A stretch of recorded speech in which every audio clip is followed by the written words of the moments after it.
individual pod where there's known gang members at, that phone will be brought to the gang unit for analysis. Can you tell the jurors how is that phone, or the analysis of it important as it relates to any specific gang investigation that you or any of your colleagues within the gang unit would be working in on? That's gang members are inside and outside of the jail, and a lot of times those crimes cross-pollinate between the two. Something may originate inside the jail and move outside the jail to the gang members that are on the street, and something may occur outside the jail between two rival gangs that then moves inside the jail. And a lot of that communication is had via cell phone from inside and out of the jail among gang members. So a lot of times we have that phone and we can analyze it. It leads to additional fruits of the crime or gives us better investigative efforts towards solving some of those crimes that actually happen outside the jail. And Detective, can you tell the jurors at around August 5th, 2025, did a deputy from the Fulton County Sheriff's Department contact you about some cell phones that were found in a pod at Fulton County Jail? Yeah, on or around that time, we had gotten images off an Instagram that had showed a drone drop at a certain location in the jail. I reached out to the Fulton County Jail, sent him pictures of that location, and said, "Hey, can you check this pod to see if there were any phones in that jail?" They did a pod search and recovered 3 cellular phones, and then he transferred those cellular phones to me for further analysis. And you mentioned a term some of us may be familiar with. When you say a drone drop, what do you mean by that? So typically how the main way the cell phones get in the jail is somebody from outside the jail is coordinating with somebody from inside the jail in real time on a cell phone. They'll fly a drone carrying a bag of X amount of cell phones over the top of the jail. They'll release that. They'll either release that bag of phones onto jail property, and then an inmate will go get it. But a lot of times, they use this hook device they create and pull the actual bag through one of the windows in the jail that they've found a way to burn out. And based on the intel, it sounds like you were able to receive or come in contact with your investigation and then calling deputies with the Fulton County Jail over at the Union City part of the jail. Can you tell the jurors after you made that call were any phones seized as it relates to the intel that you received? Yes, there were 3 phones seized. And all 3 of those were released to my custody via chain of custody from the Fulton County Jail officer to directly to me. And I want to show you argument tendered admitted evidence, the bag being State's Exhibit 130. Inside of State's Exhibit 130 is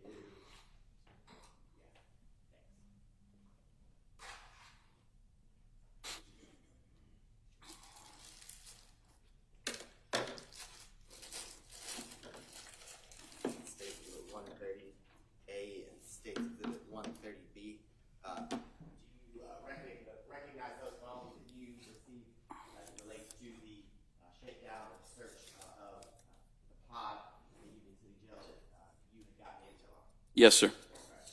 And once you received those phones, can you tell the jurors some of the first steps that you took as it relates to searching, locating your contraband? Yes, so the very first steps that I take normally in this process is I'll see if the cell phone's power on, and then if they're password protected. In this particular incident, one of the phones we already had the PIN for, so that's the one that I started with. In this case, because it was contraband and it was abandoned at the time of recovery, there was no warrant needed to actually search the phone, so I started a manual manipulation process where I go in and typically look for any evidence that may attach this phone to a gang member. Because at this point, I don't know that it belongs to a gang member. It's just suspected that it belongs to a gang member. So I went through this phone on around the 8th or the 11th of August, and I found that nothing immediately jumped out and grabbed my attention. Came back to work the following day, told myself, well, let me look at it one more time. Started to look through it a little bit more and found a lot of selfies of a certain individual. Yes.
think you left off, you came back the next day to do one more cursory search to see if anything jumped out at you as it relates to any of your investigations or anything else that you recognize. And I think you left off talking about you had seen somebody who had taken a number of selfies.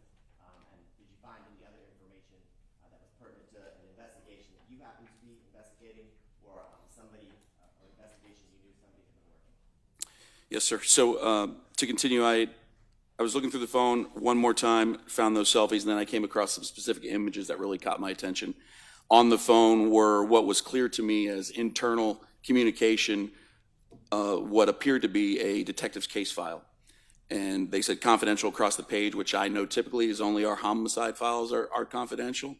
I looked a little closer and I saw Investigator Shepard's name on it, who I actually went to the academy class with, so that was a real easy phone call. I reached out to him and just asked him real quick, hey, do you recognize these? What, is this important to you? And he said, yes, that's for my case next month. Where did you get those? One thing led to another, and I realized that I had the defendant's phone in this particular case. I immediately reached out to Mr. Mr. Abate and said, hey, this is what I have. Are you interested in this phone? Obviously, he was extremely interested, and I met with, I believe, the investigator the next day and released the phone into Fulton County Investigator custodies to be examined further. Adam, okay, gotcha.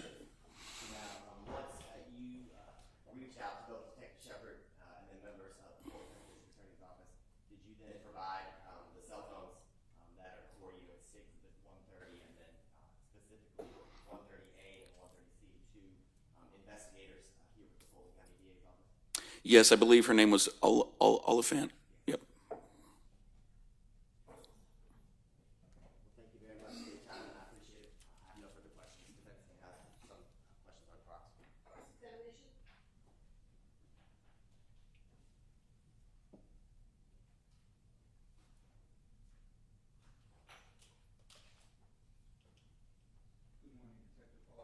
Good morning, sir. Good morning, sir. My name's Sean Hoover, and I represent Julian Conley. I just have, honestly, one question for you. Could you tell the jury what role did you play in the investigation for the shooting death of Secoriea Turner on July 4, 2020? I did not play a role in that investigation. No further questions. Did the role that you just discussed kind of fall in your lap based on the defendant having an illegal contraband phone in his pod or jail cell? Correct. The phone is my only connection to this case. And that's a phone that you found 5 years later, after 2020? Correct. August 2025. And, at the Fulton County Jail, are inmates permitted to have cell phones or cell phone chargers or any sort of outside communication related to a cell phone within their pods or within their reach? 100% no. Nothing further. Yeah, Your Honor. Thank you, Judge.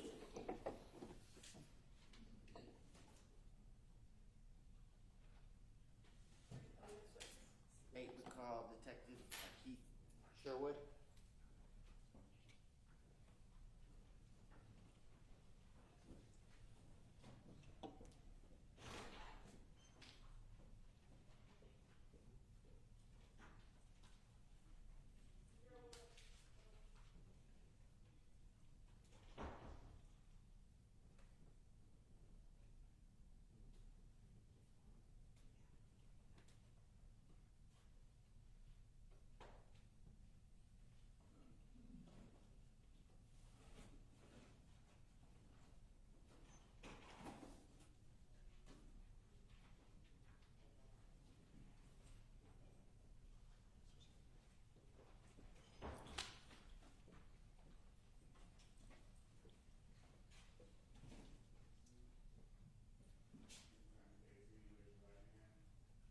Swear affirming testimony given to the court is true, the whole truth.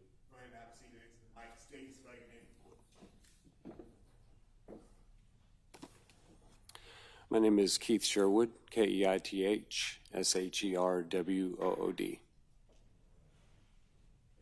afternoon, Detective Sherwood. Good morning. Good morning. Could you tell the jurors how you are currently I'm employed with the Georgia Tech Police Department. And how long have you worked with the police department over there? I have been with the Georgia Tech Police Department for over 6 years. And can you tell the jurors, are you assigned to a specific unit or area within the Georgia State Police Department?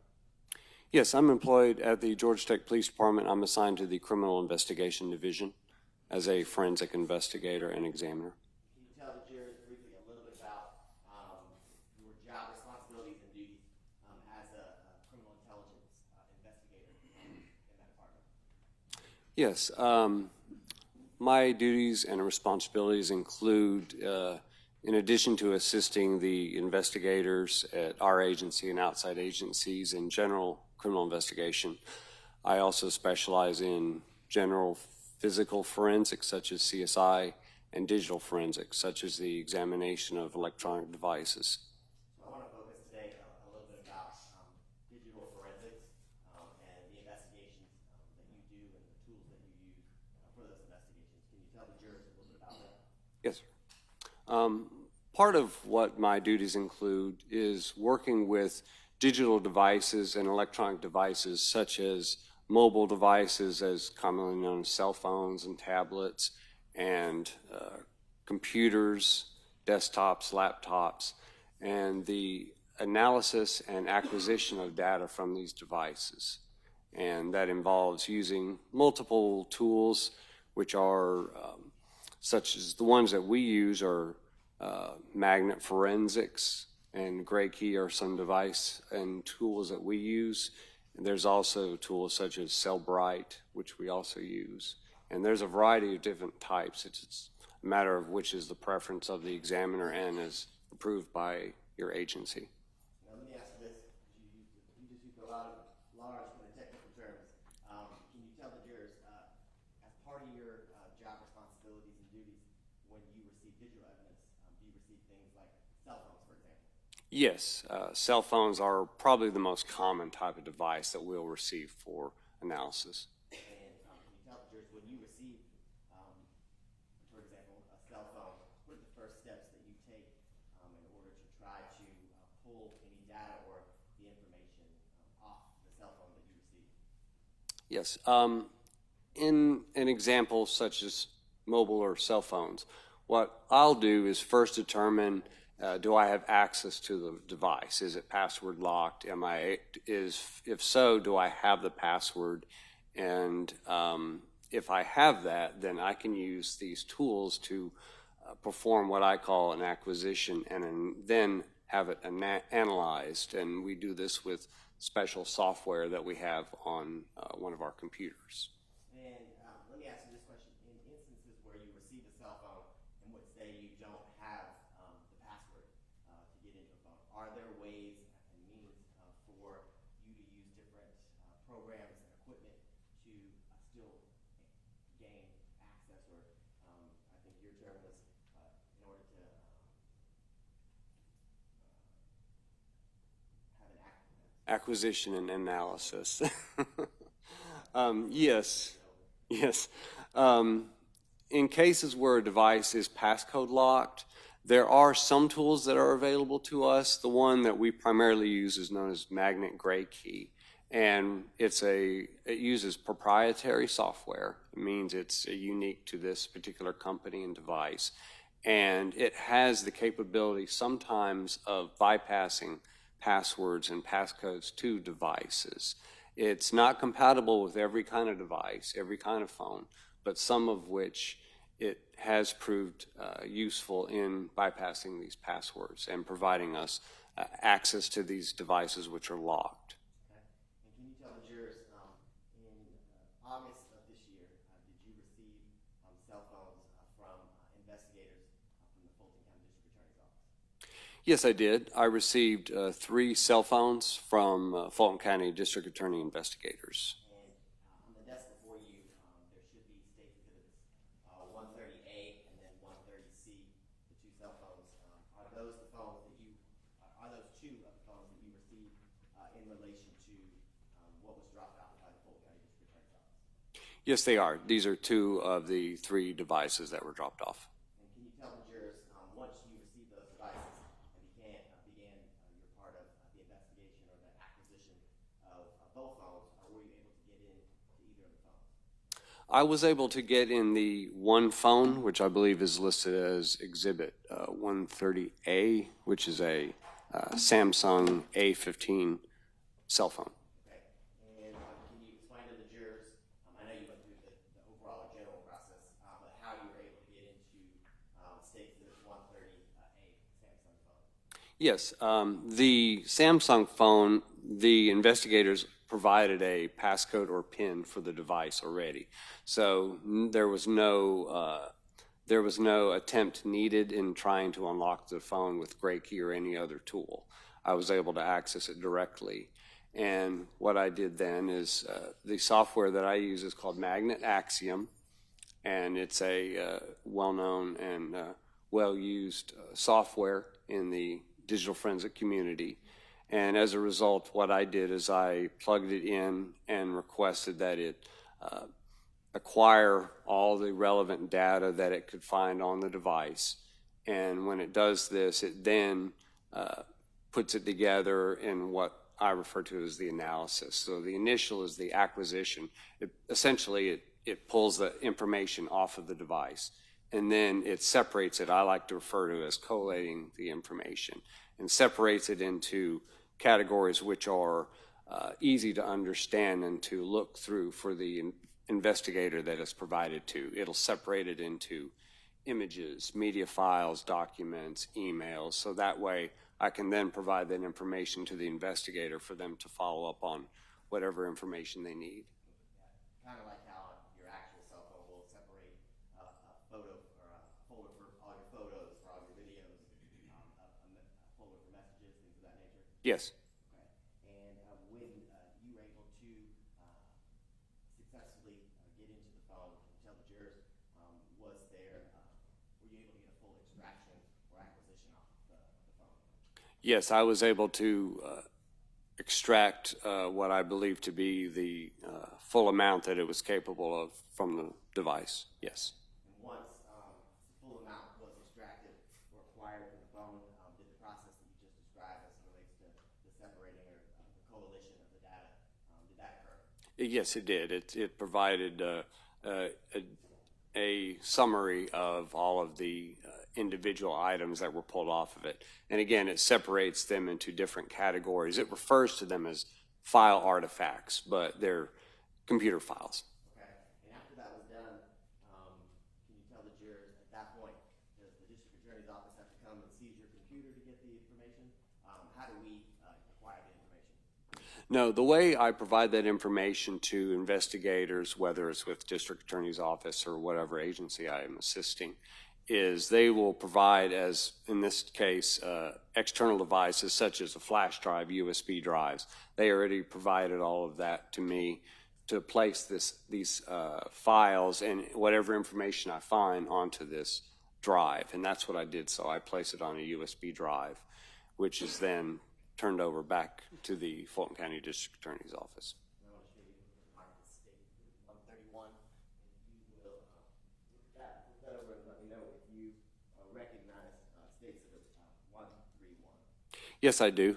This is the USB drive, which the information I received from my examination I then placed onto this drive and was turned back over to the Fulton County District Attorney's Office.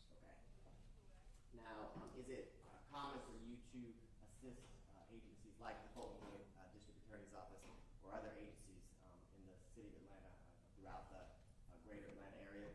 Yes, sir. I assist agencies throughout the entire state. And your forensic lab, where is it located? We are located at the Georgia Tech Police Department, which is at 10th Street and Hemp Hill Avenue. Right down the road. Yes, sir. I think you answered all my questions. I thank you for your time. Defense counsel may have a few.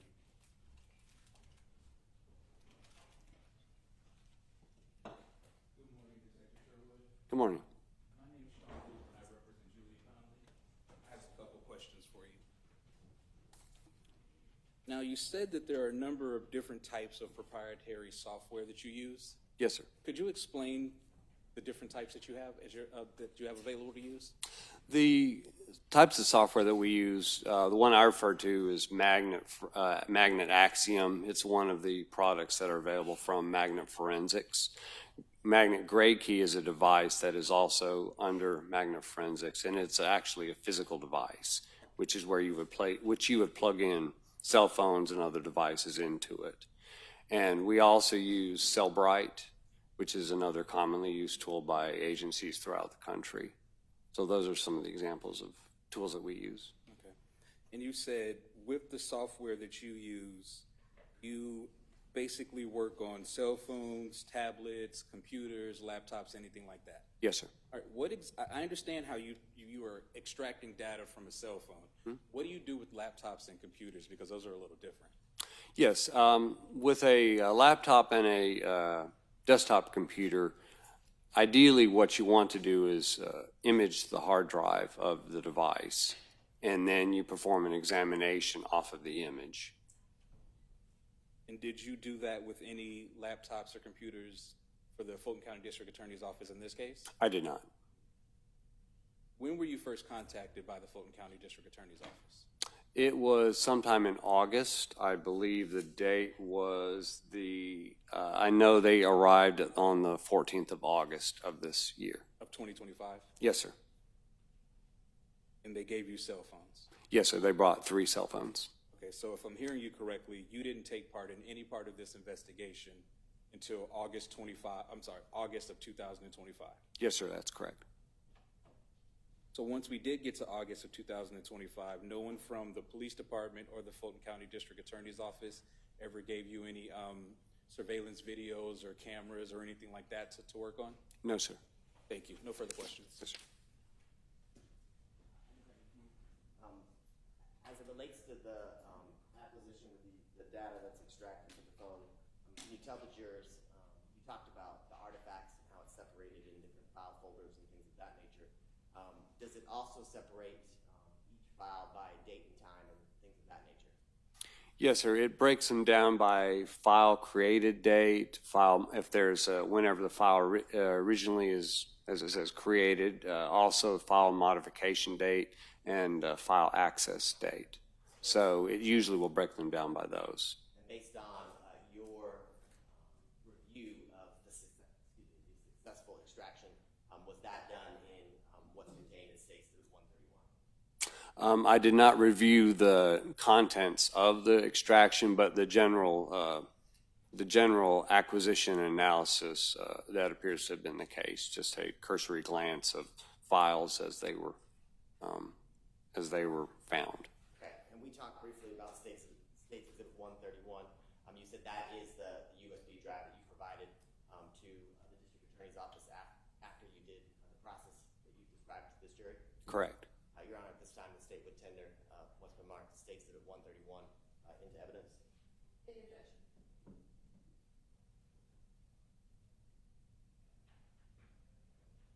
Based off of former conversations we have, I have no objection to it being tendered into evidence, but there may be objections for it later on. As it relates to publishing it, no. No objection. Thank you. I don't have any further questions.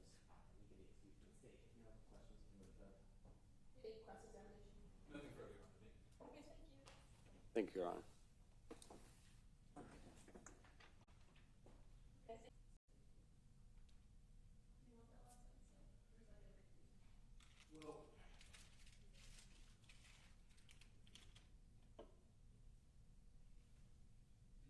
Yes, I do want it, but the reason is, yes, there are no longer other co-defendants at the table.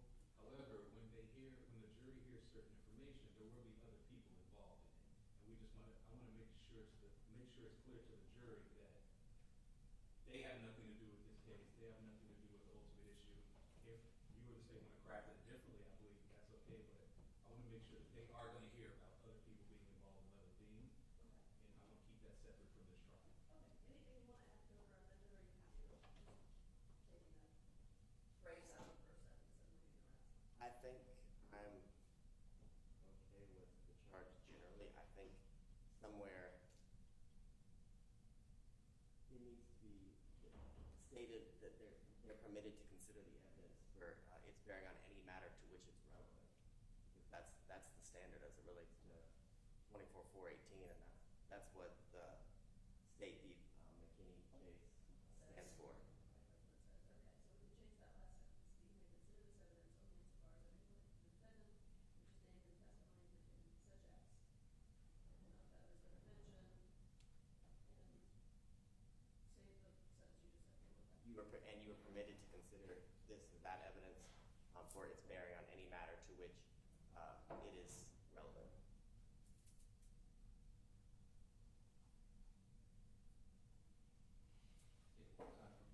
You are permitted to consider this evidence for its bearing on any matter to which you, the jury, deem relevant. That's what I was going to say. Yeah, you the jury. And I have no objection. I have no objection.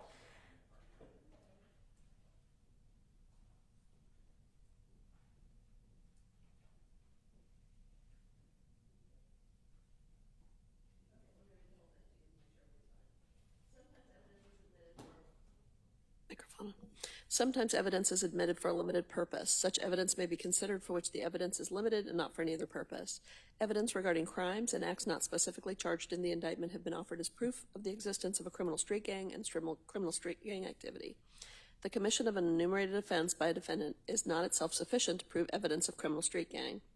You may consider this evidence only insofar as it may relate to the defendant, which is named in testimony pertaining to such acts, and not as to others that are mentioned, and you are permitted to consider the evidence for its bearing on any issue to which you, the jury, deem it relevant.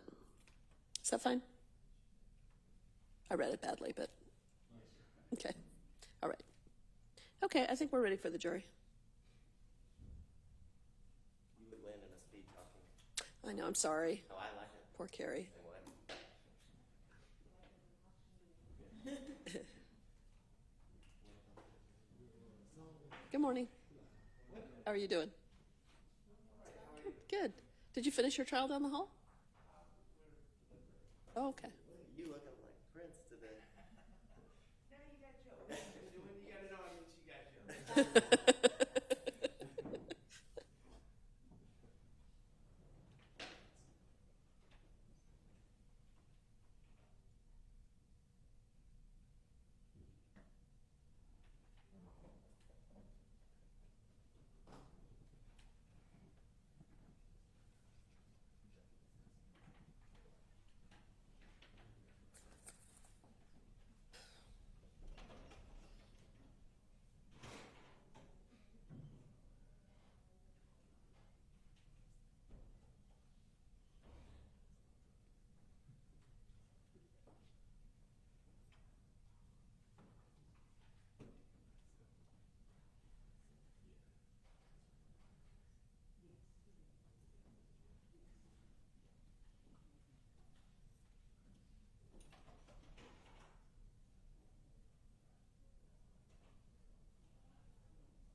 All right, for the jury.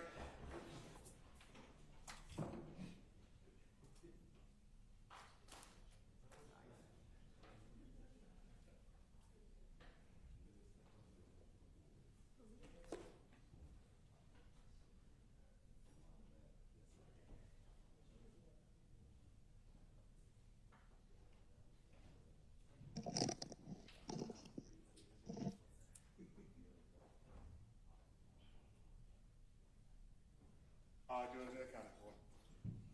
Okay, members of the jury, thank you for your patience. I'm going to read you an instruction now, and you'll hear it again after some evidence. It relates to the next three witnesses. Sometimes evidence is admitted for a limited purpose. Such evidence may be considered for which the evidence is limited and not for any other purpose. Evidence regarding crimes and acts not specifically charged in the indictment have been offered as proof or will be offered as proof of the existence of a criminal street gang and criminal street gang activity. The commission of an enumerated offense by a defendant is not sufficient itself to prove the existence of a criminal street gang. You may consider this evidence only insofar as it may relate to the defendant, which is named in testimony pertaining to such acts, and not as to others that are not named. And you are permitted to consider the evidence for its bearing on any issue to which you, the jury, deem it relevant. Okay, ready to call your next witness? Yes, Your Honor. The state of Georgia will call Jasmine Duffy.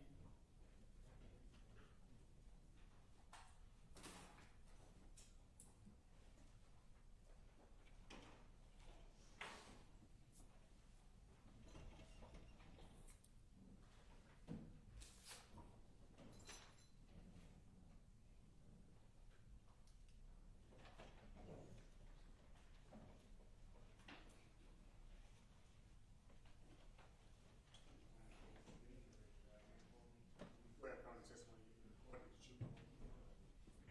May I have a seat in the United States, spell your name before. Jasmine Duffy, JASMINEDUFFY. Good morning, Ms. Duffy. If you can scoot up closer to the mic, so we can make sure everyone can hear you. Ms. Duffy, how old are you? 33. And how are you employed? You said, how am I employed? I'm an admin. All right. Do you have any kids? Yes. How many kids do you have? One, What is his or her age? 13. 13. Now I want to draw your attention back to March of 2020. Do you remember this day? Yes. And how did this day start for you? I would say I got up regularly to go to work or whatever. But before then, I took my son, my niece, and my nephew to the pet store. Okay. And when you took them to the pet store, what expressway were you traveling on? 20. Is that West. I-20? Mm-hmm. Yes? Yes. Okay. And what kind of car were you driving? A Ford Contour. A Ford. Ford Contour. And who was all in the car with you?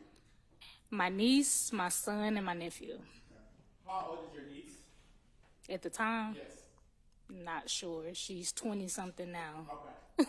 So that was about 4 years ago. So she was anywhere between 16 and 20 years old. Something like that. And how old was your son then? Maybe about 7, 8. 7, 8. And while you were traveling on I-20, can you tell the members of the jury what happened next? I was traveling to go to Camp Creek to take my kids to the pet store, and a car on the left side of me, he threw something out the window.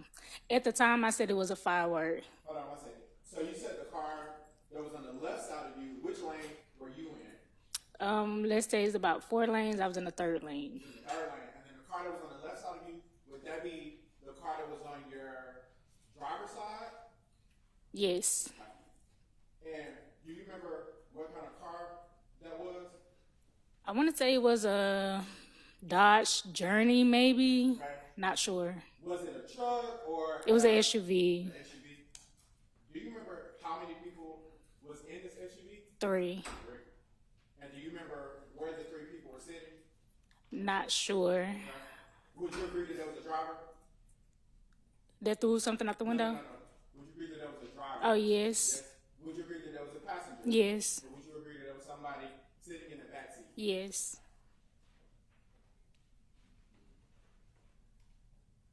And what, if anything, do you remember about the passenger of this car?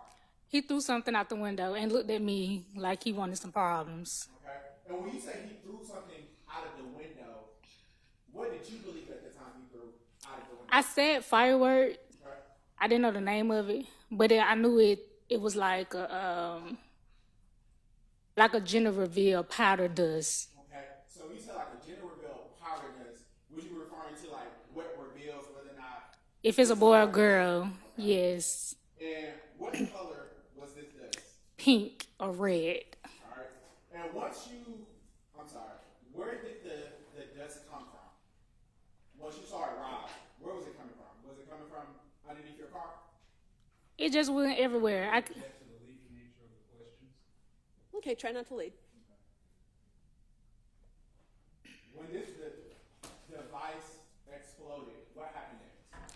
Everything went pink or red. Okay, It was just in the air. Couldn't see nothing.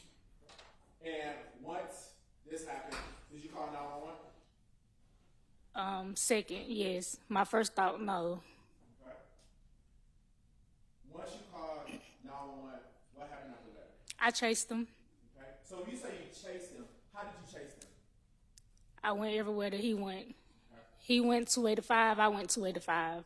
Okay. And were you on the phone with 911 while you were following behind them? Yes. Once I got my mind clear, because my first thought was to ram my car into his. And why was that your first thought? Because don't play with me while I got my child in my car. But I knew if I did that, I'd be doing the same thing that he was doing, putting my son's life in danger. And were you on the phone with 911 the entire time? Yes. And at any point, did you see this car pull over? No. Okay. Did you lose sight of this car? No. And at some point, did you come in contact with Cobb County Police Department? Yes. And what happened?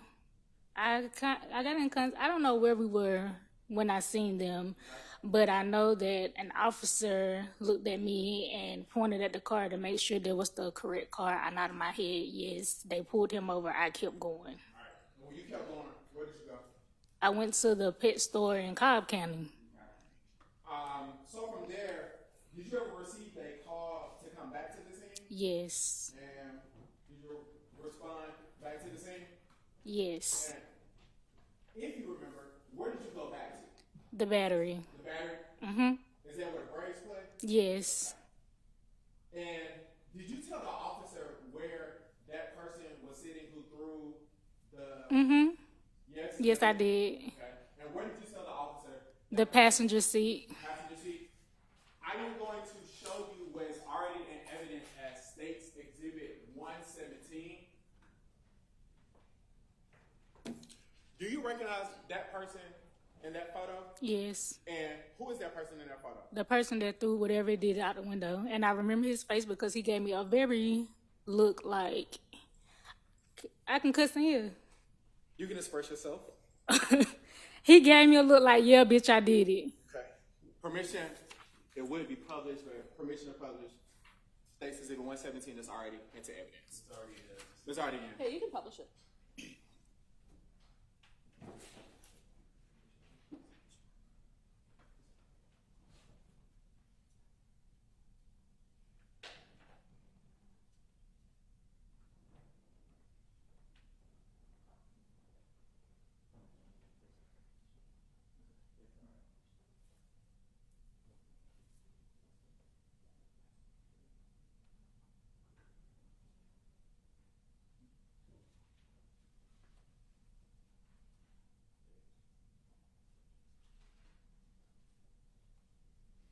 So, was this the person from the passenger side that threw the smoke? Yes. All right. And once that smoke came out, what happened next?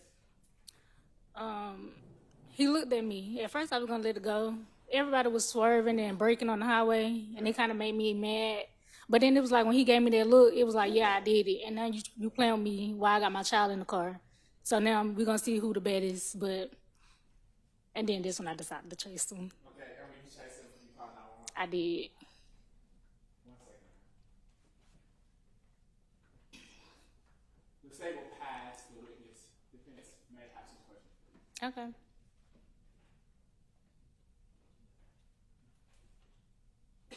Good morning, Ms. Duffy. Good morning.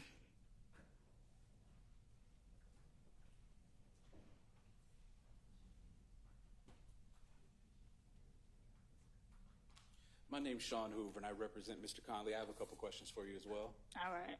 So you said this happened in March of 2020, correct? Yes. Okay, and you said it was you in the car, correct? Yes. Your niece was in the car, correct? Yes. Your son was in the car? Yes. And was there My nephew. Nephew. All right. This is going to sound really weird, but I have to ask you. Back in March of 2020, was your niece part of a gang? Objection relevance? Well, Your Honor, specifically based off the type of witness this is, the type of testimony that's been coming out already, and the type of evidence that I believe the state is going to try to bring out, I believe it's relevant to set the tone of what's about to happen next. Let's come up.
Now, again, I know it's a weird question, but your niece, she was around between 16 to 20 at the time? Yes. Okay. And during that time, was she a gang member or No. associated? I'm sorry? No. Okay. And were you a part of a gang during that time? No. Right.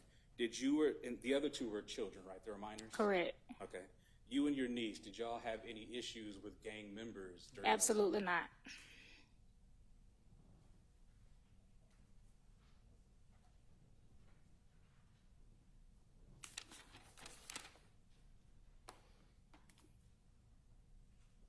Now, during your direct, when you were speaking with the district attorney, you never said that when what was it, a Dodge Journey drove by, that the passenger, the driver, or the person in the back were throwing up any type of gang signs, did you?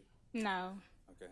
And you never testified to the DA that when that vehicle drove by, either the driver, the passenger, or the person in the back were screaming out gang slang No. terminology?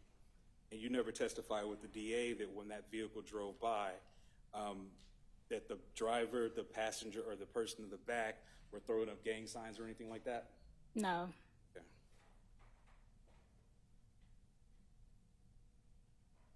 You never testified with the DA that the driver, the passenger, or the person in the back was holding up any type of bandanas or No. clothing with gang insignia on it? No.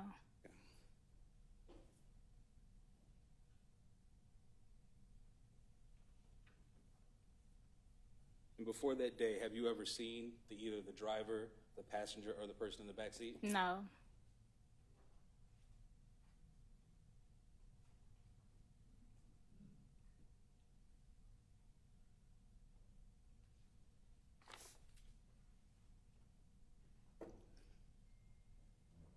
I have no further questions. Oh, I may have one.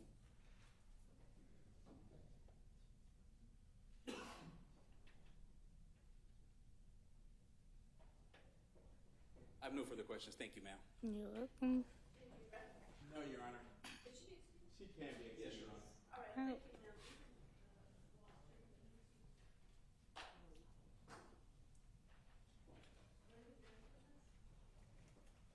Yes, Your Honor.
morning, Officer Morning, Allen. sir.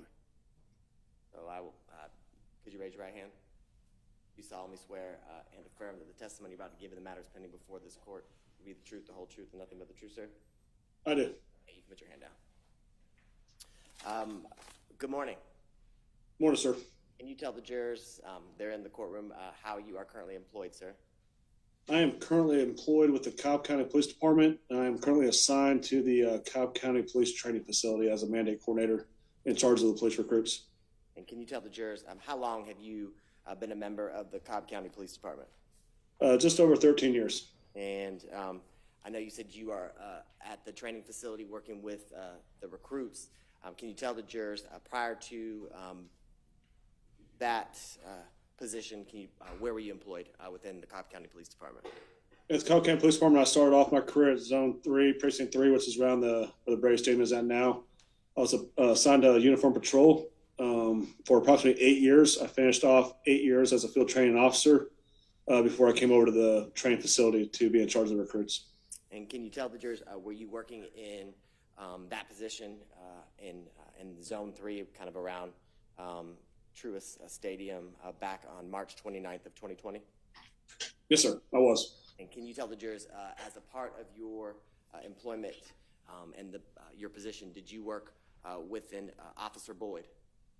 I did. He worked on day shift and I worked on evening watch, which overlapped and we saw each other constantly.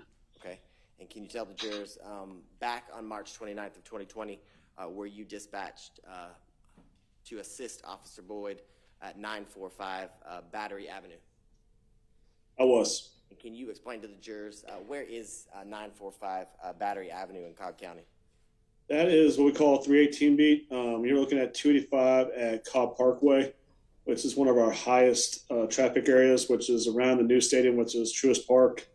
You got the Cumberland Mall area around there. So it's one of our busiest intersections and busiest areas in Cobb County.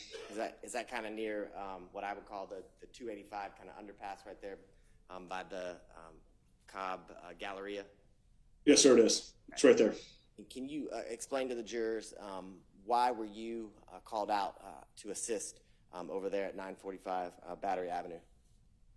Yeah, so like I said, Officer Boyd got a dispatch that there was a vehicle traveling down 285, and the passenger of the vehicle was possibly throwing explosive devices underneath other vehicles.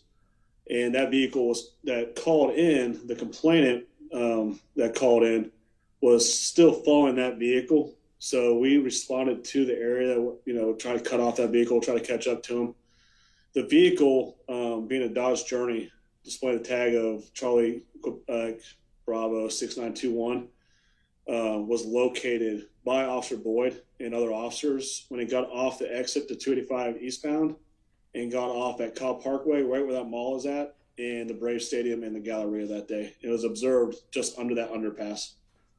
And when you arrived to assist Officer Boyd, did you arrive by yourself, or did other officers with the Cobb County Police Department also arrive to assist? Multiple officers arrived to assist with him, just because of the nature of the call.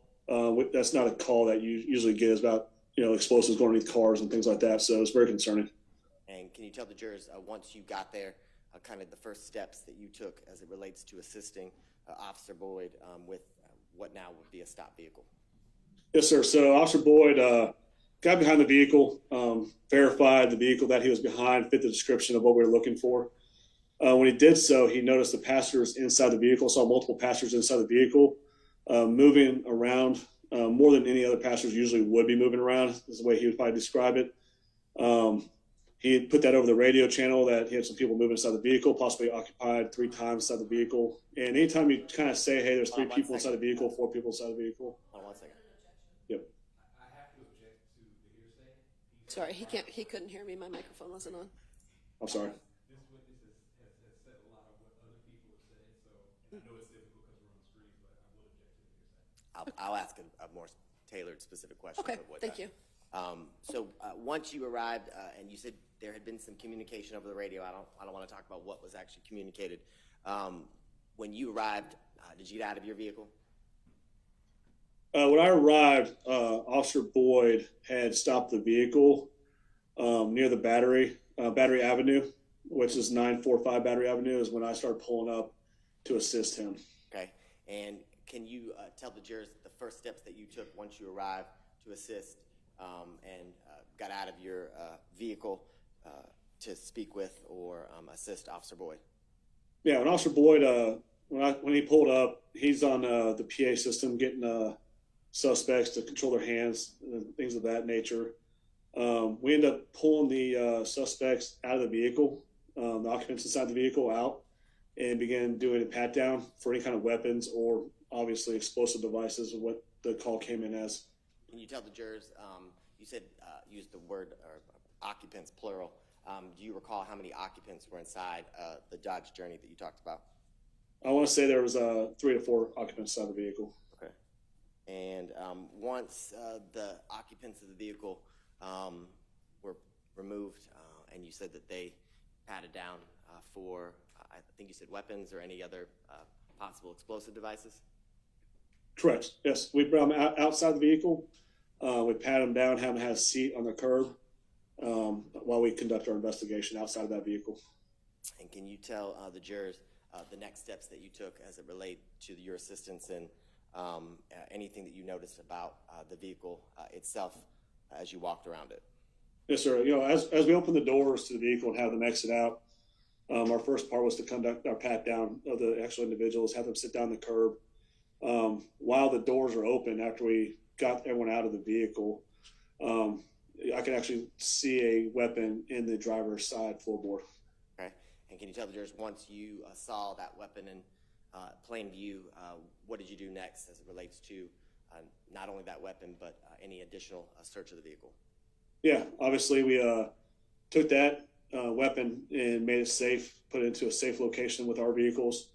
And then myself and multiple other officers conducted a search of the vehicle to make sure there's no other weapons found inside the vehicle, which we were able to find multiple weapons inside the vehicle. Okay. And you said there were other officers assisting you in the search of that Dodge Journey. Was Officer Grzanka one of the officers who also responded to assist and assisted in the search you just described? Yes, sir, it was. Right. And from your recollection, was Officer Grzanka the individual or the officer who took custody or control of any evidence such as the guns that you described as it relates to this search in this case? He did. He works day shift along with Officer Boyd. Most officers that work on the same shift will kind of assist each other with taking those weapons and securing them and looking them over and things like that. So that's something he would do on that situation. Now, I know it's been some years, but do you have a recollection of any one of the occupants in the vehicle having a twist-like or hairstyle?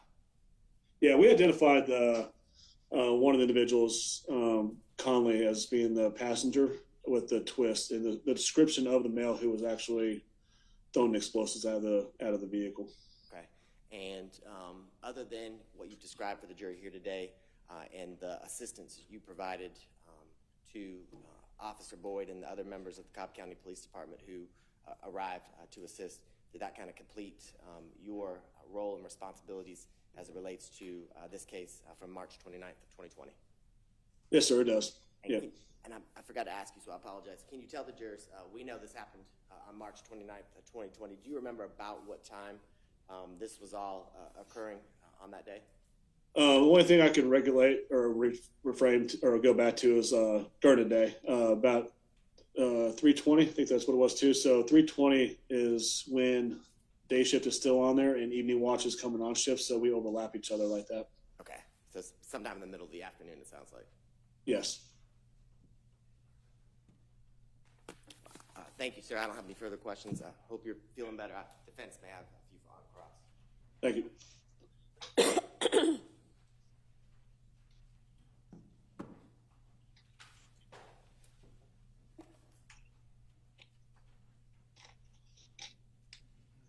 Good morning, Officer Gallup. Can you hear me? Yes, sir, I can. Okay, perfect. Hold on one second. Oh, a pen. Okay. You sure? Okay. That's what you're supposed to do. Just wave and good job. Are we good? Yep. Go right ahead. So my name's Sean Hoover, and I represent Mr. Conley. Can you hear me and see me okay? Yes, sir, I can. All right, perfect. I have a couple of questions for you as well. You said this happened around 3:20 p.m. that day? Yes, sir. All right, and there were 3 to 4 occupants in the vehicle? That's correct, sir. What type of vehicle was it again? Dodge Journey. Who was the Dodge Journey registered to? I would have to look at the report. If you give me a second, I can look at that. Sure, if you needed to refresh your recollection, go ahead.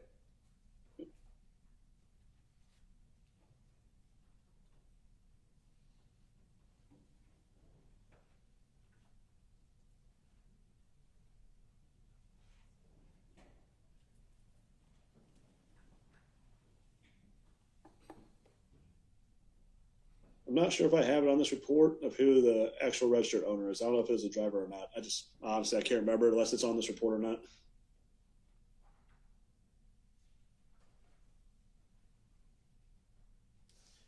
And I don't know if I actually heard you. Did you collect any of the evidence, or you were just assisting and another officer collected everything?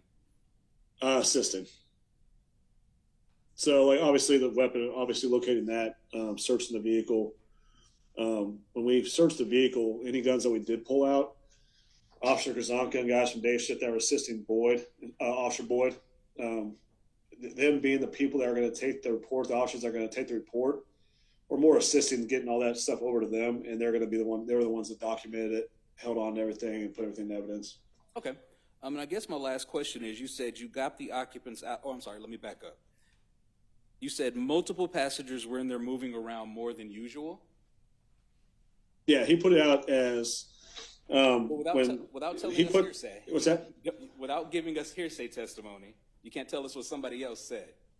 Okay, I hear what you're saying. Yeah, that's the traffic that came across. Okay. So did you see the passengers moving more than normal? No, sir, I did not actually witness that myself. Gotcha. So you have no idea which passenger was doing what before the vehicle was stopped, do you?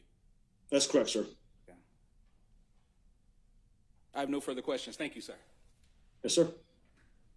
Just for the record, and I apologize, I swore you in, but I didn't ask you to state and spell your name for the record. That way, Madam Court Reporter can get a full transcription of all this. Yes, sir. It's Officer Brett Gallimore. First name is Brett. Last name is Gallimore, Gallimore. Thank you, sir. No further questions from the state. Can he be released? Can he be excused? Okay, thank you. Hope you feel better. Yes, ma'am. Thank you. Yes.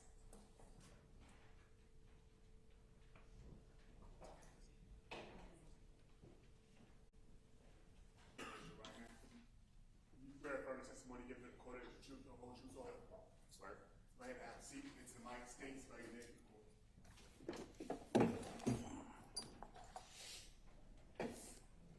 My name is Officer Grzanka. It's Grzonka.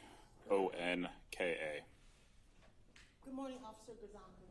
Good morning. Can you please tell the ladies and gentlemen of the jury how you are employed? I'm employed with the Cobb County Police Department How long? for 9.5 years now. Y'all anticipate our questions. And what are your duties and responsibilities with the Cobb County Police Department? I'm with the patrol division, so I answer calls and enforce traffic and criminal laws. And were you employed as such on March 29th of 2020? I was. And did you get a call on March 29th of 2020 I did. in regards to an incident on Cobb Highway? It started on I-285 between Atlanta Road and Paces Ferry. Did you respond to that call? Yes. Where did you respond to? I responded to Battery Avenue at Cobb Parkway. And when you got to Battery Avenue, what occurred? Officer Boyd had located a suspect vehicle where a complainant had called in saying a front seat passenger of a Dodge Journey had thrown some kind of device underneath her car, which then exploded. What did you do? Did you observe the vehicle when you got there? I did. What did you do as a result of what you observed? I helped to get the people out of the vehicle, 3 subjects in total, and helped search the car after Officer Gallimore stated he observed a firearm in the front passenger floorboard. And tell us about the search of the car. We located several firearms, 4 handguns and 1 long gun, as well as approximately 1,000 rounds of ammunition between what is loaded in magazines and boxed and bagged.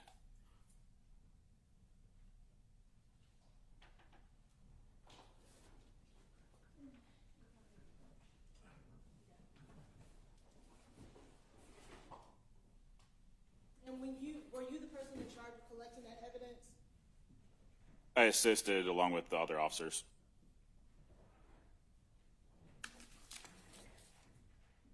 And when you collect evidence, do you do what's called a property log? I do. And show you what's been marked as State's Exhibit 32A. 132A. You recognize that? Yes. And what is it? It's a list of property that was collected for evidence purposes. In regards to this style? Correct. Have there been any additions or deletions to that? Not to my knowledge. I asked the State's Exhibit 132 be admitted into evidence. Any objection? I have no objection to 132A. 132A. No objection to 132A, Your Honor. Okay, it's admitted. And can you tell, ladies and gentlemen of the jury, exactly what all you recovered? So we recovered a tan military-style backpack. Located within were several handguns, magazines, ammunition, I think 2 masks, and latex and regular gloves. And I'm showing what's been marked as State's Exhibit 136. Do you recognize State's Exhibit 136? Yes. And what is State's 136? That was the bag that the firearms, ammunition, and Mr. Connolly's ID was located in. That was going to be my next question. Well, did you know who owned that bag? Yeah. Yes. How were you able to determine who owned that particular bag? We found an ID for Mr. Connolly along with a couple other IDs, and he had stated that it was his bag. And I'm going to show you what's been marked as State's Exhibit 137. I have some of. Do you recognize State's Exhibit 136? Yes. And what is State's 137? Oh. 137. It is a pair of gloves, masks, and a red bandana. And if you could open up, are you able to see all those objects? Yes. I haven't opened it up? Yes. And that was found inside of State's 136 book bag that belonged to Mr. Conley. That is correct. And State's 135? Do you want me to open it or? Yes, if you could open it. And let me know if you recognize it.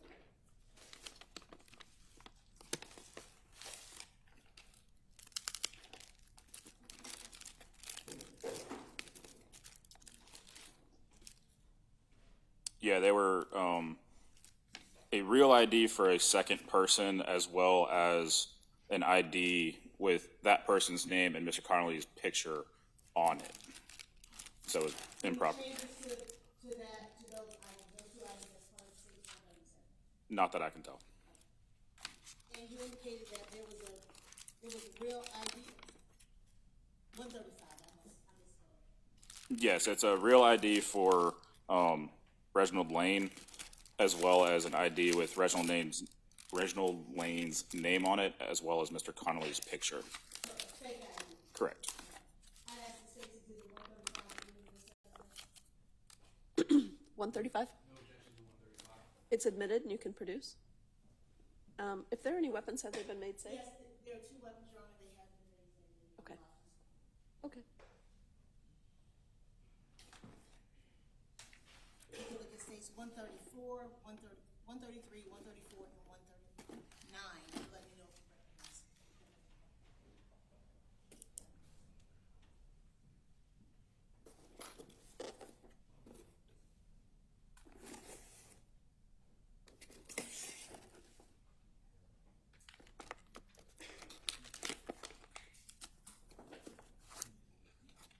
Yes, if you could go ahead. That's States 139.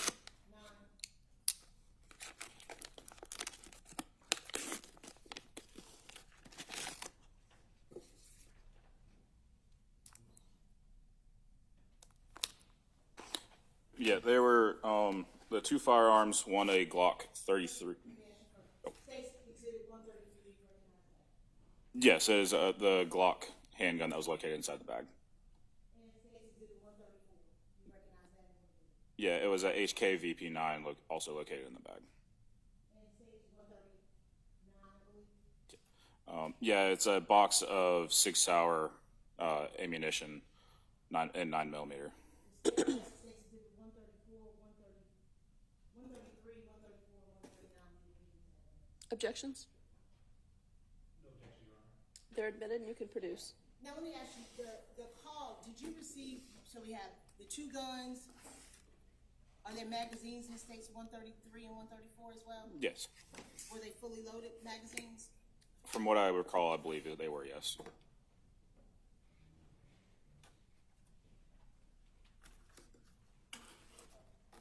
And then in regards to the property sheet, besides these 2 weapons, the book bags, ammunition in states 139, did y'all report any smoke bombs at all?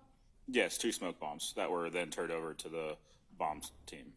And do you know what happened to those smoke bombs after it's turned over to the bomb squad?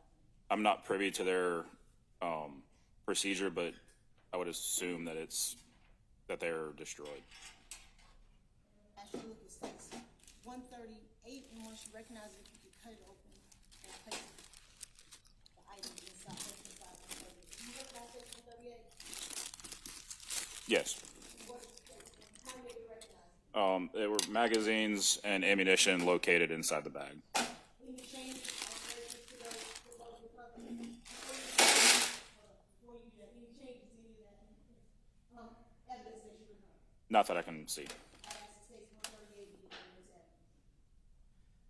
I have no objection. Can we just remind the witness that we can't really publish evidence until it's been tendered properly, please? Sorry. Okay. All right, and that's number 138? 138, yes. Okay, that's admitted.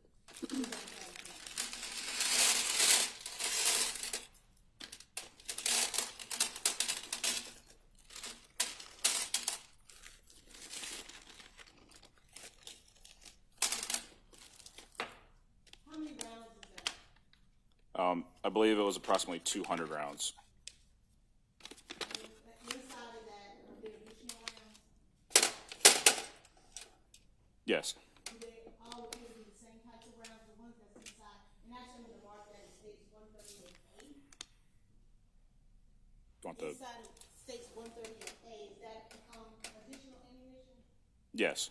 And what type of ammunition is that? The additional rounds inside that envelope are what are known as hollow point rounds. What is hollow point rounds? It's essentially a round where the center of it has been hollowed out to aid in expansion and or fragmentation of the round. In layman's terms, what does that mean? It's more lethal. How many rounds, you on duty today? I am. How many rounds you got on? I have approximately 89 rounds for my primary. And was this bag with these 200 odd bullets and the hollow points found inside the book bag that belonged to Mr. Conley? Yes. And I'm sure what's been marked as 132 agrees to the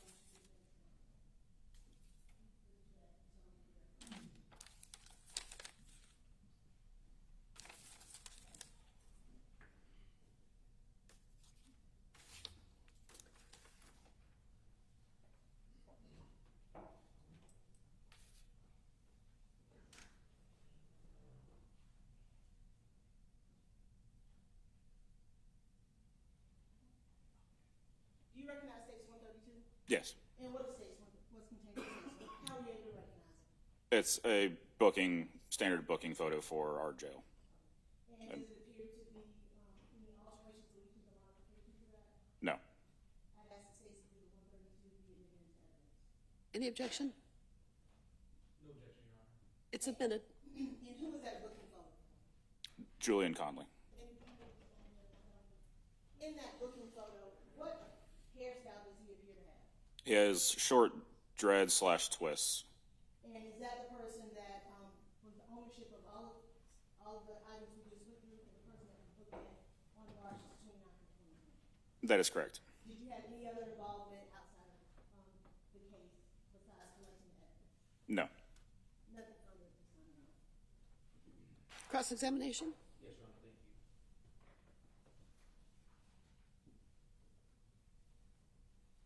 So I heard you say it, but I'm going to butcher it. Could you say it for me one more time? Grzonka. Grzonka. Good morning, Officer Grzonka. My name's Sean Hoover, and I represent Julian Conley. Good morning. I have some questions for you as well. How many 5.56 rounds did you find in that vehicle? I don't recall. How many 2.23 rounds did you find in that vehicle? Don't recall. Okay, so out of the hundreds of rounds that you and the state just talked about, we know none of them were 5.56 or 2.23, correct? I don't recall how many were 5.56, 223, and how many were other rounds. Is that on the property list? No, we were only able to collect the ammunition we knew to belong to Mr. Conley because we could not prove any other involvement for the other rounds. Okay, so based off of what you collected from Mr. Conley, how many of those rounds were 5.56 rounds? 0. How many of those rounds were 2.23 rounds? 0. Okay. States 134, you said that was a HKVP9 handgun? Correct. And since it's a 9, that's a new one to me. Is that a 9mm? That is correct. Okay. So that gun wasn't used in the shooting of Secoriea Turner, correct? I wouldn't know. You have no idea. Okay. States 33, that was you said it was a Glock? Correct. Right. What type of rounds did that take? I believe it's 357 SIG. And that gun wasn't used in the shooting of Miss Turner either, correct? I don't know. Don't know. Okay.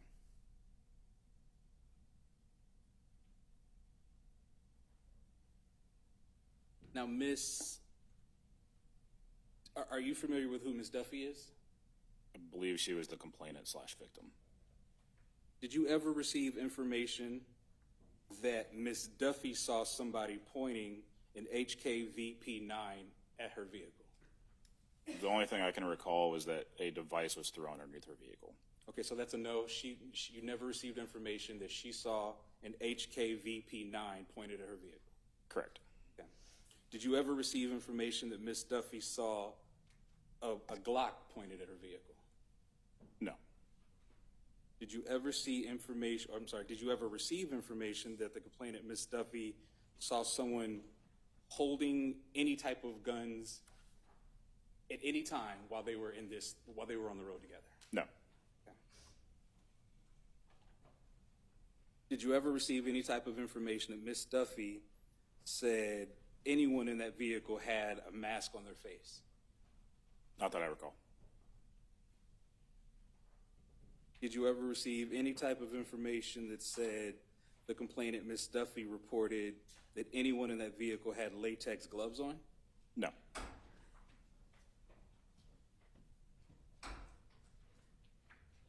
Did you ever receive any type of information that the complainant, Miss Duffy, said that someone had a red bandana on? No.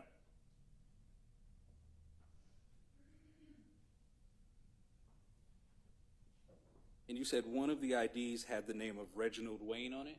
Lane. Lane, Yeah. L-A-N-E? Lane. Okay. Did you ever receive information that the complainant, Miss Duffy, reported that somebody was screaming out, "I'm Reginald Lane"? No. Okay.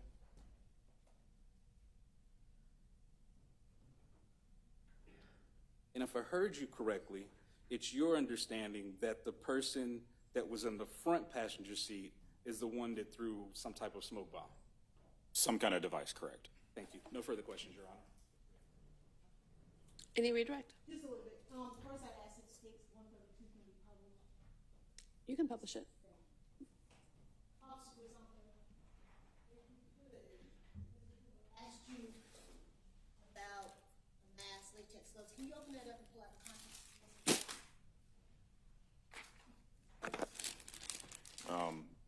Actually.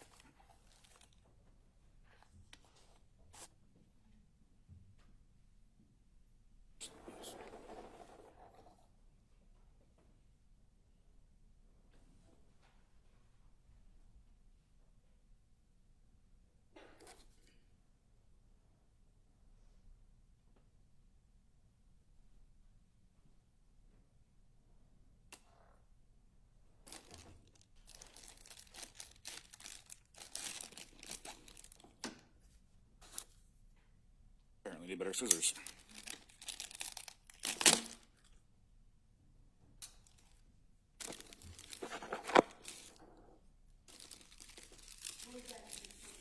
It was two gloves, one mask with a spider web print on it, one surgical style mask with red imitation jewels, and a red bandana. How is that bandana? Is it open or how does it appear? It's folded and tied into a circle. Can you hold that for us so we can see?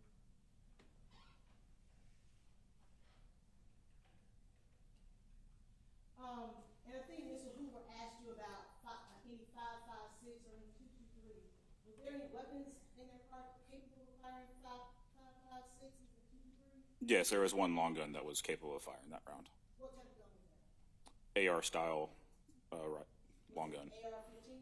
Yes. Now, if I heard you correctly, you said you only recovered evidence that you believe Mr. Conley owned, correct?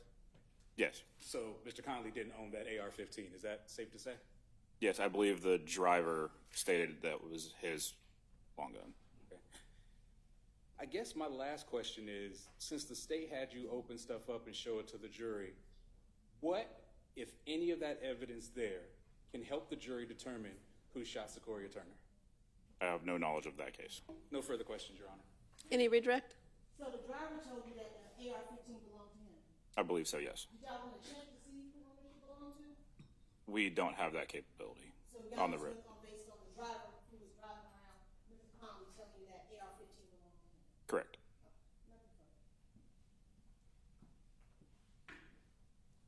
Nothing further from the state, Your Honor. He may be excused. Okay, you can be excused. Any objection? No objection. All right, you can be excused. All right, members of the jury, how long would you like for lunch today?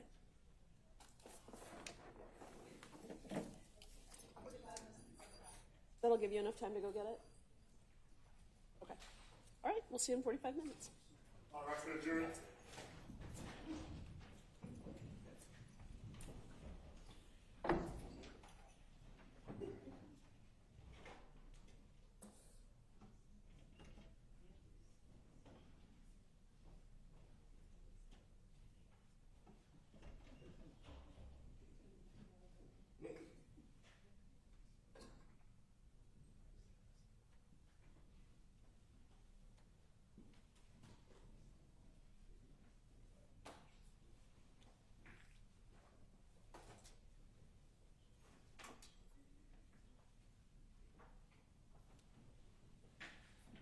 Okay, anything we need to take up before the lunch break? All right, see you in a few minutes. So I'll give that charge again after lunch.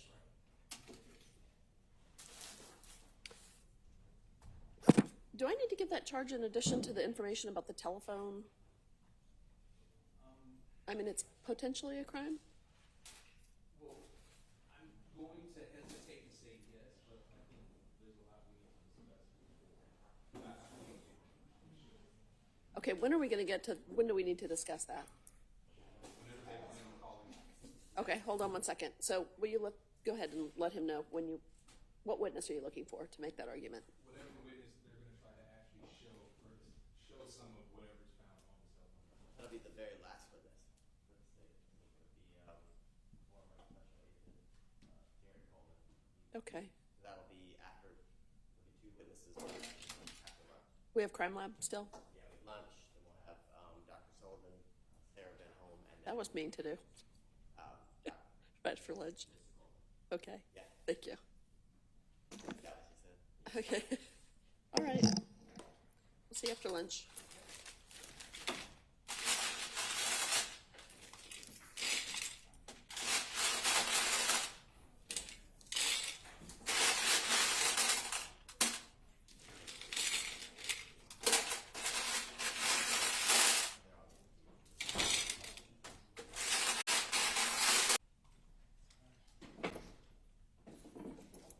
Karen Sullivan, Karen Sullivan. Good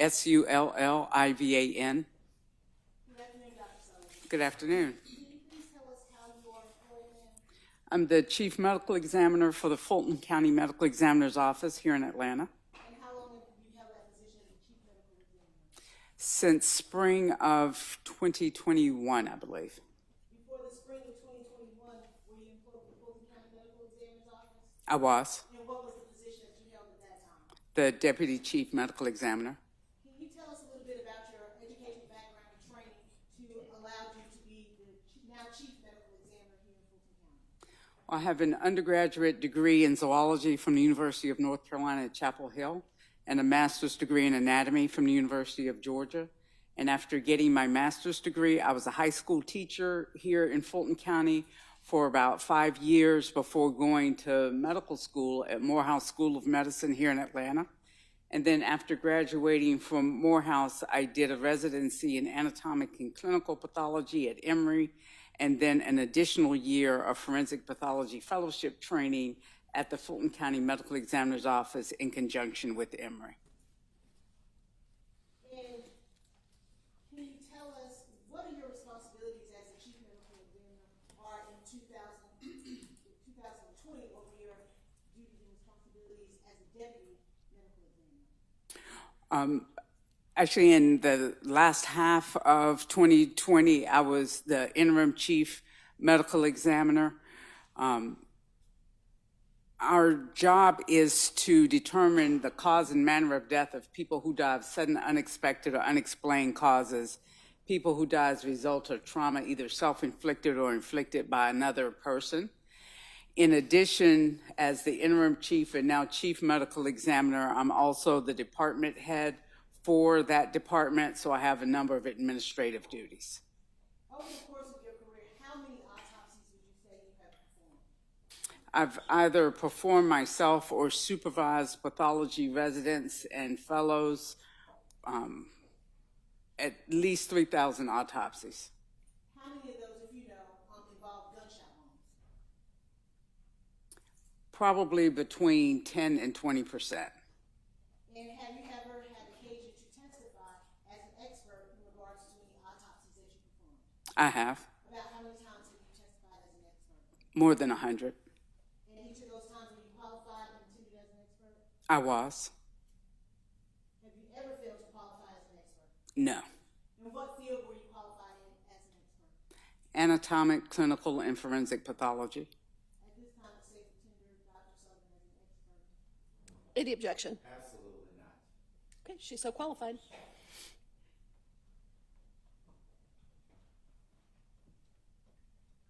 Can you talk us through in regards to when you were doing an autopsy that involves a gunshot wound? I'm going to ask you a question. What is a penetrating wound? Penetrating means that the bullet entered the body but then stayed there and did not exit. And if it's not penetrating, what is the other type of gunshot wound considered to be? Perforating, meaning there's both an entrance and an exit wound. In a penetrating gunshot wound, are you able to, I believe you said, possibly recover the projectile that caused the injury? Yes. And are you able to determine the path in which that bullet would have taken or that projectile would have taken within the body? Yes. Do you discuss that in your autopsy report? Yes. Are you able to determine the range of fire when you are doing an autopsy involving a gunshot wound? We're able to classify it, yes. And what is that? How do you classify that? Well, you classify the range of fire based on the presence or absence of gunpowder residue, either on the skin or within the soft tissue. Is that the terminology that you use, foot or stipple? Yes.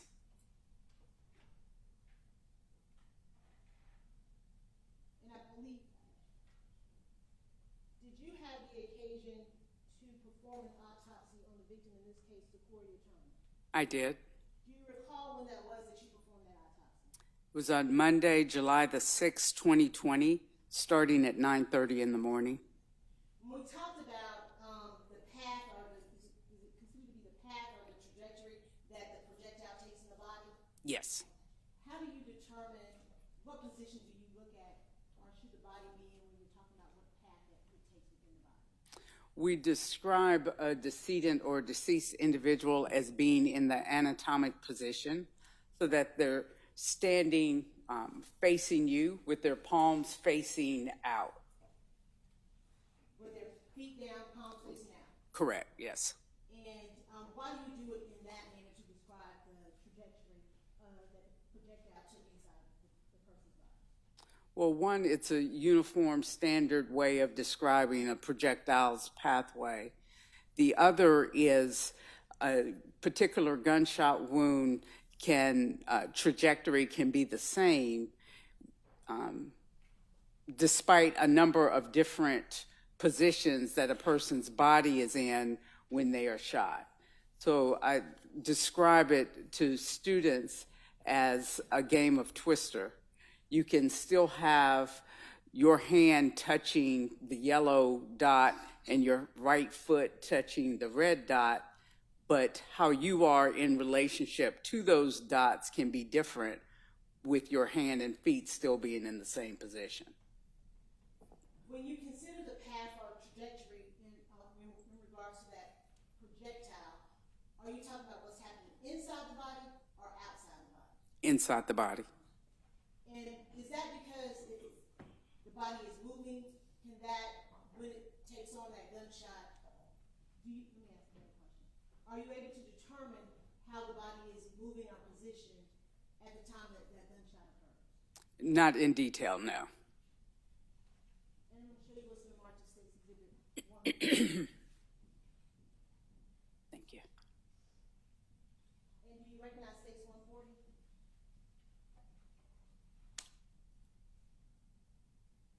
Yes, it's a copy of Secoria's autopsy report. And is that the report that you completed after doing the autopsy involving Secoriea Turner? It is. Have any additions, deletions, manipulations been made to that report? No. And does that report contain your findings from the autopsy that you performed on Secoriea Turner? It does. Save it as the state's number 148 introduced evidence. Any objection? No objection, Your Honor. It's admitted. Besides the report, do you do anything else to memorialize the autopsy that you performed? We take photographs, or photographs are taken both before the autopsy and during the autopsy to demonstrate the findings that the doctor is seeing. And I'm going to show you what's in the March of States 141 through 150.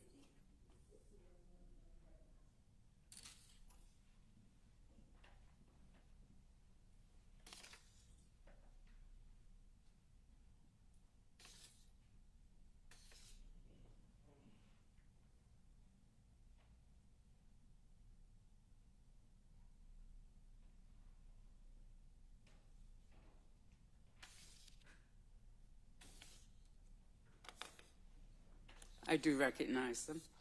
How do you recognize them? They're copies of photographs that were taken during Secoria's autopsy. And do they fairly accurately depict the autopsy that was performed on Secoriea Turner?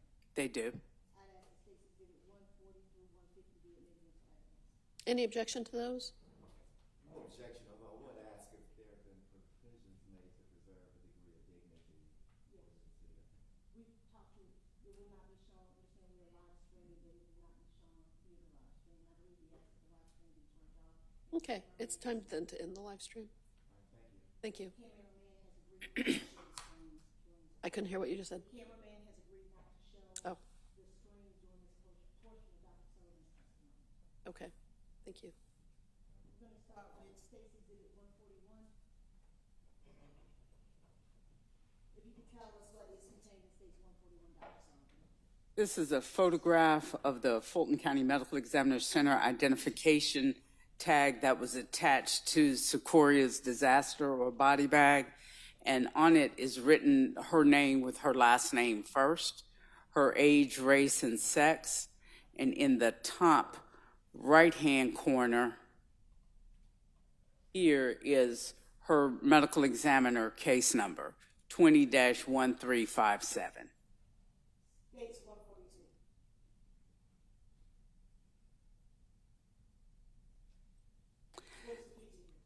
This is a photograph of Secoria's taken from her right-hand side as she was received in our office.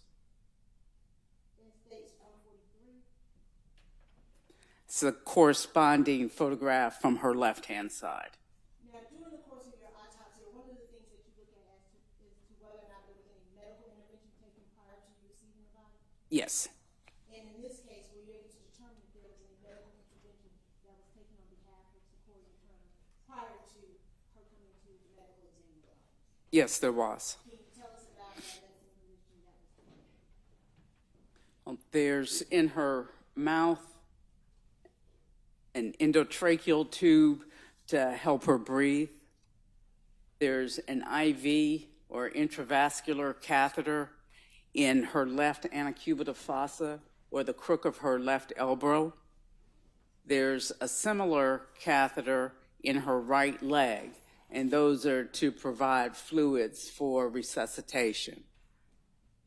There's a surgical incision across her chest that was made by the doctors in order to try to examine any areas of injury that hopefully they could repair to help save her life and or to give cardiac massage. In addition, there's a piece of gauze here on the front of her neck that covers a tracheostomy incision where an incision has been made into her neck in case an airway was needed to be introduced into the trachea if she could not be intubated through the mouth.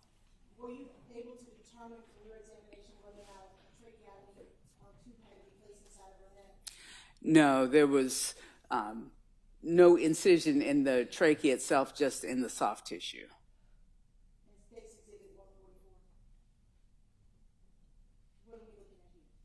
This is a facial identification photograph taken of Secoriea. It's one of the standard photographs that have taken of decedents in our office.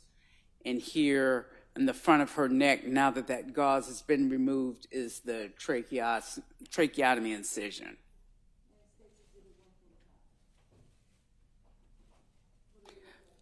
So this is a similar facial identification photograph now with a placard on Secoria's chest that has her case number. And I understand you said that is a Fulton County medical examiner's case number. What do those numbers mean? Well, 20 means that Secoria's death was reported in the year 2020, and her death was number 1,357 that was reported to our office that year. In regards to when Secoriea came into the medical examiner's office, do you make a determination about her health and well-being prior to you starting your autopsy during the course of your autopsy? Yes, that's part of the external examination. And what were your findings in regards to that external examination? That Secoriea was well-nourished and well-developed and externally had no medical issues that were identified. States 146. What are we observing here in States 146? So this is a photograph of Secoria's back showing this large gunshot wound on the right side of her upper back. Does that gunshot, the size of that gunshot wound indicate anything to you? Well, it's suggestive of an intermediary object because of the size of the wound, that the bullet passed through some other object before striking her back and was tumbling and therefore creating a larger entrance wound than might otherwise be seen. States 147.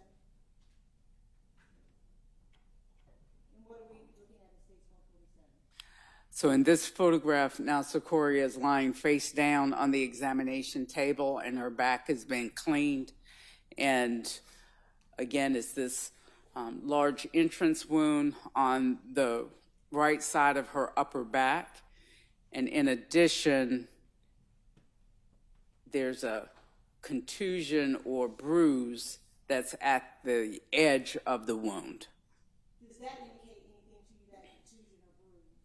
was suggestive that her back may have been against something firm and caused the movement of the bullet through her back, caused her back to strike whatever she may have been sitting in or some part of the vehicle to strike her back.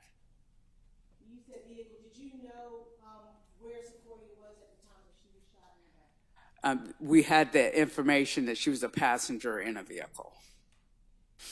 And are you able, we talked about the path earlier, can you tell us about the path that this projectile kind of took throughout Secoria's body? Before the x-ray of homicide victims, our office does x-rays on a person's body to identify where any retained projectiles may be.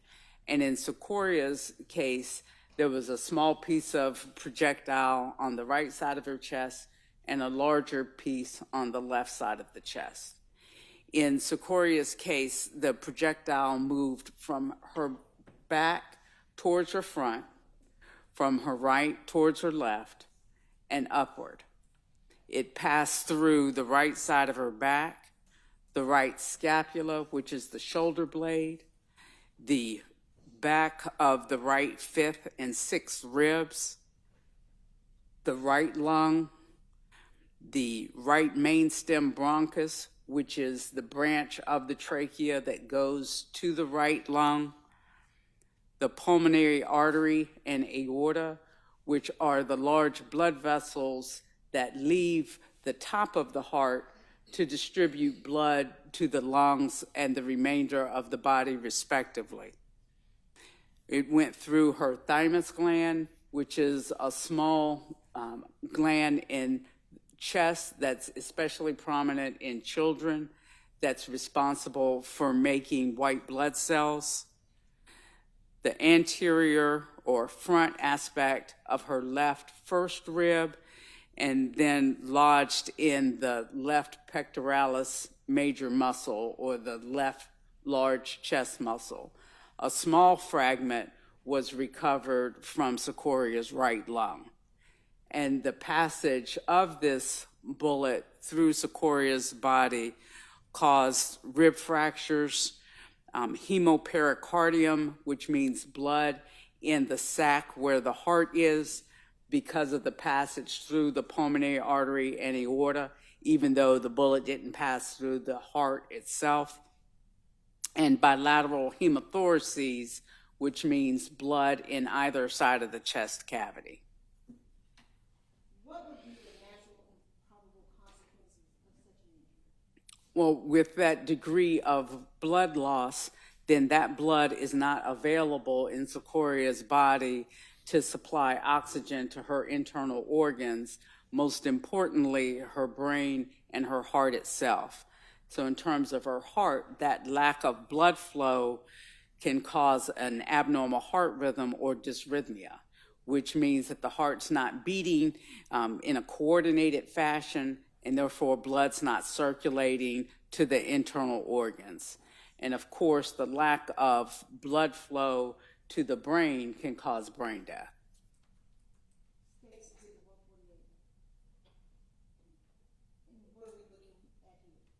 This is a closer view of the entrance wound on the right side of Secoria's back. What is that marker indicating that is on her back in stage 148? This is a ruler that has her case number on it so that anyone else who looks at the photographs can get an idea of the size of the wound because of the presence of the ruler. And are we able to see that abrasion that you were talking about a little bit better in stage 148? Yes. So right at the edge of the wound, this whiter area is the subcutaneous tissue that is exposed because of the passage of the bullet into the body. And that's called an abrasion. And abrasions are most commonly seen with entrance wounds. And you talked about fragments of projectile going in, if it's moving, it's going through the body, it's breaking apart. Is that uncommon or unusual for that to occur? It's not uncommon, no. And State's Exhibit 149, is that just a closer view of what we've been talking about? It is.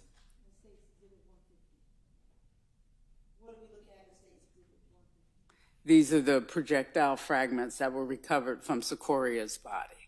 And going back, you don't have to go back to State's Exhibit 149. Would there have been any medical intervention that would have caused that gunshot wound to be the size that it was? Or No. was it just purely the bullet tumbling as it's entering into her body? I guess it's like a spiral. It's just winding up and making it bigger as it enters inside of her. Well, or instead of the spiral, it's tumbling. And States 150, were you able to tell? First, I stopped myself and probably answered me. What are we looking at in States Exhibit 150? These are the projectile fragments that were recovered from Secoria's body. And were you able to make any indication about the caliber of weapon that projectile came from at all? No. What do you do with that projectile once it has been removed? So once it's photographed, it's sealed in a plastic evidence box and then placed in a locked receptacle in our office before our office colleagues transfer it to the Georgia Bureau of Investigation for analysis. And I'm showing this in March as States Exhibit 151. Recognize States Exhibit 151.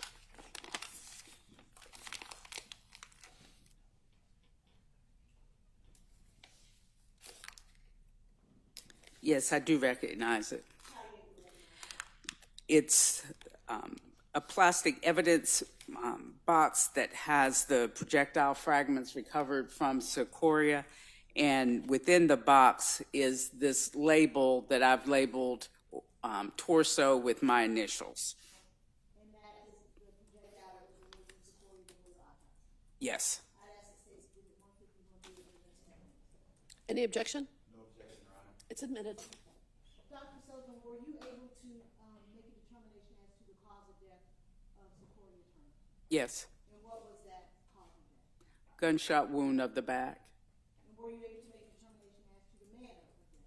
Yes. And what was that manner of death? Homicide. Nothing further.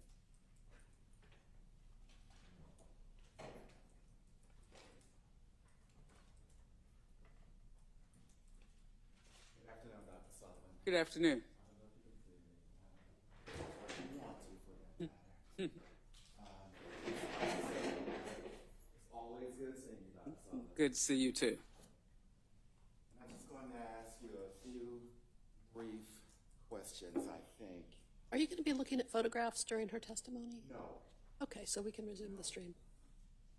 You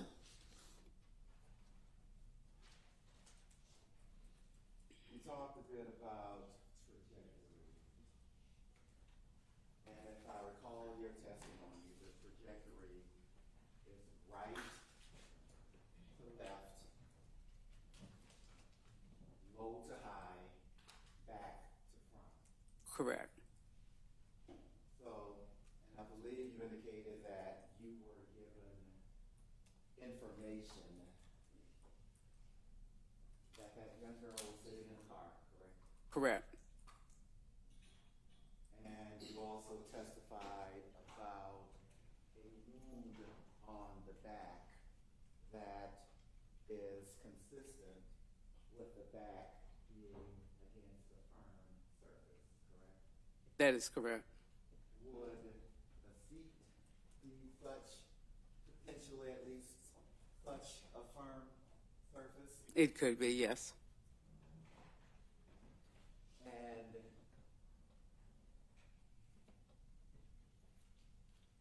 you charted to some extent, not to some extent, you expertly charted the path of that bullet internally, correct? Yes. And was there any damage to, well, I'll withdraw that. There's a section in your report that talks about the musculoskeletal system. And I don't speak your language. How's that word, how should that word be pronounced? Musculoskeletal. Musculoskeletal. And you did not indicate anything in that musculoskeletal section that appeared abnormal, correct? Abnormally formed? Correct. Correct. Or you didn't know any defects in her, did you? Other than there's some damage to the rib, correct? If I can look at the report.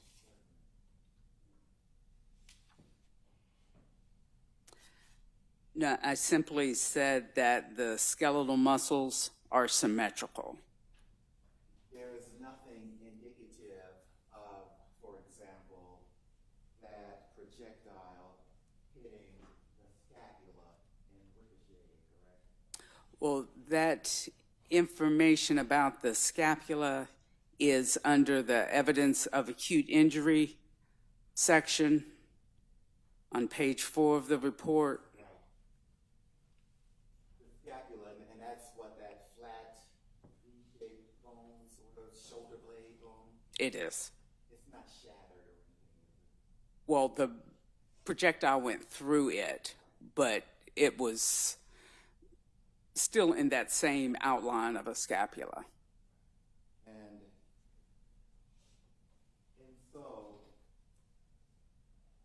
you didn't detect any drastic, I'll withdraw that, you didn't detect anything to suggest an irregular path within the body, is that correct?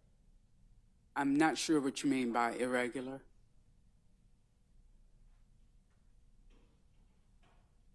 Versus a straight line. The path was somewhat of a straight line, correct? Well, there was both vertical deviation and right-left deviation.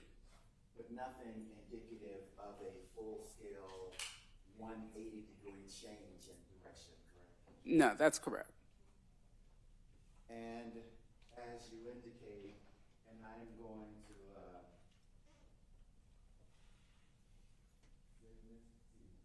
and from where, were you told, were you given any indication of where a potential shooter or shooters were? No.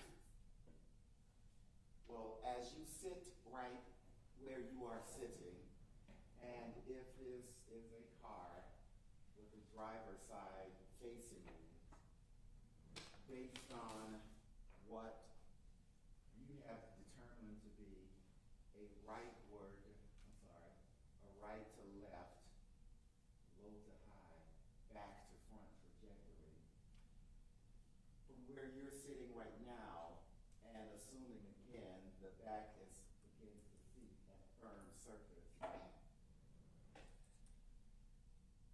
that would not be consistent with that path, isn't that correct? That is correct. And with the path being upward, that would be suggestive of the shooter, as it were, taking a lowered stance. Is that fair to say? That's a possibility. Not only is it a possibility, I guess, as a scientist, that would be a reasonable possibility, correct? Or you may use those words interchangeably. That would be reasonable, correct? It would be reasonable. And to some extent, or are you capable of weighing reasonable alternatives if presented? Some alternatives are more reasonable than others. Based on your testimony of the back being against the firm surface and the trajectory being right to left, low to high, back to front,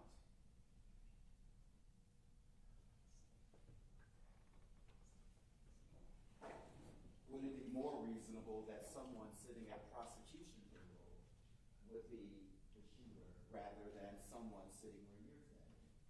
Assuming that the person being shot is sitting as you are now. And being that, again, your testimony was that there was a firm surface, let's make that assumption. So making that assumption, it would be more reasonable that the shooter would be to the right side, correct? Correct.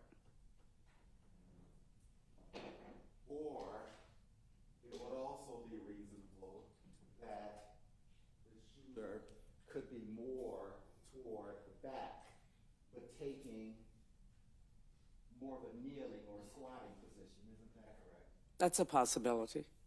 In terms of relativeness of possibilities, that would be a greater possibility than a person, a stationary person, sitting where you're sitting, correct? Correct.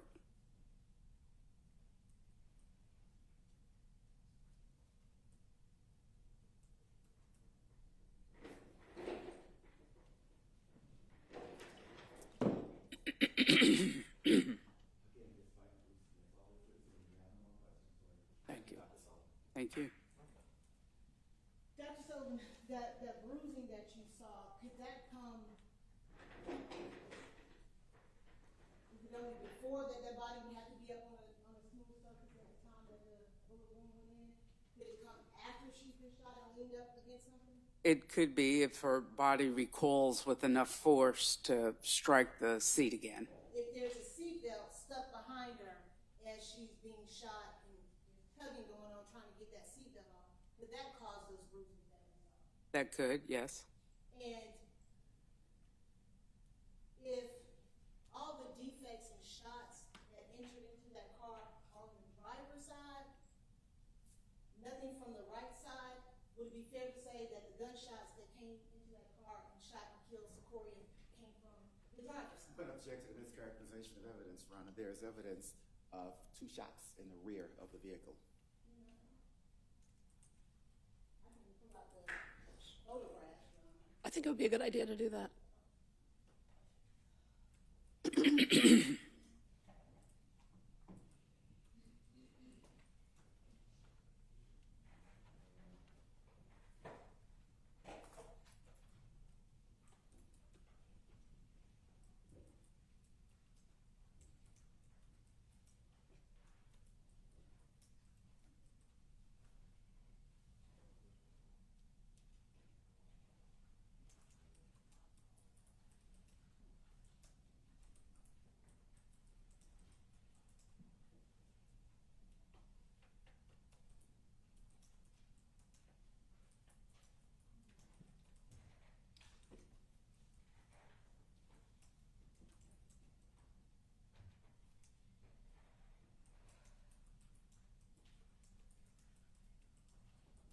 Show you State's Exhibit 13. And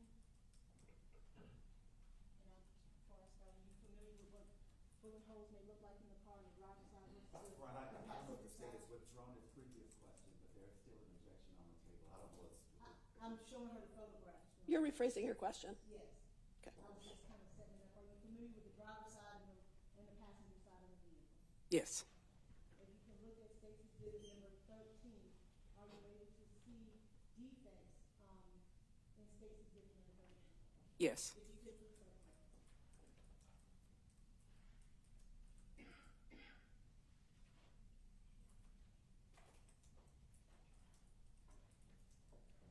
If you could pull out, is that the driver's side or the passenger side of the vehicle? The driver's side. State's Exhibit 14. And that's 2, right? Correct. 16, I'm sorry, if you could zoom in. Are you able to see any defects in State's Exhibit 16? Yes. If you could please circle those.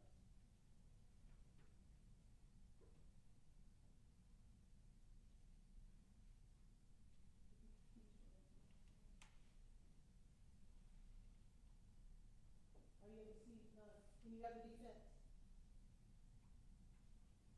And so, to be fair, the one closest to the driver's door, would that be the same as the defect that you circled in State's Exhibit 13? It may have been. Okay, all right. So we're gonna go to the back panel. Are we on the passenger side or the driver's side? The driver's side. How many defects did you note on the passenger back seat area? I'm sorry. How many defects did you notice on the back passenger on the driver's side? I'm sorry. Okay. I apologize. I got confused with. There's 1, 2, 3, and 4. So now we're up to 6 defects. Correct. 2 in the front panel, 2 in the back panel. 3 in the back panel and 1 in the back bumper area. All on the driver's side. Would that be fair to say? That is correct.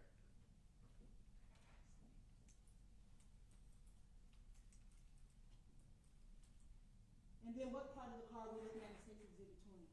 The back, primarily the driver's side. And if you could circle any defects you noticed on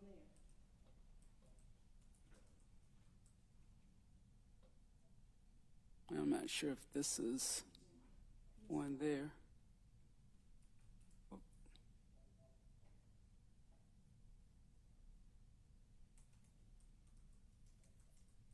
So here, sorry, let me erase these. There, not sure if that's one in the glass. That's, I believe I had circled that, but I'm not sure now if that's an actual defect or a scrape. But at least, how many would you say in the back trunk area of that vehicle? 2, possibly 3, and then one more here is 4.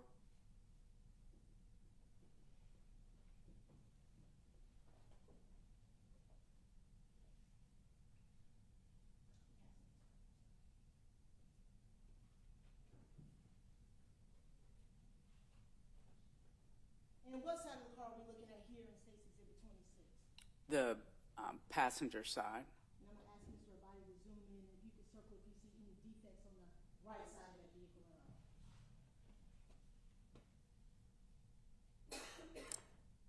I don't see anything that I can definitively say is a gunshot wound here, but I can't tell if some of these specks are dirt or paint or actual defects. You're familiar with APD having a crime scene tech? Yes. And their job is to go out and take photographs of any defects that they may see in relationship to the investigation of the case? Yes. Would it be fair to say if they didn't find any? Objection leading. It is leading. Would it be fair to say? Objection leading.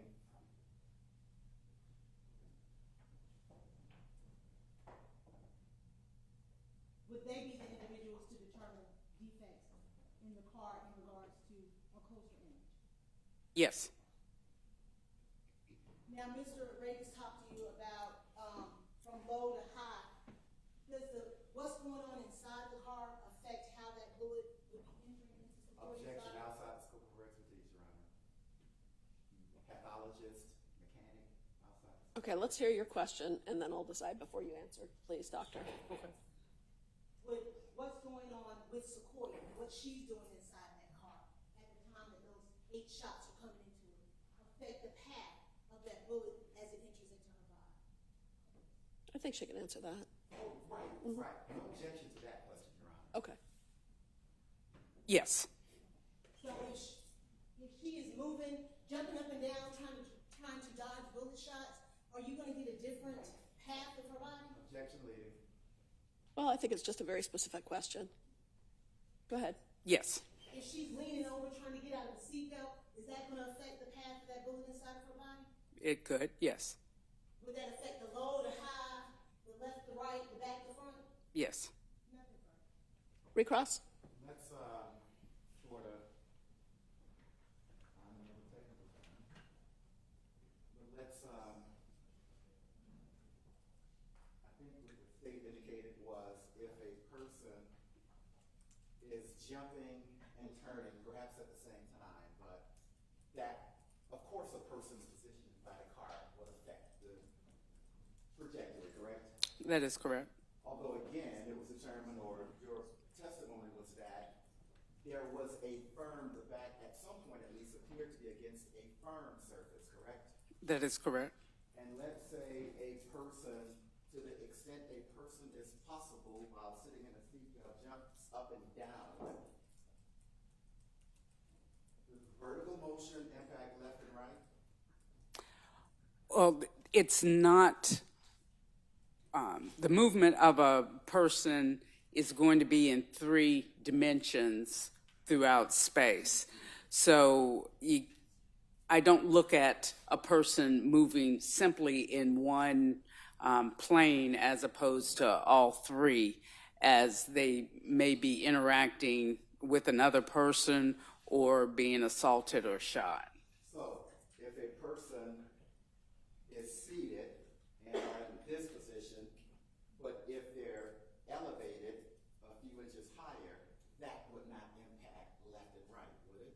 No, that would impact the vertical. The vertical, but not the horizontal. Correct. So that would affect the low to high. Depending on where the projectile is coming from, but also that's assuming that there's no firm object within the body that is being struck. And in Secoria's case, the bullet hit multiple ribs and her right shoulder blade, which you can reasonably expect would alter the pathway of the bullet. If she is leaning over, is that going to affect the pathway? It could. So let's, as the state demonstrated, leaning in that position, that would not change left and right, correct? Well, what it can't. Position the state, I apologize, the position the state just demonstrated, leaning in this position, if that person who's firing is in your area, that would not impact left to right, would it? What it can do is to bring parts of her body in terms of the bones into the pathway of the bullet, because again, a person's not moving simply in one plane, but in three.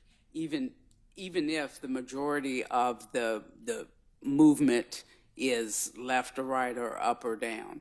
So that can bring the bony structures that may not be impacted by a bullet into the pathway of the bullet because of the change of position.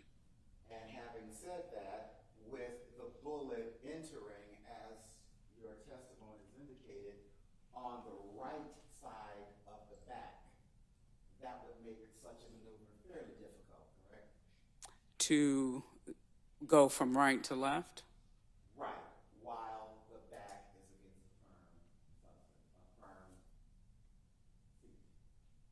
It's still a possibility. In terms of relative possibilities, the most reasonable of those possibilities, based on all the evidence we have, is that the shooter was not on the left side of that car, correct? Well, given the fact that the gunshot wounds are on the left side of the car and none were on the right, as a person of science, then I can assume that the bullet that entered Secoria's body entered from the left side of the car. Or, isn't it also correct, there are two bullets, defects in the back of the car, correct? That is correct. And the bullets could have entered the back of that car also, correct? Right, from the left side back of the car, yes. Thank you. No more questions. If the car is moving and the shooter is stationary, at some point would that shooter be in the back of the car? Yes. Okay, any further questions for this witness? No, we have, no, Your Honor. Okay, can she be excused? No objection. None from the state, Your Honor. Thank you. My name is Sarah. That's Sarah with an H, and my last name is Van Holm. That's VanHolm, and that's 2 words. Good afternoon, Ms. Van Holm. Good afternoon. If you could please tell the ladies and gentlemen of the jury how you are employed. I am currently employed with the Georgia Bureau of Investigation in the Division of Forensic Science as a firearms examiner. And how long have you held that position? Since July of 2017, so a little over 8 years. And what are your duties and responsibilities as at the GBI? So as a firearms examiner, primarily we determine if a bullet or a cartridge case was fired from a particular firearm or not. If no firearm is submitted, we can determine if a group of cartridge cases or a group of bullets was fired from the same firearm, and potentially provide a list of firearms in which they were fired from. We also perform services in serial number restoration and muzzle to target distance determination. What does that last part mean? Muzzle to target distance determination. And what does that mean? From the muzzle to how far, I guess, yes, from the muzzle to the actual target? Yes, so typically it's going to be clothing. We are looking at the concentration of the gunpowder residues on clothing. And yes, it's the distance from the muzzle of the firearm to the object itself. Is that the soot or stiffening that possibly the ME looks for to determine the range as well? It can be if it's on skin. And can you tell us a little bit about your background and your training that allowed you to hold this position with your GBI? Yes, so I have a bachelor's degree in biology from the University of North Georgia. Prior to being employed with the GBI, I was a operations manager for a small firearms manufacturing company. I was a certified firearms instructor, and I was also a professional competitive shooter.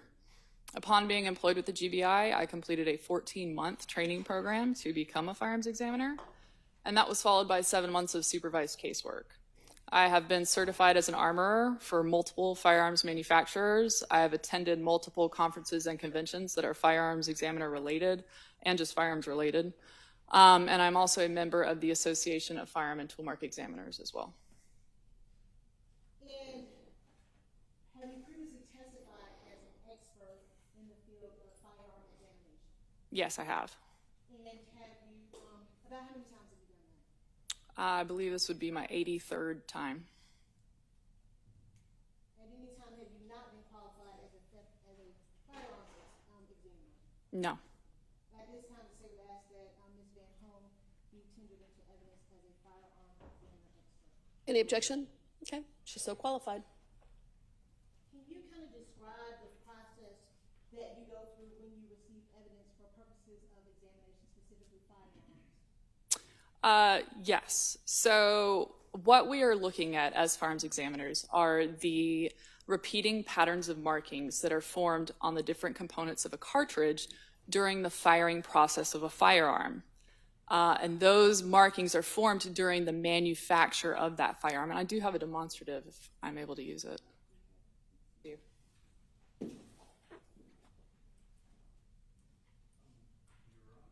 It's a cartridge. Have you seen it? Okay.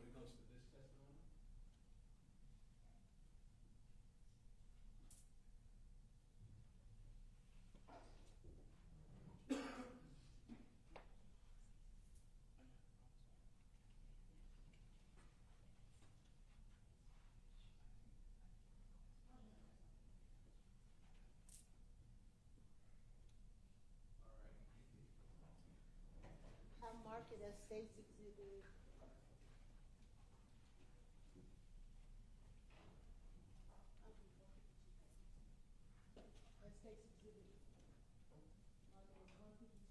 And as they're doing that, can you kind of give us, because we use different terminology in regards when we're talking about firearms.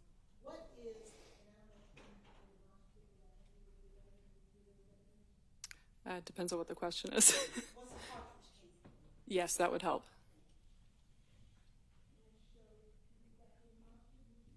We asked that it just be demonstrative purposes. No objection for demonstrative purposes.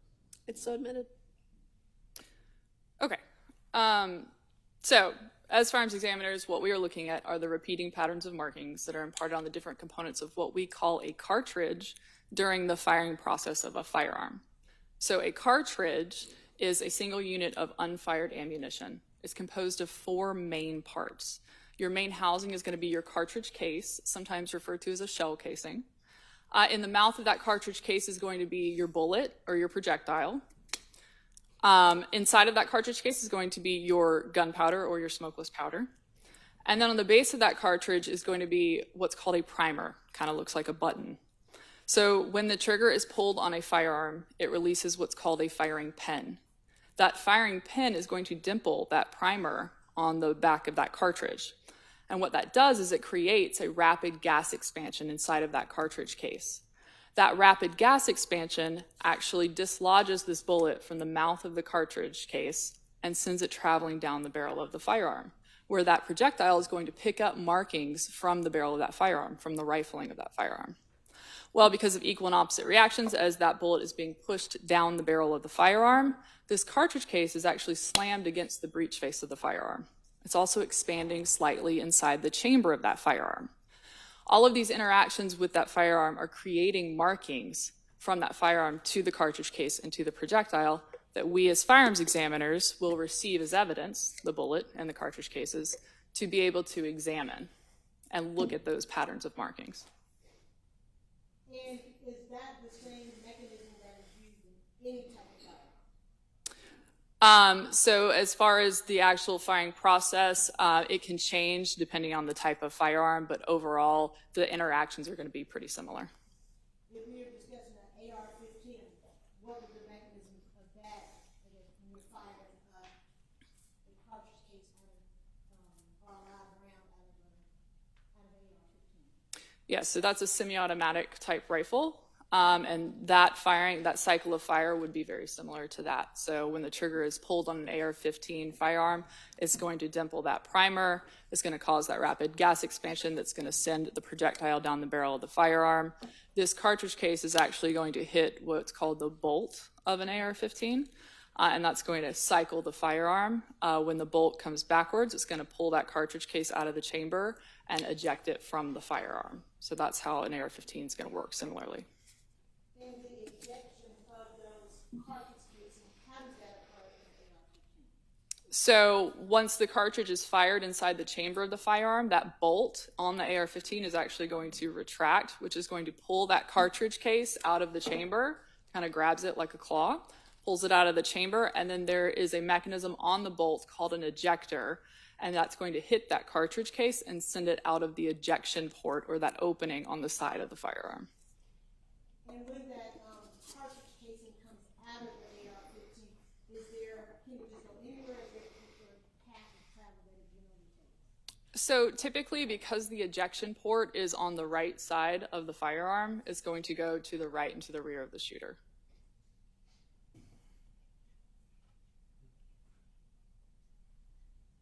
I'm going to show you what's been marked and triggered into state's evidence as 60M.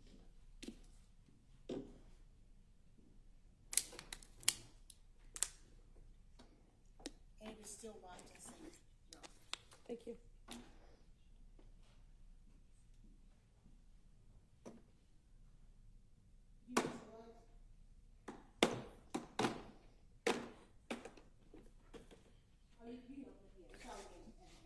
Are you familiar what's in State's Exhibit 60M?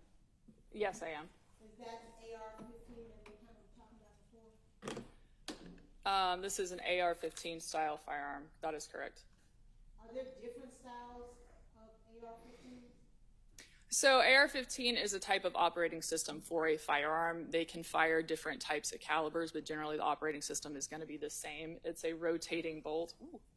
It's a rotating bolt gas-operated firearm. How many rounds does a general AR-15 hold or carry? That's going to depend on the magazine that you use in it.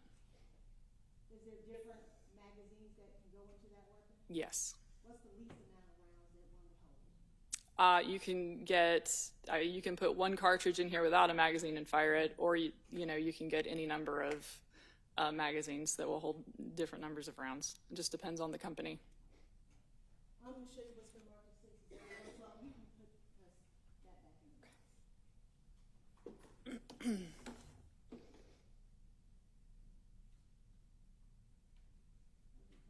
Is there a trigger pressure on AR-15s? It does take a certain amount to pull the trigger on any firearm. Do you know what it would be on an AR-15? It's going to depend on the firearm. And in State's Exhibit number 112, do you see the weapon that is depicted in State's Exhibit 112? It's a little difficult to see it in that picture.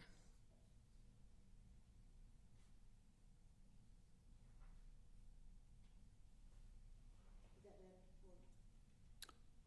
Not really. State's Exhibit 113.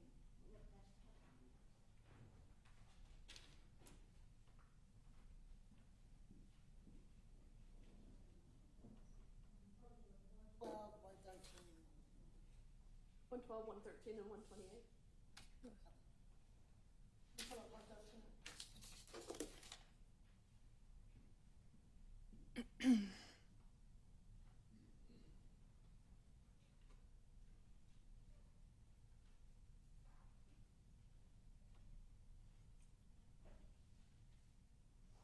Is that State's 113?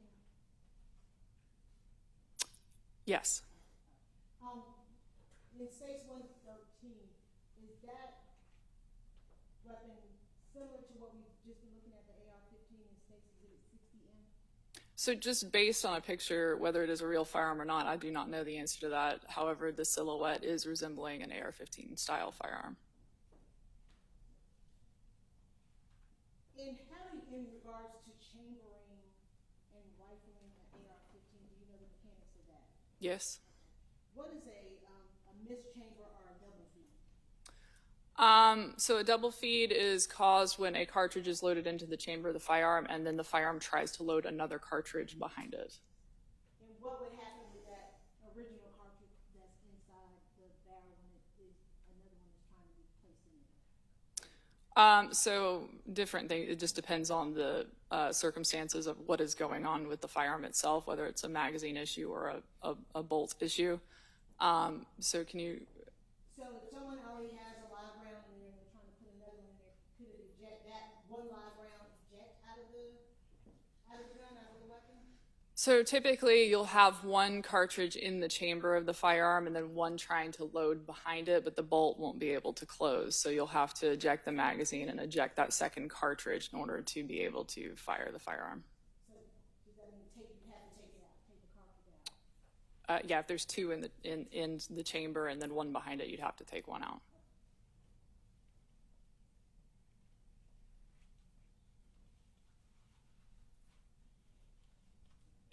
Are there things that can affect where that cartridge casing may be located after it has been fired? Does it remain in one spot, or could there be environmental things that affect how where it lands once it hits the ground? Oh, there can be many factors that can affect where cartridge cases land.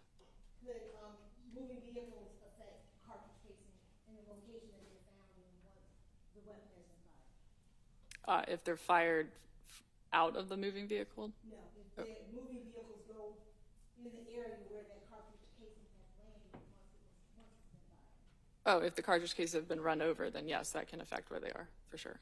If individuals are sweeping after that shot is fired, could that affect the location of the cartridge casing? Yes. Could wind affect the location of the cartridge casing? Wind? Yeah. It's a possibility. People walking around in the area keeping. Yes, that's also a variable that can affect it.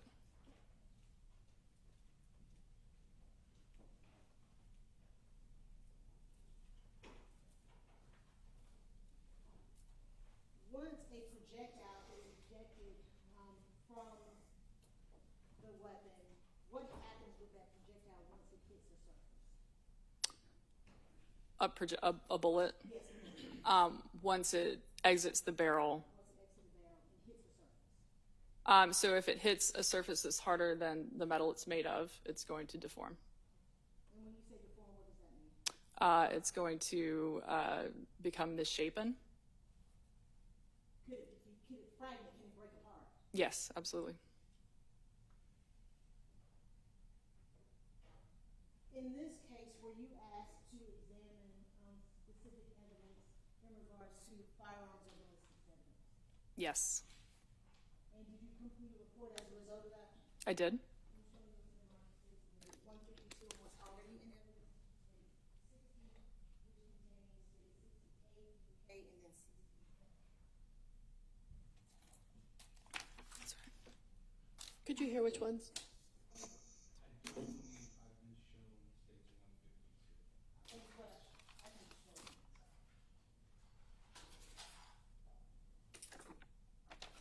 you recognize states 60 and the contents of any specific to those contracts?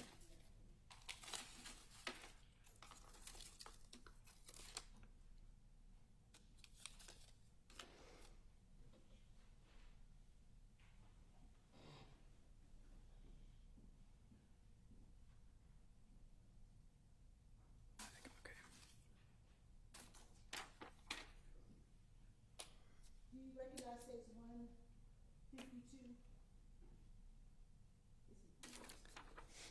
Yes, I do. And how are you able to recognize states 152? This is the report that I developed on this case.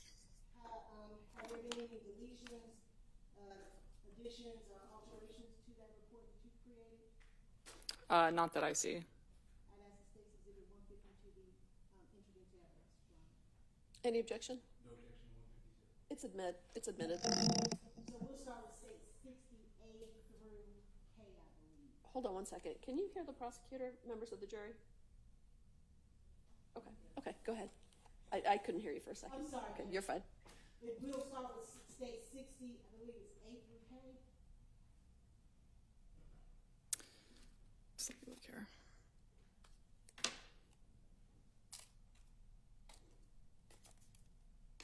And for your purposes, it would have been, do you mark it differently than what the state is marking? Yes, I do. And for purposes of your reports, I believe it's 22A is how you have it labeled?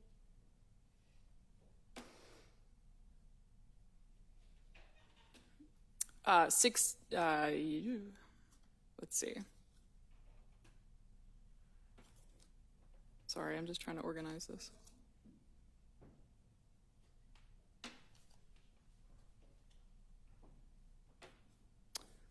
Yes, 22A. And then what is State's 22A? 22A is going to be the 7 5.56 by 45 millimeter cartridge cases. And did you have a piece of evidence that you marked as your 22B? I do. And that would be State's Exhibit number 60H? That is correct. And what is your 22A State 60H? My 22B State 60H is going to be 1223 cartridge case. And your 22C, which would be State 60I? That's correct. And what is contained in State 60I? That's 1 9mm cartridge case. And how were you able to determine that State 60I is a 9mm cartridge case? How was I able to determine it was a 9mm cartridge case? The head stamp says 9mm on it.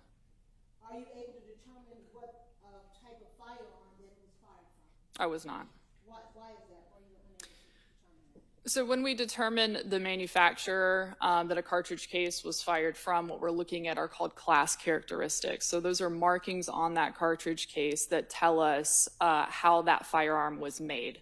And different manufacturers will have different tells on their firearms so that we might be able to determine what type of firearm it was.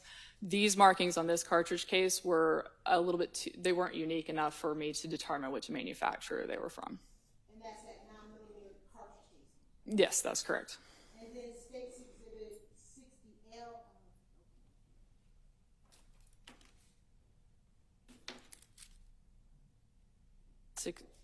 Can you repeat that?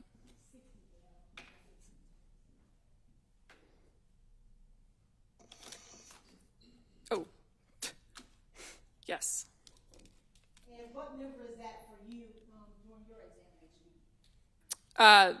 That's item number 23 for me. And what is State's Exhibit 60L in your 23? So that's a 38 class bullet. And when you say a bullet, is that the same as a projectile? Yes, that's correct. Does that mean that has been fired? Yes. And how, when you were able to determine that it was a 9mm? No, it's a 38 class. In a 38 class, what types of weapons can a 38 class, I'm messing up the terminology, bullet be fired from? That's all right. So 38 class is going to encompass a few different cartridges because the projectiles on those cartridges are about the same size. So it's a generic term for a certain number of cartridges. So 38 class is going to include 380, 9mm, 38 special, and 357 Magnum. And those are all handguns that you described? Yes. And let's talk about States 60J through K. I believe that is your 22D. 22D. Yes. And can you tell us what is in State 60J and K in your 22D? Yes, so 22D is going to be 223 cartridges. So that's 223 unfired ammunition. Is that what you Some would refer to it as a live round, yes. And were you able to make any determinations in regards to state 60J and K as far as, I believe you said it was a 223. Is it the same manufacturer, same type? So it's the same size cartridge, so it's a 223 cartridge. One is a Frontier manufacturer that made that cartridge, and the other is a Federal. So one is a Frontier. Can you tell me which one of those was a Frontier? Might need my scissors now. No, I think I'm okay, thanks. It would be States Exhibit 60J. Is the Frontier. 60K is Federal. And then we're going to move back to this. Your 22B, which was state 60H. Yes. And can you tell us what is that in state 60H? 60H is the one 223 cartridge case. And does that mean that when you say case, it has been fired? Yes, correct. And are you able to tell what type of firearm fired that 223 cartridge case? That 223 cartridge case is because this was having been fired from an AR-15 style firearm. And then states 60A through G. What is state 60A through G? So that's 7 5.56 by 45 millimeter cartridge cases. And tell us about your findings in regards to your examination of states 60A through G in regards to those 5.56 cartridge cases. So those 7 5.56 cartridge cases were all fired from the same firearm, and they are consistent with being fired from a 5.56 by 45 AR-15 style firearm. Can a 223 and a 5.56 be fired from the same weapon? So typically you can fire a 223 in a 5.56 firearm. You don't necessarily want to fire a 5.56 in a 223 designated firearm. Why is that? The 5.56 is typically a higher pressured round. So if the firearm is only rated for 223, it may not be able to handle the pressure of a 5.56. Tell us about the 5.56 higher pressure round. What does that mean? So that means it's going to typically have a little bit more powder inside of the cartridge. Typically a 5.56 is going to be around 58,000 PSI, where a 223 is going to be around a 55,000 PSI. That's pounds per square inch of pressure.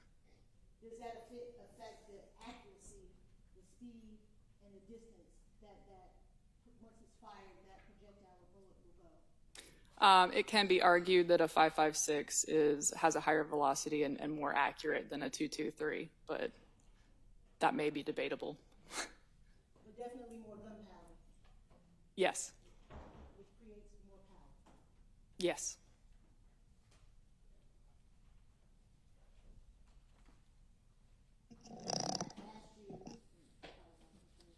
If those 7 5.56 cartridge casings that you examined and that 223 cartridge case that you examined, if they appeared through your examination to have been fired from the same weapon?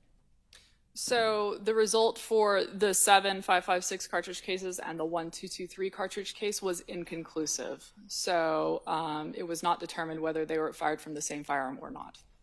Now, you said that it wouldn't be wise to fire a 5.56 from a weapon that is designed for a 223.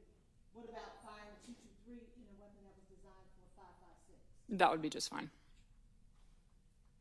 Is it unusual for individuals to load, in your knowledge as a firearms expert, different calibers of bullets into a weapon? So because 5.56 and 223 are essentially the same cartridge, one is just a higher pressured round. From the naked eye, you can't tell the difference between the sizes of the cartridge themselves. So to see 223 and 5.56 intermingled is not unusual.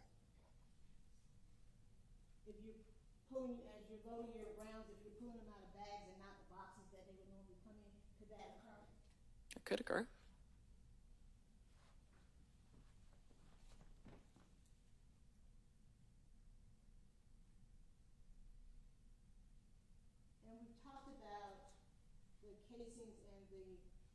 cartridge casings and the cartridges that you examined, did you have an opportunity to examine anything else in this case?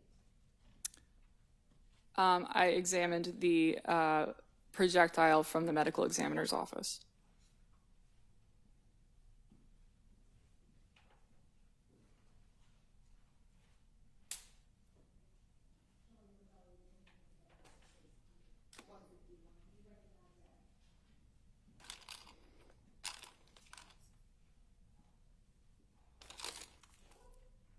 Yes, I do. And the process that you utilized to examine the projectile, can you kind of walk us through that process? Yes. So when you receive a single projectile, there's no comparison to be made to other projectiles. And if you don't receive a firearm, you can't test fire that firearm to be able to compare to the test fires of that firearm. So what we are looking at on that projectile are just going to be those class characteristics, which are going to be those markings that kind of indicate to us what the design of that firearm is. So we're looking at caliber. We're looking at the rifling on the projectile itself, and that's going to give us some information. What direction that rifling is going, the width of those lands and grooves from that rifling, we can actually measure and put into a database that's going to kick us back manufacturers that manufacture their barrels to those specifications. And so we are able to provide a list of firearms potentially for manufacturers that fired that projectile. And did you do that in this case? Did you compare that projectile that was received from the medical examiner's office that was removed from Secoriea Turner's body to the evidence that, the other evidence that we talked about today? So I can't compare a projectile to cartridge cases. I can't determine if a projectile came from a cartridge case, and that's because when that projectile leaves the mouth of that cartridge case, all those markings are going to be covered up by the actual rifling of the barrel. So we don't do that. However, I was able to give a type of firearm in which that projectile was fired from. Were you able to get a caliber? I was able. And what was that caliber? The caliber was .556. And were you able to give a type of weapon that it could have been fired from? Yes, it was an AR-15 style firearm. And is that similar to the AR-15 style rifle that those 7.556, let me say shell casings because I started confusing myself, or cartridge cases came from? Yes, that is the same style firearm. Now, you talked about earlier, if you had a firearm to compare those shell casings against, that you could utilize that to analyze what would you utilize it for? So if I received a firearm that exhibited the same class characteristics, so it's a .556 firearm, it's an AR-15, then I would test fire that firearm and compare it to the cartridge cases and to the projectile. And could you use that firearm to determine whether or not it was the same or matches the shell casings that you had? Potentially, yes. Could you also, if you got a firearm, could you also utilize that, analyze that firearm in those shell casings to eliminate it as being the weapon that fired those shell casings? Again, it's a possibility. Did you receive a firearm in this case to do any of that type of analyzing? I did not. Nothing further. Cross-examination?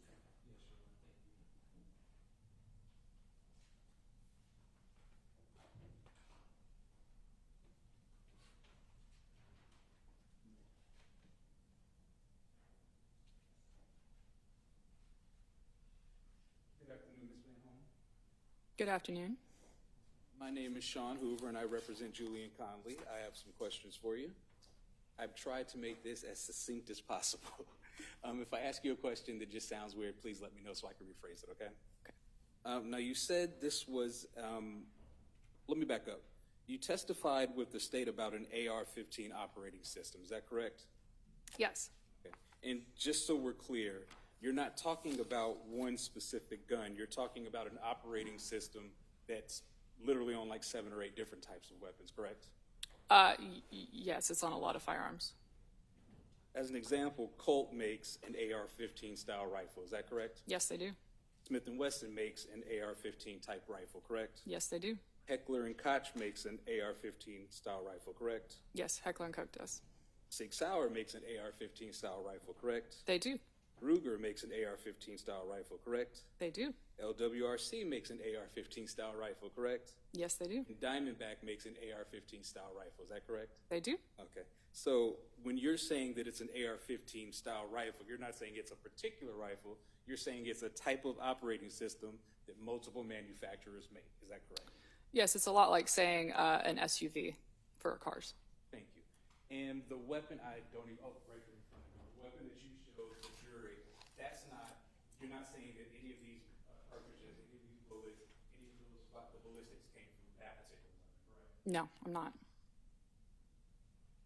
In fact, based off of your analysis of the ballistics in this case, you don't know which manufacturer actually created the gun that fired the weapons that killed the young girl, do you? That's correct. I do not know the manufacturer.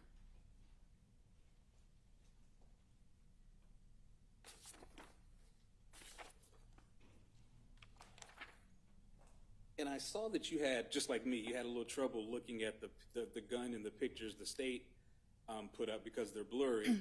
You can't even tell the jury that the gun that the state had you display in front of them is the same gun that we saw in the pictures, can you? Oh, no, I cannot. All right, so let's talk about characteristics a little bit. There are class characteristics, subclass characteristics, and individualized characteristics, correct? That's correct. All right, could you explain to the jury what class characteristics are? Yes, absolutely. So class characteristics, as we talked about before, are our broadest category of characteristics. So those, again, are going to be those markings that are indicative of the design of the firearm. So caliber, obviously, being one. The rifling on a bullet would be another. Firing pin impression shape is another class characteristic. That's going to tell us how that gun was made. And if you had enough class characteristics, if you found enough class characteristics, are you able to tell what particular manufacturer built or made the gun that was used? So it depends on the class characteristics. So some manufacturers have unique enough characteristics that we can say, okay, this cartridge case was fired from this manufacturer, but that is not always the case. And in this particular case, this part of your investigation, you do not have enough class characteristics to determine the actual manufacturer that created the gun, correct? Yes, so I can't tell the manufacturer of the firearm. I can just tell the operating system of the firearm. Okay. And could you please tell the jury what subclass characteristics are? Yes, so after class characteristics, if our class characteristics are agreeing, the next markings that we're looking at are our smaller group called subclass characteristics. Now, subclass characteristics are markings that are formed during the manufacture of a firearm, and they can be common across a small subset of firearms that are manufactured around the same time period. So if the same tool is cutting the same firearm piece, then those markings can carry over and they can be common across a small group of firearms before that tool has changed to create those unique markings. And finally, the individualized characteristics. Can you explain that to the jury, please? Yes, so we go from class characteristics to subclass characteristics to finally the bread and butter of what we do as firearms examiners, which are those individual characteristics. Those individual characteristics are also incidental to the manufacture of the firearm. They are unique to that firearm, but they're also incidental to the wear and tear of that particular firearm. So those are the markings that we're going to use to make our determinations. Now, if I heard you correctly, the analysis you conducted, looking at the class characteristics, sub-characteristics, and individualized characteristics, the conclusion you came up with was inconclusive. For the 7556 cartridge cases, those were identified as having been fired from the same firearm. Now, that group to the 1223 cartridge case was inconclusive. So, and please correct me if I'm wrong, the state talked a lot about how a certain weapon can fire both the 556 and the 223, correct? Yes, that's correct. But based off of your expert analysis on all of this, you can't tell the jury that you know for a fact that one weapon fired the 556 rounds that you analyzed and the 223, can you? That's correct, I can't. So you can't tell this jury that only one weapon fired into that vehicle on the night of the shooting, can you? Based on the inconclusive result to that 1223 cartridge case, because there wasn't enough information, I cannot say that it was one firearm.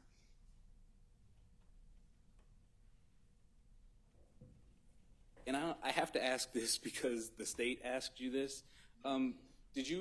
before you received everything and started processing the information, were you ever notified that there were people sweeping up cartridge casings that you couldn't get? No. Were you ever notified that there were vehicles driving over cartridge casings that were too damaged, so they just didn't send them to you? I'm not aware of that. And were you ever notified that people were like walking around, I guess, kicking casings that we couldn't get to you, or they couldn't get to you? I wouldn't know the circumstances of where the cartridge cases were picked up.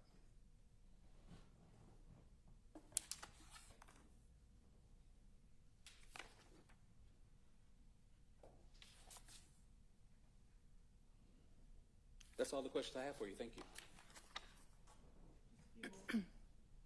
So what you were able to determine, what caliber was the projectile that was removed from Secoriea Turner's body? It was a 5.56 projectile. And those 7 shell casings that came from the crime scene of that shooting, what caliber were those? The 7 cartridge cases that I did together were also 5.56 by 45 millimeter cartridge cases. And were they all shot from the same firearm based on your detailed analysis of those cartridge casings? Those 7 were, yes. And you can only analyze what you get to determine whether or not the gun matches, the shell casings matches, and the bullet or projectile match, correct? I can only analyze what I have. Did you get a gun to analyze in this case to eliminate it as being the murder weapon? I did not receive a firearm. Thank you. Okay, can she be excused? Yes, Your Honor, she may. All right, thank you for joining us. We can get out of here. Okay, are you ready for the next witness, or do we need to take up some matters?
Okay.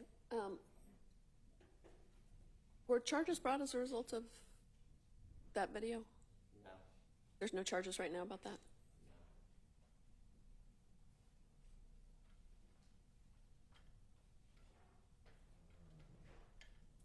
Okay. All right. I have to stay here because my laptop is here. Your Honor, the first video that the state played is actually from May 28, 2025, and it's in a completely different part of the jail, a completely different room. The second one, which is the fight, that was July 12, 2005, or 25. The state tried to make it sound like Mr. Conley is filming, floating around like this, and then the very next one was the fight. That's not true. Looking at the over 77 videos, Your Honor, between May 28, 2025 and July 12, 2025, there are a ton of videos, there are a ton of pictures.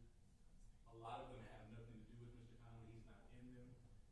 This did happen like, okay, this is one part of the day, and then the next part of the day, a fight happened. This is over 2 months later. And again, it's clear from the phone, it's clear that multiple people have possession of this phone. It's not just one person, Your Honor. So to say that we can prove that he had the phone at this day means he owns the phone completely, and he's also filming the second day. If you looked at that video, Your Honor, you don't see him at all. You don't see tattoos. You don't hear his voice. No one references his name or anything like that. So this isn't what the state is trying to say it's going to be. We don't deny that that first one from May 28, 2025, Mr. Conley's in it. If they want to play that, I still say there's a 403 issue when it comes to the gang aspect of it. They're trying to prove there's a gang when they have 110-page report that they're about to put in about Instagram and gang stuff. But if they want to use that, we can argue that. But to say that because he had it on this day, 2 months later a fight happens that he's not even part of, that means it's his. I think that's a huge stretch, and I believe under 403 analysis, the probative value is completely outweighed with that, Your Honor. I apologize. I'm exhibiting it now. I'm inarticulate in the sense that what I was referencing as the same day as the fight is the text messaging from July 12th, in which the defendant is texting members of his family. He's texting about this fight in this individual. He's texting about the fight that we watched? Yes, he's calling the individual rat, and he's saying that. Okay, tell me about that. Tell me about those text messages. He's texting. So I can tell you that he has his phone because he has text messaged his mom. He is text messaging somebody who clearly is in the same gang, and then he's using gang identifiers as James sees to be and things of that nature. And they're talking about someone who's a rat, and then DOA, which will be dead on arrival, is what the gang expert would say that meant. And with circumstantial evidence, the state opinion would be he's clearly talking about the individual in which he stated to him that he is filming with his phone the fight in his cell. Do you have an exhibit with the text messages? I can pull it up, Your Honor.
7/12/2025 at 11:16 a.m. Would you mind just pulling the mic towards yourself since you're reading them? And it is helpful for you to read them because they're small.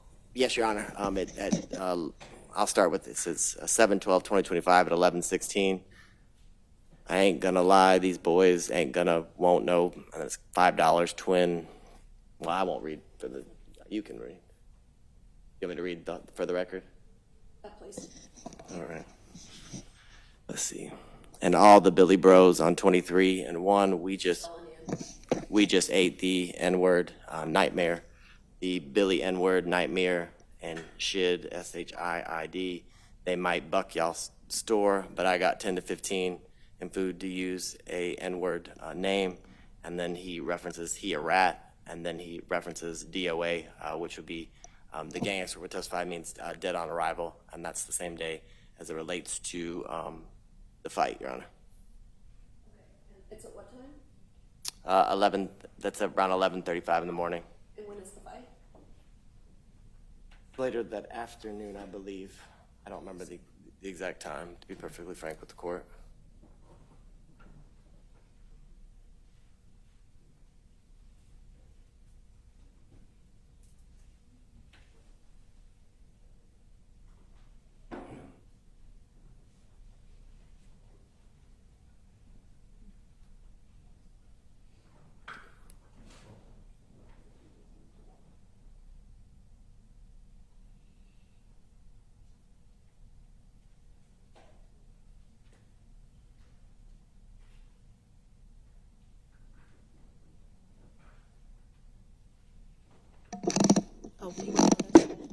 Oh, no. You were just looking for what time? Oh.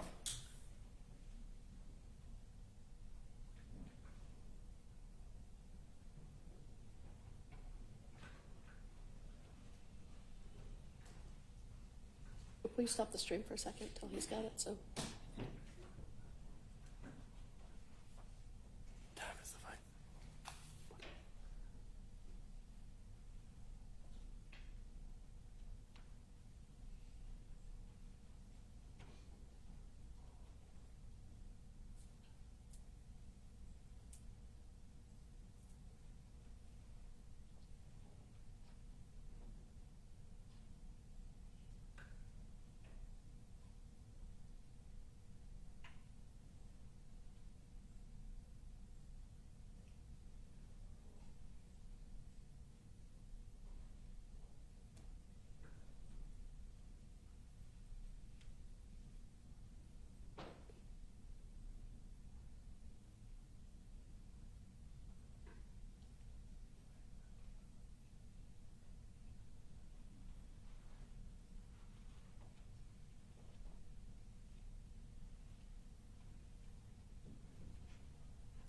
So, well, I'll just concede that one video, the fight video. Okay. I'm fine with that. Okay, my inclination is to allow both that text message if you choose to use it and the first video. If during the course of the expert's testimony it seems like there's a proper foundation laid for the second video, I'm not disallowing it right now. But if you choose not to offer it, that's fine. So I'm going to find that with regard to the balancing test, the probative value exceeds the prejudice of that first video, as well as that text message. Is there anything else I need to review before that expert? So for the phone, that's it. Y'all aren't trying to get anything else. Say it again. So for the phone, that's it. Just the video from May 28th and the text message. There's nothing else that you're gonna. Okay.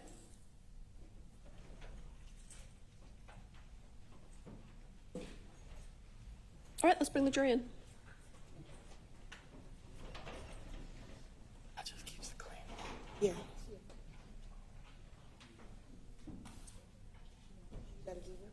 No, I got it. It's too much toggling.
Okay. Go right ahead. I don't think he's sworn. State would call Special Agent Jared Coleman. Raise your right hand for me. You swear to affirm the testimony you give to the court the truth, the whole truth, so help me. I swear. Right now, I have a seat the incident might state explain it in court. My name is Jared Coleman. Say, good afternoon, Mr. Coleman. Afternoon. Can you tell the jurors how you are currently employed, sir? Yes, I'm currently employed with the United States federal government. And prior to your employment with the United States government, can you tell the jurors where did you work? Yes, I was employed with the Georgia Bureau of Investigation as a special agent. And can you tell the jurors how long were you employed with the GBI or the Georgia Bureau of Investigation as a special agent with that division? Yes, sir. So I started my employment in April of 2015 and continued with the GBI until August of 2023. And while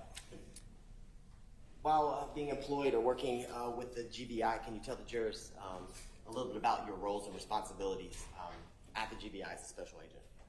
Yeah, so started out my career as a field agent, working homicides, public corruption, those types of cases that our Region 2 field office, which is down in Columbus, covering 13 counties. I did a short stint investigating drug crimes at our West Metro Drug Task Force over in Carrollton. And then I was selected and asked to help stand up the Governor's Gang Task Force for the GBI. Spent the majority of my career working gang crimes, gang nexus type investigations. And as part of your employment with the GBI as a special agent, can you tell the jurors a little bit about the training that you received as well as any special certifications in line with or in regards to your employment with the GBI? Yeah, so typical police training, we receive, rules of the road as far as like how to make arrests, criminal procedures, search warrants and affidavits, your typical basic law enforcement certification. And then in our GBI Academy, we go beyond that about how to process crime scenes, how to interpret evidence, how to conduct your interviews and interrogations, how to put together complex investigations, new investigative techniques that can be used and brought in a case. Specific to my experience, I also received specialized gang training, how to recognize gangs, how to understand if a offense is gang related or not, or if there's no type of nexus to a gang and whatnot. Yeah. And tell the jurors, as you continue to be employed with the GBI, talk about the transition as it relates to the gang training as well as the gang specific investigations that you did while a member with the Georgia Bureau of Investigation. Can you clarify what you're trying to ask there? So I guess you talked a little bit about at the beginning of your stint or your career with the GBI, you worked homicides and things of that nature. Can you tell the jurors when, at some point with the GBI, did you become focused or specialized in the area of gangs and gangs throughout the state of Georgia? Okay, got it, yeah. So about 2018 is really when I started focusing on organized crime, criminal street gang type investigations. It initially began with drug investigations, kind of how gangs work with narcotics trafficking and whatnot, and then kind of expanded, my specialty expanded more into like the sociological impact of gangs, how gangs get started from a socioeconomic perspective and more of the research side of things and what are the drivers of gang crime, why does that happen between individuals, why do individuals join gangs and whatnot. So understanding more gangs as an organization than specifically just like, oh, they're trafficking drugs or they're engaging in just acts of violence, more answering the question of why that type of stuff is occurring. And in order to do that, determining the why and the researching the background of gangs and organized crime, can you explain to the jurors the training and education that you received in order to do that type of research and investigations? Yeah, so on top of your standardized police training that is a general type of education, I also was a member of the Georgia Gang Investigators Association, received their basic gang investigators training on how to conduct a gang investigation, understanding what the Georgia gang law is, how it applies to certain situations. attended multiple conferences that have been put on by the Georgia Gang Investigators Association, sometimes more than one a year. I was also a member of the California Gang Investigators Association, as well as the East Coast Gang Investigators Association. So in those networks, not only do we receive formal training, but also training from other investigators conversing with one another. Hey, what do you see here? Why do you see that? How do you know that type of information? So there's informal training as well as the formal training as well with those organizations. And can you tell the jurors what is the GGIA organization? What does that stand for, and what is that? Yeah, so GGIA is the Georgia Gang Investigators Association. It's a group of investigators that come together to understand what are the gang trends that are occurring not only around the state of Georgia, but also across the United States. What is the origin of, if we're starting to see signs and symbols of a group that are popping up, where is that coming from? How do we know that? It's a conglomeration, kind of a group think of understanding these trends together because gangs move around areas, they come from somewhere, or they start in a certain area. And it's about understanding kind of how those groups begin and what they do, what their MO is in a certain area and how they operate. Now, can you tell the jurors the organization that you just spoke about, GGIA, as well as the other organizations you referenced prior to that in relation to East Coast and West Coast gang organizations involving other members of the profession like yourself? Can you tell the jurors, have you had the opportunity to be involved in any teaching or presentations as it relates to criminal street gang activity and all that surrounds what you just described?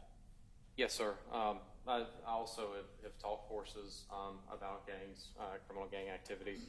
Just to name a few, at our GBI Academy as well as the GGIA conferences, I've taught courses on fundamentals of gang investigations, gang investigative techniques, how we can validate individuals as being associated with a gang or not, recognizing gang members and symbology, RICO indictments for gang enterprises. There's a few others, but okay. And can you talk to the jurors a little bit about, based on your involvement in those organizations, your familiarity with the Georgia laws as it relates to criminal street gangs and criminal street gang activity? I know it's small, but... Thank you. Yeah, so the lens that we examine our gang investigations are based exclusively upon the Georgia law, the Georgia Street Gang Terrorism and Prevention Act. So we don't say, oh, what is my definition? What do I think a gang is? What do you think a gang is? So on and so forth. It's based strictly on the interpretation of what the law defines it as. So when we're receiving this type of training, when we're applying this out in the field, it's based exclusively on the code section of the law. So our training focuses on, well, what does the law say? What are the signs, symbols, indicators for association or membership in a gang? So the training that we focus on talks about, what are the hand signs that you may see? What are the types of clothing that you may see? What is the type of lingo, the terminology that an individual may be using outside of a modern standard English that someone may be speaking normally? Things like that. And in the research that you described and the things that you're studying, hand signs, lingo, things of that nature, can you tell the jurors, do you study not only trends here in Georgia, but national trends as it relates to gangs that are known nationally and things of that nature? Yes, sir. We do. As gang investigators, we don't limit ourselves strictly to the borders of Georgia. For example, I've traveled out to Los Angeles, California, and spoken with gang members on the streets that have absolutely nothing to do with an active investigation that I'm working just purely from the sociology perspective of, hey, how'd you get involved with this? What does this mean? Things like that. So it's not just what's going on here, but it's also what's going on out on the West Coast, what's happening up on the East Coast. I've traveled to St. Louis on cases before, just getting around so that you understand the trends of what's happening and where the points of origin are, so that when you do eventually see something that has come here, you understand the basis of it as you're conducting your investigation and making an analysis on, is something gang related or is it not? And along those lines, when you're conducting your investigations and doing an analysis, can you kind of give an estimate or explain to the jurors approximately how many gangs you've investigated over your number of years, starting in 2018, as it relates to gangs here in Georgia and nationally? So in Georgia, the investigations that I've worked have probably touched, I'd estimate about 50 different gangs if we're talking about the difference between a traditional versus a non-traditional versus a hybrid gang or an outlaw motorcycle gang, in the neighborhood of 50 different gangs. Okay. And can you tell the jurors, in the investigations that you described and have talked about, have you, in the process of investigating, come in contact with gang members? Yes, sir. And can you tell the jurors why that's important to your investigations and research into the ins and out of any specific gang that you are investigating or researching? Yeah, so having contact with gang members is important because, first off, just pure membership alone in a gang is not illegal. So it's not, if an individual self-identifies as being in a gang, that's not illegal conduct in and of itself. So individuals are more willing to talk to you when you explain that to them, because they're the ones, they are the practitioners of that lifestyle. So they're the ones who kind of keep you up to date so that you understand, oh, this means this means that. They teach me as someone who's more of I'd liken it to like a researcher type role, having contact with people that are engaging in that type of lifestyle. So it's important that we're not making educated guesses about what's going on, but we actually hear, what things mean from individuals that are engaged in this type of lifestyle. Would you consider or classify that as almost analogous to like a continuing education as it relates to a specific gang and things of that nature, allowing you to stay with the changing trends? Oh, certainly, because these things are changing all the time. So by having that continued contact, they kind of keep you up to date on, hey, this means this means that. Because it's just like when my kid comes home from school with a new lingo that he's using for middle school that I've never heard of before. He's got to tell me what in the world the kids are talking about.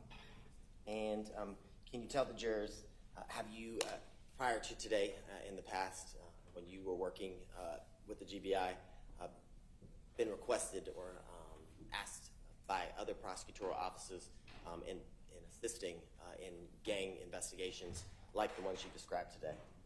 Yes, sir. I've been asked to consult from many different DA's offices on these types of cases. Can you kind of explain to the jurors in a nutshell, briefly, under what circumstances and how many times?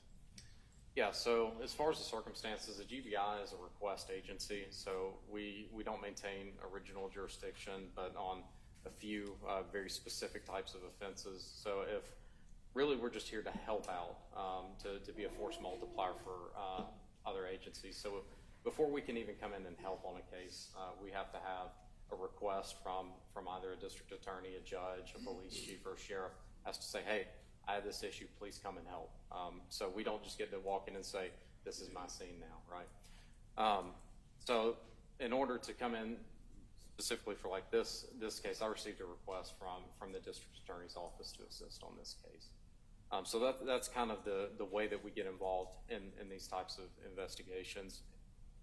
Based on the request is limited to the scope of what our investigation is. So if they only want for us to look into this element of an investigation, that will limit the scope of what we're looking into. Or if they want us to do an all-encompassing investigation, we can do that as well, but it's based on what the request is.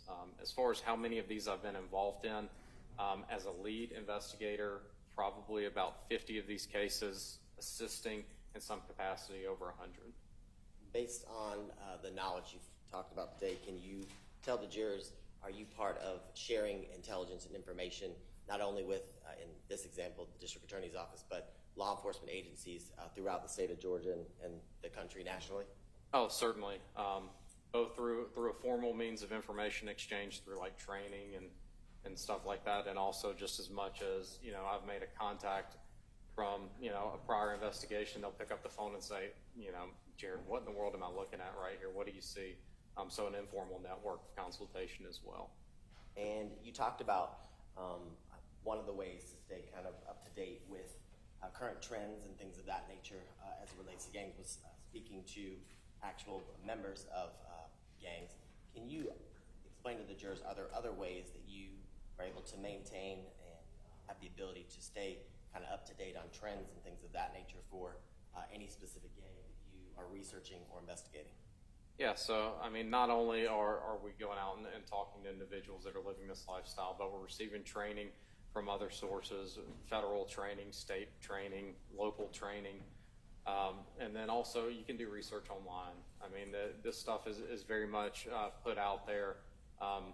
Sometimes you can do as much of a Google search or a YouTube search, and there will be videos of individuals that are like, hey, this means this, and this means this, and this is why we're doing this, and it's as interconnected as the world is right now with social media, people are very, very willing to discuss their point of view and the way they feel about things.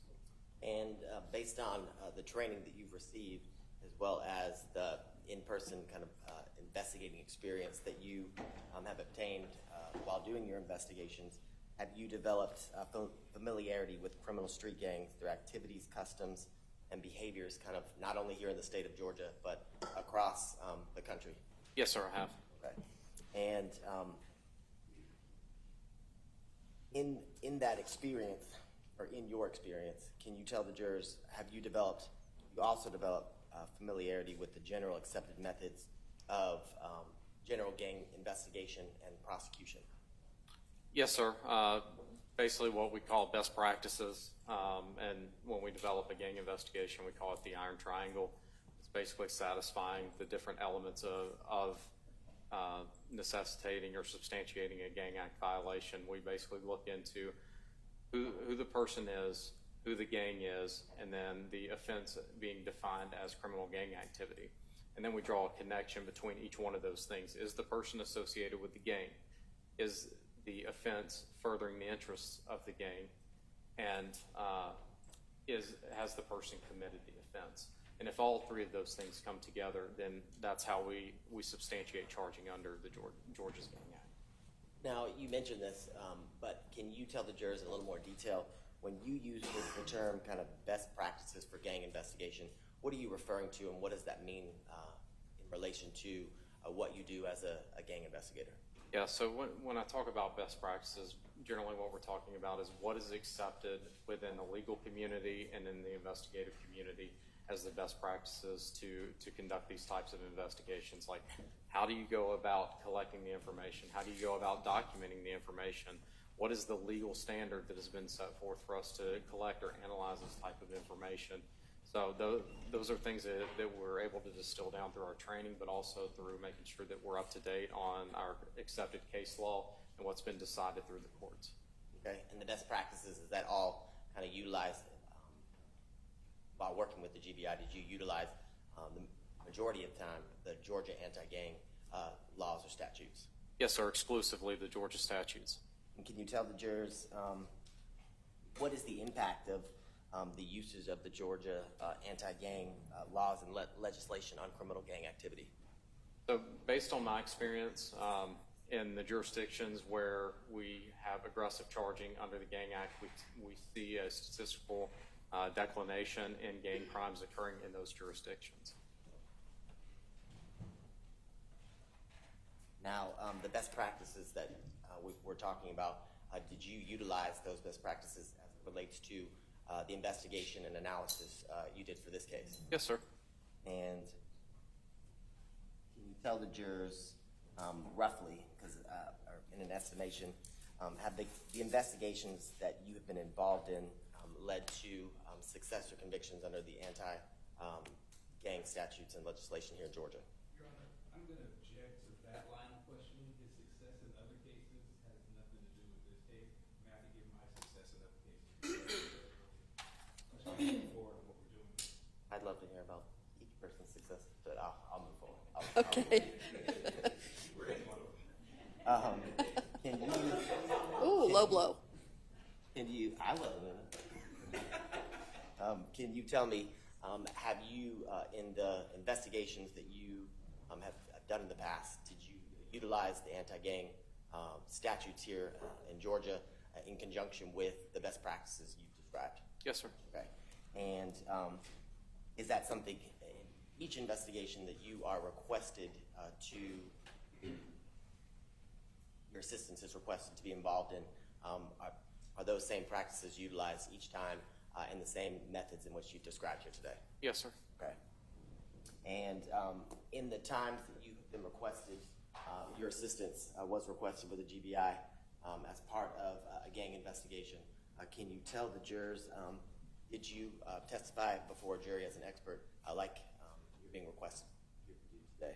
Yes, sir, multiple times. And in each time, were you qualified as an expert or gang expert? Yes, sir. Okay. And was there, is it primarily only in, let's say, Fulton County jurisdiction, or was it throughout the state of Georgia? It's been throughout the state of Georgia and also federally. Okay. Your Honor, at this time, the state would tender formerly Special Agent Jared Coleman as a witness, or excuse me, as a expert in criminal street gangs, criminal gang activity, and criminal street gang investigations and prosecution. Any objection? You said criminal street gangs. In criminal street gangs, criminal street gang activity, and criminal street gang investigations and prosecution. I have no objection if the state wants to do that, but that opens this witness up to literally me questioning him about all criminal street gangs, so we could be here a while. Okay. Okay, I'll find he's qualified. Can you talk to us about the legal definition of criminal gang activity and criminal street gangs under Georgia law? Yeah, so criminal gang activity is the commission, the attempted commission, conspiracy to commit, solicitation, or it's intimidation of another person to commit an offense that's defined as criminal gang activity. And there's a whole list of what the Georgia Code defines as criminal gang activity. It's too long for me to cite from memory, which I could probably never do. The definition of a criminal street gang is it's an association, organization, or a group of 3 or more persons. It's associated, in fact, whether formal or informal, that engages in criminal gang activity. And can you tell us, based on your knowledge, training, and experience, are there different types of gangs? Yes, sir, there are. And could you tell the jurors a little bit about the different types of gangs that you know as an expert? Yeah, so we tend to break down gangs into generally 4 categories. The first being a traditional gang. Best way to describe that is more of like a multi-generational gang. A lot of times these are gangs that have started in a neighborhood. They tend to be your traditional gangs that you think about, like Los Angeles gangs or New York gangs, where there have been multiple generations of people that have come into this gang. We have non-traditional gangs, which are generally kind of gangs that are in their infancy. A lot of first-generation people, sometimes second-generation, and these are a lot of like local gangs that are just starting out. And it's not uncommon to see a non-traditional gang eventually develop into a traditional gang based on the number of years that go by. We also have hybrid gangs. Hybrid gangs are gangs that come together. Usually it's evolved around some type of criminal activity, like, an auto theft ring or something like that, where individuals from different gangs will come together, identify as a particular gang, a crew. They'll go by a common name and engage in this activity, and then they go their own ways back to their own gang after they get done with doing whatever it is that they're doing. And we call that a hybrid gang. And then the fourth is outlaw motorcycle gangs. Think Sons of Anarchy, from television, Hells Angels, Outlaws, stuff like that. And can you explain to the jurors, based on your training and experience, the types or sorts of crimes that gang members or individuals associated with gangs commit? I mean, it really depends on the gang, right? So there are certain gangs out there that may engage in robberies. There are some that may engage in aggravated assaults. There may be some that exclusively deal in drugs. There may be some that do it all. It's unique to the gang, to the locality, and a combination of other factors. Are there other gangs that may be infringing on territory? Is there a feud there? Are they the only player in town? that's the case, they may be a little bit more quiet. There's so many different factors that kind of come into play when it's like, well, what does this gang do? It can be acts of violence, it can be thefts, it can be graffiti, it varies. And can you talk to the jurors based on your investigations and the research that you've done?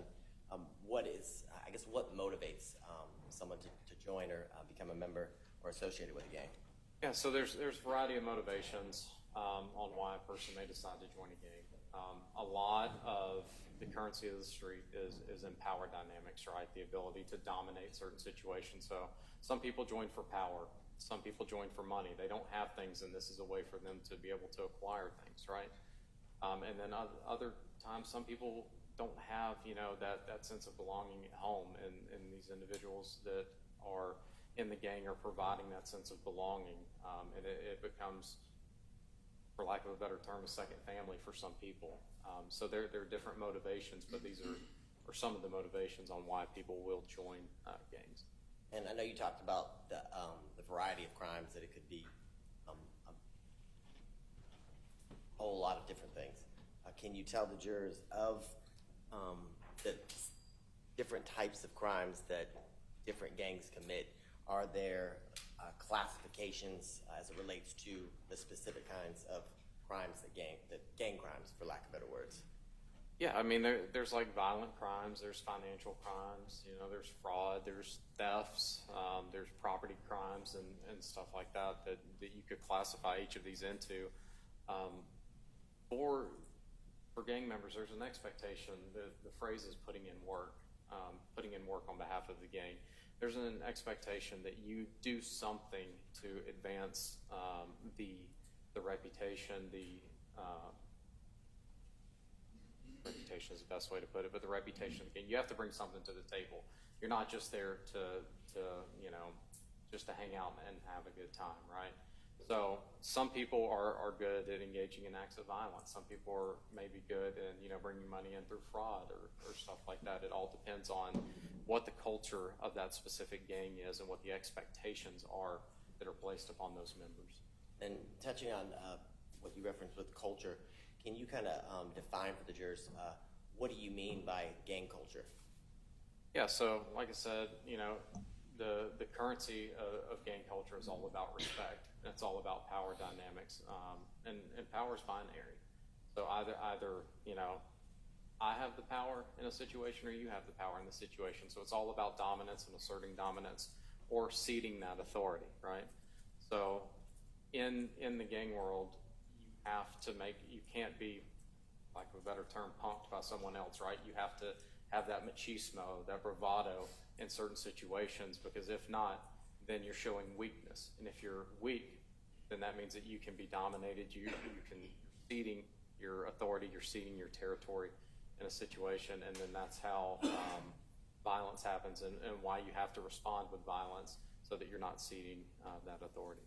Can you talk a little bit about, when you say territory, I guess the special significance that territories can have to any number of gangs? Yeah, so gangs originally began as neighborhoods, right? It was a group of people living in neighborhoods, so territory became very, very important, particularly like out in LA when gangs started out there. It was all about the neighborhood, and gangs were known by their neighborhood names. So the concept of territory, this is our neighborhood, this is where we are, this is what we control. You're not going to come in here and take from us, right?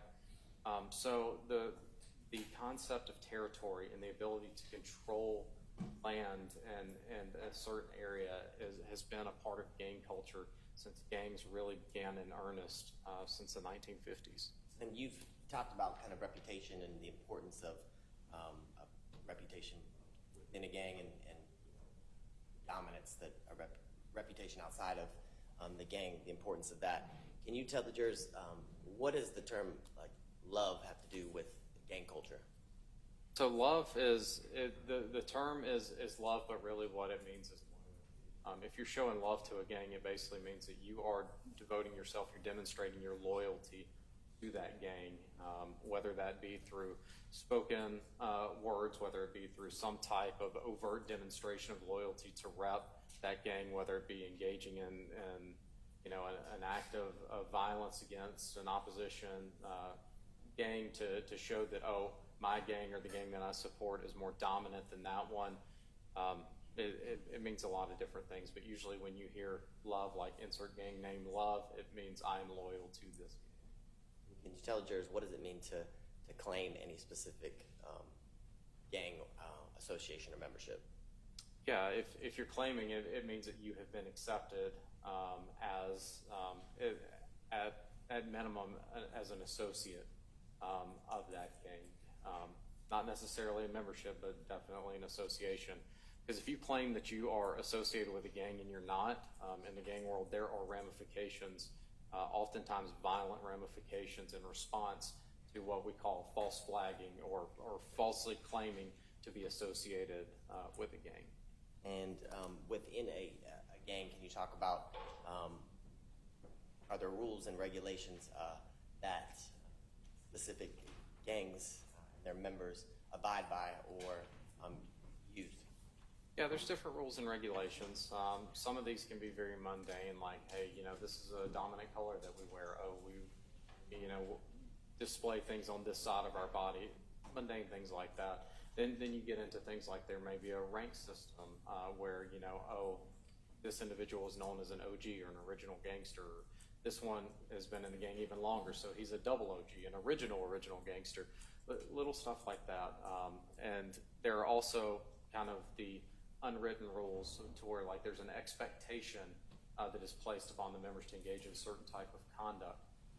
So that like, if somebody tries to come up to you and punk you or approaches you and tries to assert their dominance over you, that you can't just take that laying down. So if a fellow gang member sees you not responding to that, then there are ramifications, and sometimes that can, and there are consequences that sometimes you may have to pay a fine to the gang, or sometimes you may have to get beat during the next gang meeting as repercussions for not doing what was expected. It depends, gang by gang, it depends, and there's different rules for different gangs.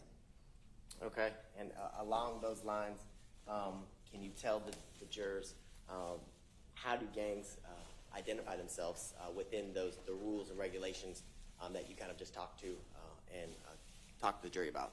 So there's different ways to identify yourself. It can be through the vernacular that you use.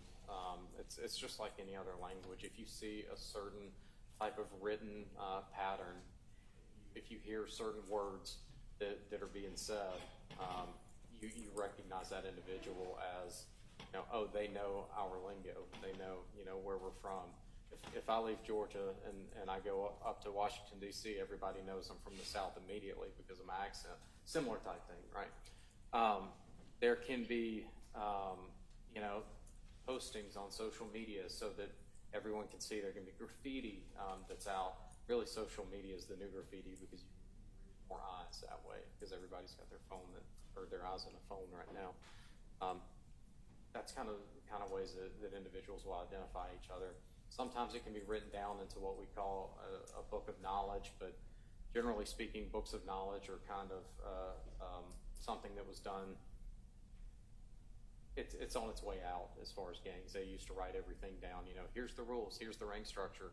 Now it tends to be more passed orally or through digital. And you touched on this a little bit as it relates to expectations and how everyone, for lack of better words, needs to bring something to the table. Can you kind of talk to the jurors a little bit about the kinds of expectations that you have found and seen based on your research and investigations? With regards to? So, for example, you talked about loyalty. Are there other ways that, are there other expectations as it relates to gang members wearing different colors, things of that nature, that are, I guess, expected as a member or associate of a gang? Yeah, I mean, there's an expectation that you dress a certain way, that you carry yourself a certain way, that you either provide benefits to the gang either financially or through protection or violence. Now, through your number of years of experience and training, can you tell the jurors specifically, are you familiar with the Blood Gang? I am. Can I interrupt you for 1 second? Nobody's done anything wrong, but I need to see the lawyers at the bench for just a second.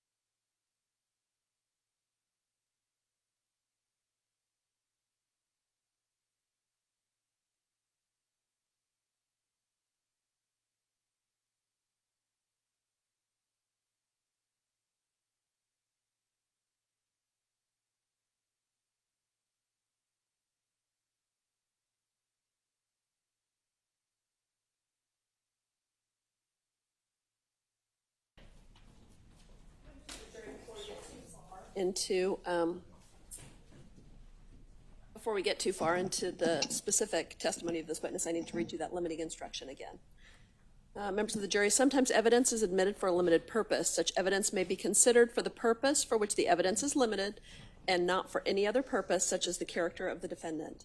Evidence regarding crimes and acts not specifically charged in the indictment have been offered as proof of the existence of a criminal street gang and criminal street gang activity. The commission of an enumerated offense by a defendant is not itself sufficient to prove the existence of a criminal street gang.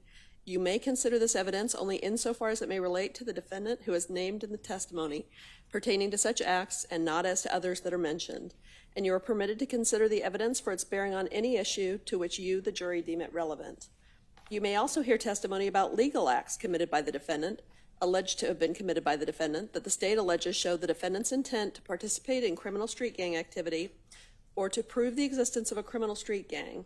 Again, whether this information is sufficient to demonstrate the existence of a criminal street gang or the defendant's intent to participate in a criminal street gang is a matter solely for you to determine, and you may not consider this as evidence of general bad character of this defendant. Okay, go right ahead. Thank you, Judge. Now, before the judge read the instructions she just read, we talked about kind of the general overarching group of the Bloods. Can you tell the jurors within that, are there subgroups or subsets of the Bloods that are specific to any specific neighborhood or region or area? Oh, yes, sir. There's many different subsets of the Bloods. Can you tell the jurors specifically about your knowledge and the information that you have gained over the years about specifically the Piru blood subsect or subgroup of the Bloods? Yeah, so the Piru set of the Bloods, it's a West Coast blood set. If you're familiar with Los Angeles, there's kind of a neighborhood out to the east of Los Angeles called Compton. So the Pirus got started out in Compton.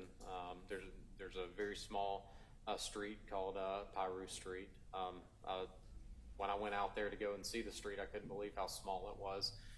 But the Pirus claimed their name off of that neighborhood, off of Piru Street, right? There are different neighborhoods, different blocks that are claimed that are a part of the Pirus, and there's even subsets of the Piru set. So like you'll hear like Lime Street Pirus or Elm Street Pirus.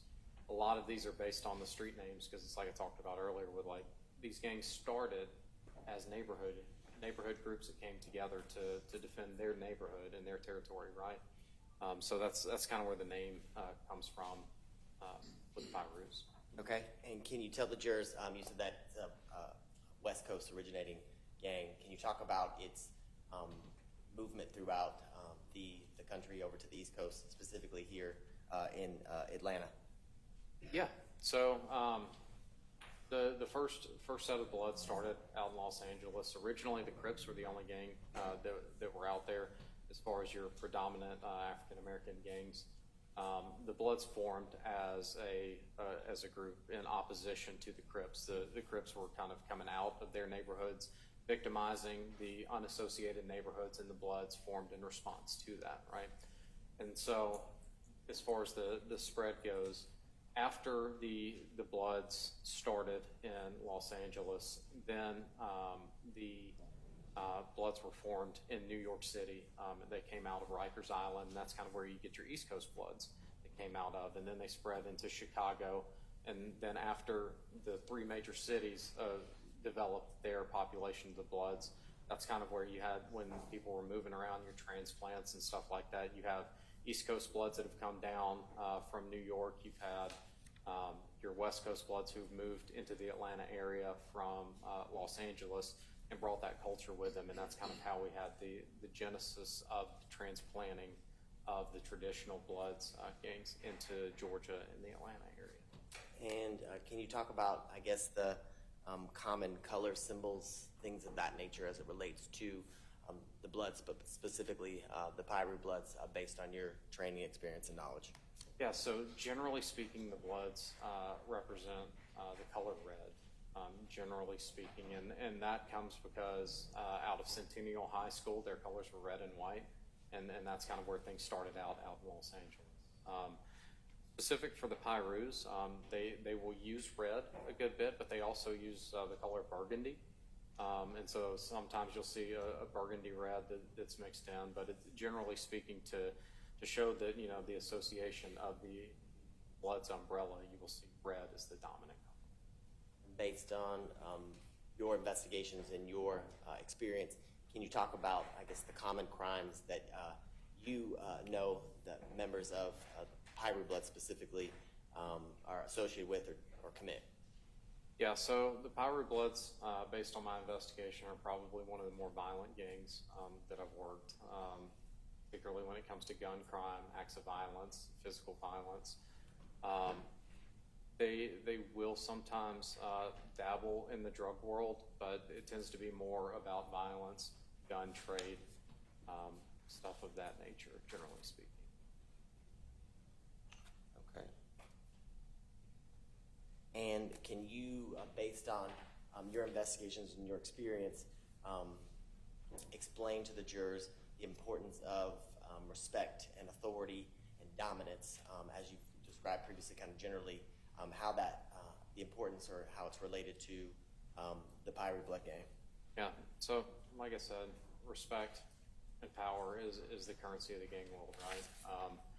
So particularly when it comes to the Pirus, if you are known as someone who is willing to engage in violence on behalf of the gang, willing to assert the authority of the gang, you gain that street cred, that respect amongst your peers, and that's how you move up within that gang.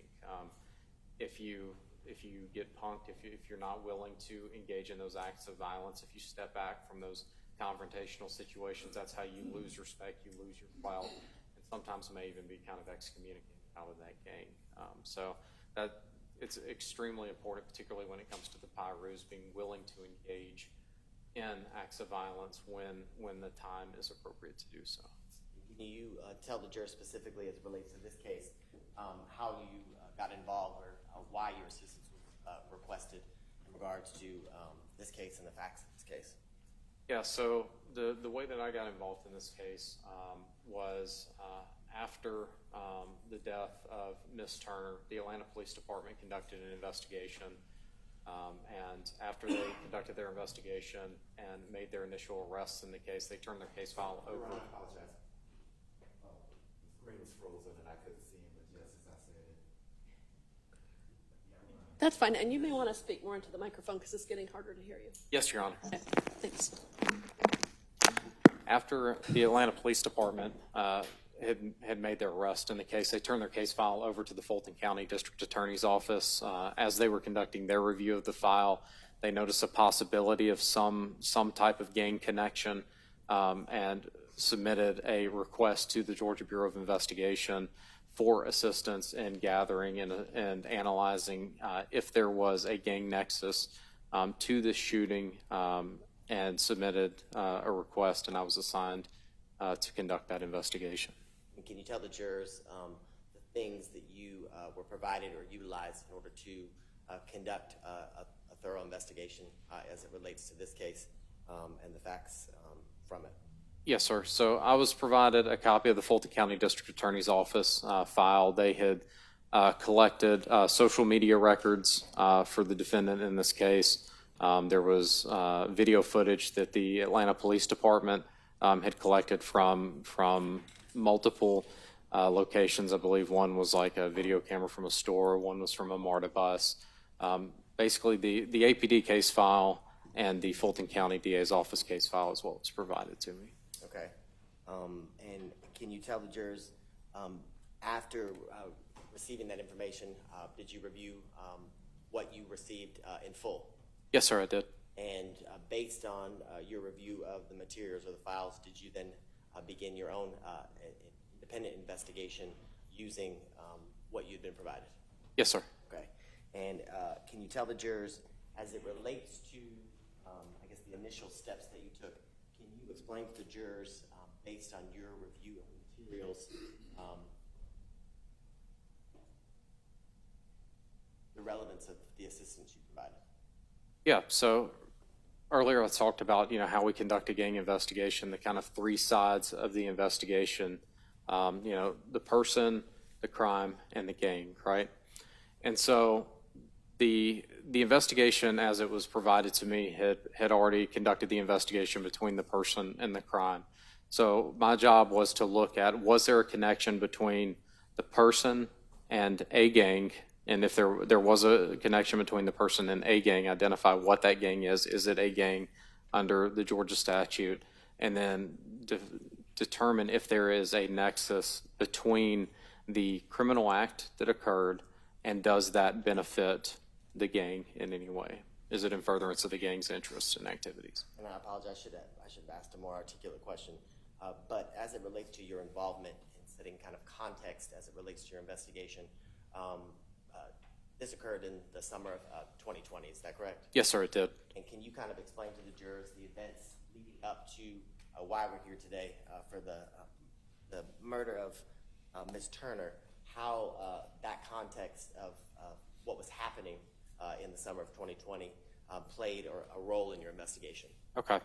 So kind of 10,000-foot view, the murder of George Floyd had just occurred up in Minneapolis. There were a number of riots that had occurred and unrest, particularly here in Atlanta. After that began to kind of die down, there was the shooting of Rayshard Brooks that occurred down off of, I believe it's Metropolitan, but I'm not 100% sure. Where it happened at the Wendy's. The Wendy's was burned down. There was another riot that ensued after that. And then after that, there was a checkpoint that was established where a group of individuals took over that area, and then that's where this case happened. So that kind of paints the picture of the cascade of events that is like the 10,000-foot view of what happened, and then I get requested after APD conducts their investigation. You talked about the person and a specific person's involvement in the gang. As it relates to this case, can you kind of explain to the jurors the individuals you investigated and those individuals, the association, if you were able to determine any association with any specific gangs? Yes, sir. So I investigated 2 individuals from this incident, the first being Mr. Julian Conley, and the second individual being Mr. Julian McKinney. I was able to identify that Mr. Conley was associated with the Elm Street Pyrus, which is a subset of the Bloods. It's a subset of the Pyrus, which is a set of the Bloods criminal street gang.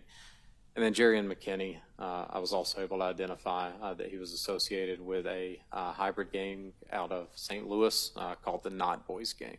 And can you tell the jurors, as it relates to Julian McKinney and the Not Boys Gang, how that gang is associated with, or is it a subset of the Blood Gang, like Pyre Bloods? So Not Boys is a hybrid gang. It is a gang based out of St. Louis that is composed of members of other gangs. There are members of the Bloods who are a part of this hybrid gang, but it also has members from other gangs. I recall that the Gangster Disciples had some individuals that were a part of this gang in St. Louis. There were a few other gangs that aren't immediately coming to mind. And as it relates to both individuals that you described, the defendant, Julian Conley, and then Jerry McKinney, can you explain to the jurors how or what you use in order to come to the conclusion or your opinion as it relates to their membership and association with the Pyre Bloods and the Not Boys Gang? Yes, sir. All right. So as it pertains to Mr. Conley, in the video footage that was out there on the scene, he was wearing a T-shirt, a red T-shirt that had indicators on it of his association with the Elm Street Pyrus, specifically the 700 block, the Elm Street Pyrus, which is based on 700 block is kind of Poinsettia Ave area out in Compton. It's the territory that they claim. So he's wearing the attire. During a review of social media that had been collected from Mr. Conley, he was displaying hand signs that were used by Elm Street Pyrus and Bloods in general. He was using lingo, the terminology that is commonly used by individuals associated with this gang in the text and in the photographs and whatnot. Displaying bandanas, displaying those on his right side. Yeah, that's what immediately comes to mind. Okay. And earlier you kind of did you talked about the 10,000 foot view as it relates to the context and the background of what was occurring in the summer of 2020. I want to show you what's previously been shown to Defense Counsel and marked as States Exhibits. Make sure I get it right. 158 through 162. If you will just. Yes, sir. Tell me if you recognize States Exhibit 158 through 162.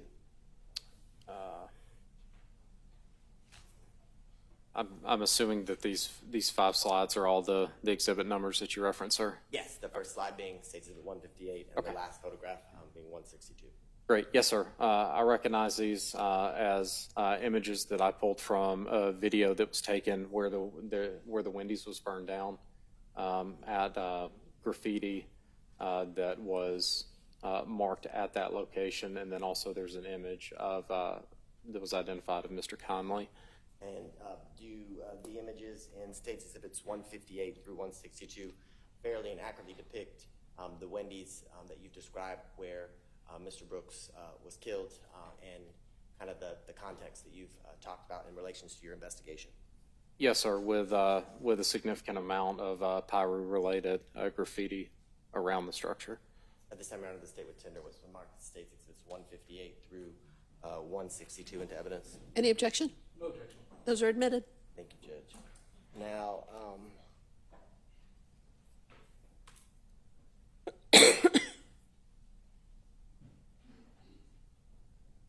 in a minute, States Exhibits 158 through 162 should show up.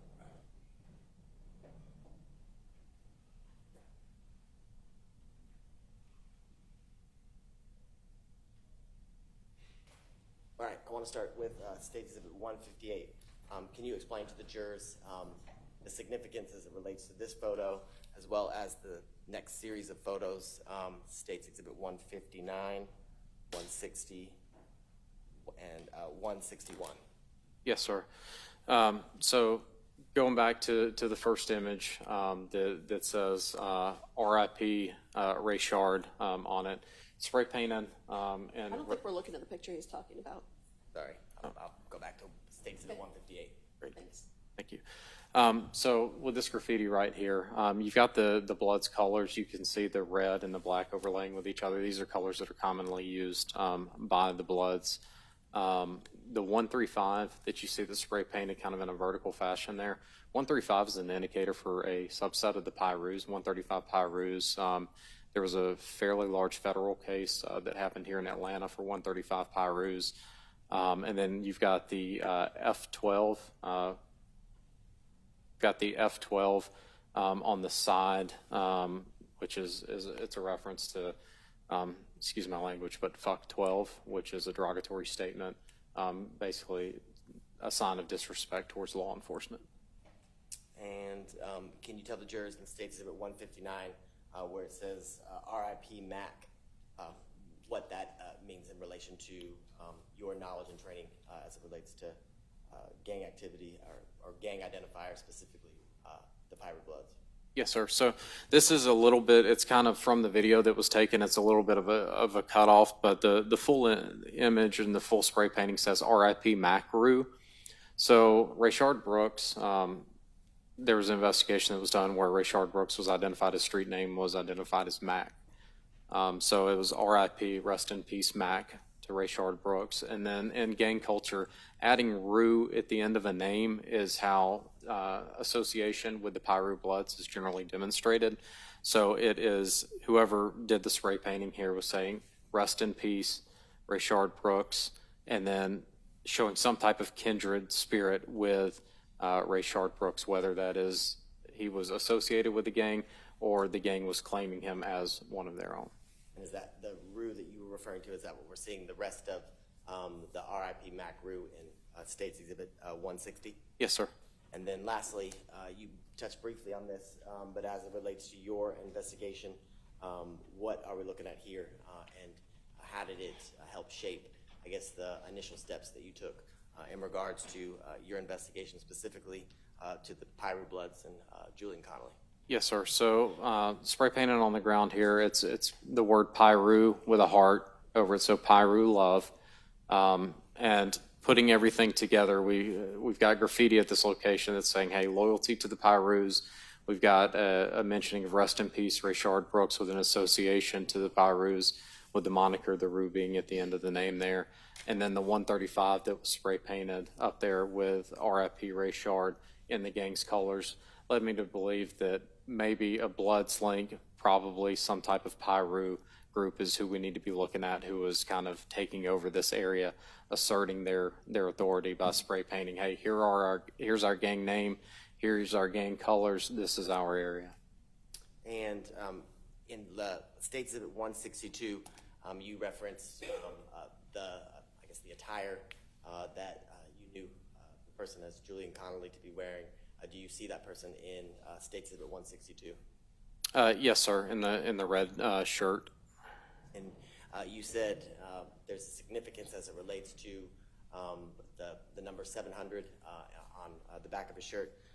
Can you explain to the jurors the significance as it relates to your investigation specifically, and specifically to the defendant? Yes, sir. So wearing a shirt that explicitly has references to the gang is significant because it's a very, very public and outward-facing demonstration of association. It's like when you go to the Falcons and game and you wear a Falcons jersey. It's, you know, hey, I'm a part of this. I'm a part of this group, right?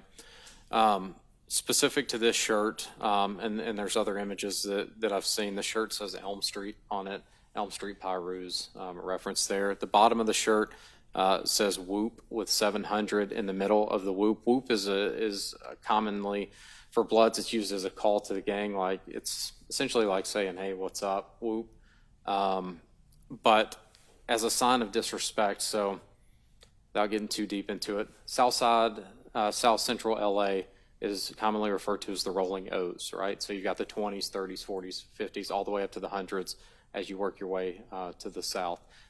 Traditionally, that is Crip territory, all right? So members of the Bloods do not like to use O's in their speak, so they will replace terminology with whatever their gang is to say, oh, we're better than them. We're not even going to use their letters or their numbers or whatnot. So in Whoop, Whoop is Blood terminology. You have the two O's in there, W-H-O-O-P. You take the two O's out and then you put your gang in there. So in this case, we have the 700 that is replacing that. So it still says Whoop, but the 700 is in there, which is asserting that, hey, here I am. I'm with the 700 block of the Elm Street Pyrus. Oriented to where on the photograph you referencing, can you circle the area that you see with the 700 and the Whoop phrase that you just described is in State Exhibit 162? Yes, sir. The 700 is right here at the base of the T-shirt. Okay. Now, can you, I guess, explain to the jurors the methods and the factors that you specifically used in this case in regards to your opinion as it relates to Mr. Conley, or excuse me, Mr. Conley being a member of the Pyru Bloods? Yes, sir. So through reviewing the video footage, seeing him wearing the attire, engaged in conduct that was consistent with members and associates of the Bloods, and then a review of his social media with numerous indicators in the social media that demonstrate not only the association to the Bloods, but specifically the Elm Street Pyrus, I was able to make that determination. And as it relates to specifically what you reviewed on the video and the reports and the material that was provided to you by the District Attorney's Office as well as the Atlanta Police Department, can you tell the jurors, do you have an opinion as to whether the defendant's actions in this case and what you know about it are consistent with the expectations of what you've described for the Pyru Bloods? Yes, sir. They're consistent with that behavior of the of members of the gang. Can you tell the jurors how you came to that conclusion and why? Yep. All right. So based on the graffiti that you see at the Wendy's, there is a perception of that law enforcement is responsible, has disrespected the gang or someone that they are claiming some type of association with Mr. Brooks, right? So by shutting down that area, refusing to allow law enforcement in, taking over that territory, that is asserting themselves and saying, we will not take this type of conduct against individuals that we believe this should not have happened to. That is consistent with those power dynamics. And so the taking over of the territory is the gang asserting their authority, asserting their control of the territory, which is consistent with the way that the Piru Bloods engage when confronted with any type of authority figure. And it doesn't just have to be law enforcement. It can be anyone that stands up to them, anyone who refuses to do what they tell them to do, which is what has happened in this case. People who tried to drive around the barricade or tried to mouth back to the individuals that were at this roadblock were confronted with guns being pointed at them, threats of violence, actual acts of violence being committed against them for opposing the will of the gang.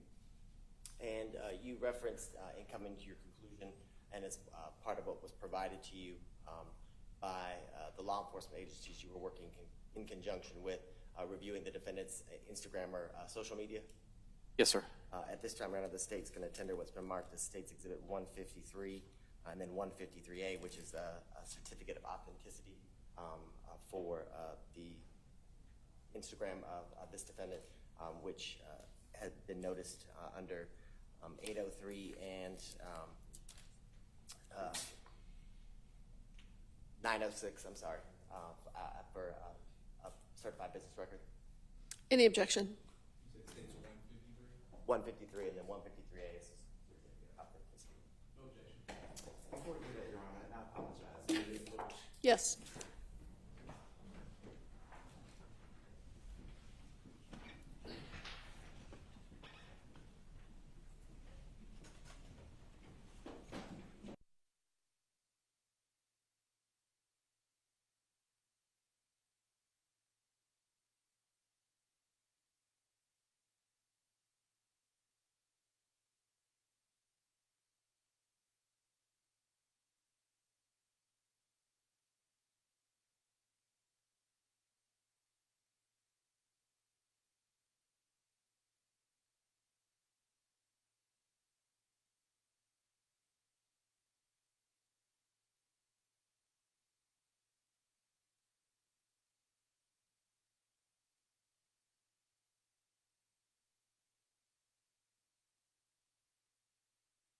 Have you had an opportunity to review the contents of State's Exhibit 154? Yes, sir, I have. And can you tell the jurors, do you recognize it? Yes, sir, I do recognize it. And how do you recognize it, and what is it? It's the expert witness gang investigative report that I wrote. And your prior review of that document and the pages contained within it, did it fairly and accurately, is it a fair and accurate copy of the actual report that you did as it relates to your opinions and conclusions for this case? Yes, sir. This time around, the state would tender what's been marked as State's Exhibit 154 into evidence. Any objection? So no objection to 154 being put to evidence, Your Honor. I just want to make sure that falls under the continuing witness rule discussion. That's correct. Okay. It's admitted. Thank you. Now, It was 154, right? 154? 154, yes. Okay. Now, in State's Exhibit 153, the Instagram account for the defendant, Julian Conley, can you explain to the jurors the steps that you take in reviewing what's contained within the Instagram for the defendant? Yeah, so when we get the information, we'll generally look at the what's provided to us by, generally it's from Meta, but basically, is this the right device? Is this, the name that we're looking for, making sure that they've provided us the records for the appropriate individual. And then we'll go through and we'll look at conversations that have been had. We'll look at photographs that have been posted. We'll look at information that's been shared between parties, who they're friends with, really the totality of that information as much as we can and as much as reasonably possible. 153A, where it says registered email address and other information contained below on page 2. Yes, sir. Can you tell the jurors the email address that's associated with the Instagram account that you received from Meta as it relates to this defendant is what? Yes, so the registered email address is jconley700@gmail.com. And is it common based on your experience and number of investigations that you've done using, well, have you used social media and the like in your prior investigations? Oh, it's almost in every investigation. Social media comes in some shape, form, or fashion. Can you tell the jurors, is it a common thing or is it something you've commonly come across where vanity or usernames are changed often and throughout the individual's use of the specific account? The vanity name, yes. It's fairly common. And is that something that occurred or that you were able to see as it relates to this defendant's Instagram account records? Yes, sir. And can you tell the jurors the vanity names or the usernames that changed and were associated with this defendant's Instagram? Yes, sir. So there are 3 different names that were associated with this account. The first one being XL Fendi, FENDII 700, to where it was changed to XL Youngin, YUNGIN 700, and then it was subsequently changed to Youngin Looney, Young Looney, YUNGLOONEY with an underscore.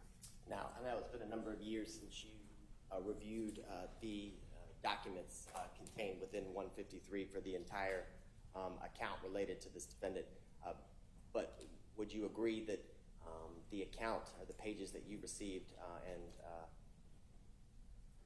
the content in full for the Instagram account of this defendant was over roughly 50,000 pages? It was a significant number of pages. Can you tell the jurors how do you tackle or do you review information in such a voluminous manner? So a lot of times what we'll start off with is a lot of like keywords that we would typically expect to see associated with an individual. If we have some type of indication that, hey, maybe they're associated with the Bloods, we'll start throwing in a little bit of Bloods lingo and a find feature to say, are we getting hits in these records, which would let us know, okay, if you're starting to see a number of hits, you're like, okay, we really want to dive in deep on this. If you're not getting any hits at all on any type of Bloods lingo, well, maybe we're not, maybe what we think this is not appropriate, right? So that's kind of how you begin the initial sifting through those types of records. Once you start to get those types of hits, that's when you start to dig down and say, okay, let's start looking at images. Are they, demonstrating themselves in the images that they're creating, that they're taking of themselves, that is demonstrating this association? You get through as much as you can and you collect as much as you can, but eventually once you start, on some cases, once you start just getting voluminous amounts of evidence, you're just kind of beating a dead horse as you continue to see more and more and more and more and more and more. If you see the association is there. Okay, and I want to talk specifically about some of the images that you located and the messages and things of that nature you located within the Instagram account. Were there times, I guess, when coming to your conclusion or your opinions, are you only looking for things that this defendant posted himself, or are things that he shared that other people said in regards to specifically here the Pyru Bloods relevant to your investigation and the conclusions that you come to about this defendant's membership in the Pyru Bloods? Yeah, you're looking for both. Not only what the individual is posting about themselves, but also what they're sharing and getting their reaction from, because that shows if I'm sharing things and I'm getting reactions from that, and I'm getting reactions from other individuals who are demonstrating solidarity, that's showing that demonstration of the loyalty to the gang. So that's important to see just as much as what the personal demonstration is. Okay. And is it for lack of better words, is it kind of like advertising? Yeah. Okay. And there should be an image from State Exhibit 153. Can you tell the jurors this image that you were able to locate and it's contained within your report, kind of the significance of it and how you used it to form your conclusions and opinions? Yeah, so the top line that you're able to see on the image, when I find out who you are, I swear on Elm Street Pyru. So that's like saying I swear on God, I swear on my mother. The poster in this case is swearing on the reputation of the gang, specifically spelling out the name of the gang, Elm Street Pyrus. Okay, and we'd be here all day. My next question would be: did you find a series of posts like this as it relates to Pyru Bloods and this defendant's not only posting but advertising or sharing other people's membership? There were a number of posts, yes, sir. So as it relates to the next image contained in State Exhibit 153, can you explain to the jurors the significance of this image and how it formed your opinion as it relates to this defendant's association and membership with the Pyru Bloods? Yes, so you've got the numbers going brazy right now. So you've got the C, Crips is spelled with a C as a sign of disrespect. To the Crips, you replace the C with a B. So instead of going crazy, we're going brazy. So you got the lingo up there. You've got the images of the wearing of the red, the name, the XL Fendi, the display of firearms. So it means, hey, look, I'm dangerous. I've got a gun. All of those things kind of put together. And I want to skip to this next image. Do you see on the next image where this defendant has commented on a live video and taken a screenshot? Yes, so it was from the XL Fendi account, which was associated with the defendant, and it says, "You a dumb, don't ever say that shit again. I'ma strip you myself on blood." So remember how I talked about the rolling O's? So in blood, you take the O's out and you replace it with 356. 356 is used to represent Elm Street Bloods. So I may be dating myself here, but like when you used to have to text by the number, you'd have like different letters on each number, right? So ESP is 156 on the number pile. So that number is used to represent Elm Street Pyrus. And in the next image that you see, do you see the image that you located within the account where it starts with "You never switched up on me, this is why I love you," and it continues? Yes, sir. Can you explain to the jurors how this was significant to your investigation and your findings in conjunction with what you've already talked about, the loyalty and love and its interchangeability? Do you happen to recall where this is in the report, sir? Yes, and why I am locating that. Can you explain to the jurors, do you see in the post where I guess the use of gang identifiers in the writings by this defendant? Yes, so I apologize. At this point, I'm going to have to object. It's clear that there's something on the screen that's been projected for everyone to see, yet this witness is reading from something that I honestly don't know what it is. It's not what's on the screen because he's flipping through pages, so I object to this witness reading from something that's not in evidence and that I have not seen. He said it's from his report, which is State Exhibit 154, which is in evidence. Okay, you're looking at your report. I am, Your Honor. Okay, you want to come see? It's okay. As long as we know what it is, thank you. Okay. I would direct you to page 57 of your report at the very bottom of that page. Yeah, got it. So it's an Instagram post that's referencing Brothers Blood or not. And can you explain, I guess, the significance of that as it relates to association and membership with the Blood Gang or Pyru Bloods? So for this post, it's talking about just the concept of brothers, whether we are related by blood or who I claim to be my brother otherwise. And in this next image from the defendant's Instagram 153 where it says PSA from Slime. Can you explain to the jurors what we're looking at here and the significance? Yeah, so PSA, public service announcement from Slime. Slime has kind of become synonymous with a term that's used to mean Atlanta-based bloods. It's kind of a homegrown type thing, so it's a reference to a public service announcement from Atlanta bloods. And along those lines, can you tell the jurors where the image that says FW My Elm Shit, what that means in regards to membership and association or advertising for Pyro Bloods? Yeah, so FW stands for fuck with.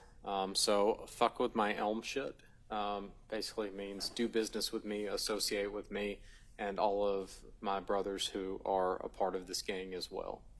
And then can you tell the jurors in the next image projected on the screen where it says Happy 356 Day, can you tell the jurors what does that mean? So Happy 356 Day is the birthday for the gang to my P's.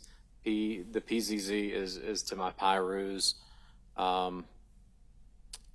Big E's. E's is a reference to the Elm Street Pyros. That's why you've got the capital E's in the word freeze, because it's bolstering the image, because the E's are the big group. And then you've got it on the red bandana, and then the Philadelphia Phillies image that's down there, that gets used by Pyros because it's a red P. It's a reappropriation of that image for the purposes of the gang to represent that affiliation. And then along those lines, you've talked about the importance of the 700 block of Elm Street. Is this an example of what you've previously referenced? Yes, sir, it is. Can you tell the jurors, do you see the last line where it says ISK8 Mob? Yes, sir. What does that mean? So, Ice Skate Mob, I don't really know what Ice Skate means, but he's associating it with the gang. I have not had that explained to me. Mob is commonly used by Bloods to mean member of Bloods. And then you've got the 700 block Elm Street Pyro. So it hasn't been specifically defined to me why the Ice Skate portion is important, but he is associating it with the gang. And so along those lines, I want to kind of transition to some of the identifiers, whether it be colors, bandanas, hand signs. Were you able to find images and videos as it relates to commonly used colors, hand signs that are connected with or show association with the Pyro Bloods? Yes, sir, many. All right. Show you.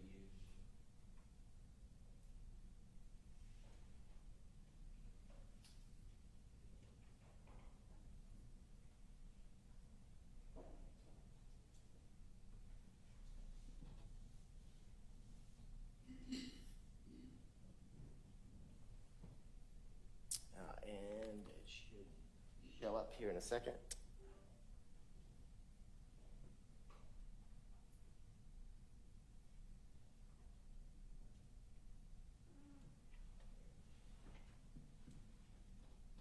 All right, in this video, what you found within the Instagram account of the defendant, I'm going to play it, and then after I play it, could you explain to the jurors how or what you see as it relates to a gang identifier, specifically to the Pyro Bloods? Yes, sir. Hey, nigga, keep a gun. I keep a Glock G-lock in my back pocket. Pocket rocket, let it pop it, let it go berserk. Blood stains on my shooting, on my t-shirt. Said the nigga moving pounds, but it's sheep work. Yeah. Can you tell the jurors some of the things that you were able to see as it relates to advertising and associating with the Pyro Bloods? Yes, sir. All right, so a lot to unpack here. The predominant color in the videos is red. You've got him wearing the red and black, which is the colors of the gang. The lyrics that are being played over that are talking about being bloody. You've got him pointing the gun at the camera and then showing the weapon, basically to say, look at me, I'm dangerous, I can shoot you if I want to. You've got a demonstration of the hand signs. You've got the Elm Street Pyros hand sign, which is when he threw this hand sign up, which is Elm Street Pyros.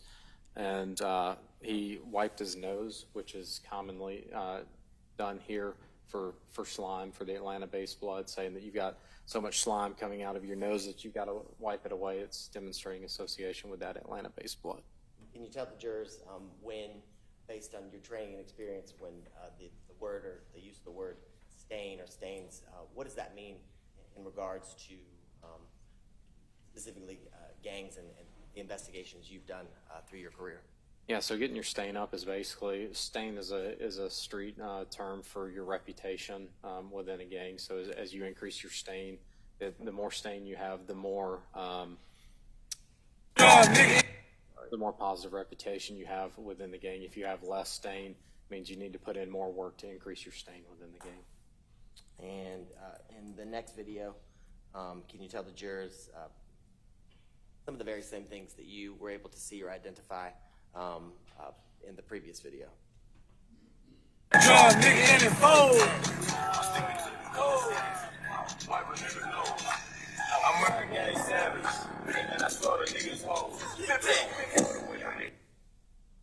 you see several hand signs or signals that are being thrown up or used in this video. Can you explain to the jurors specifically the hand signs that you were able to see and identify as advertising blood gang or Pyru blood gang membership? Yes, sir. So at least for me, the image is a little bit blurry up here, but a hand sign, this is a hand sign that was used. This is used by a lot of Atlanta area bloods, but it's not exclusively used by Atlanta area bloods. Yes, sir. Yes, sir. It's not exclusively used, but it is a hand sign that is sometimes used by bloods here. And then in the image you can see can't is misspelled, again, replacing the C with another letter, in this case, a K. Okay. Would you describe for the record what you're doing with your hand? Yes, Your Honor. Displaying a hand sign with my middle finger and thumb retracted, with my index, ring, and pinky finger fully extended. Thank you. Thank you, Your Honor.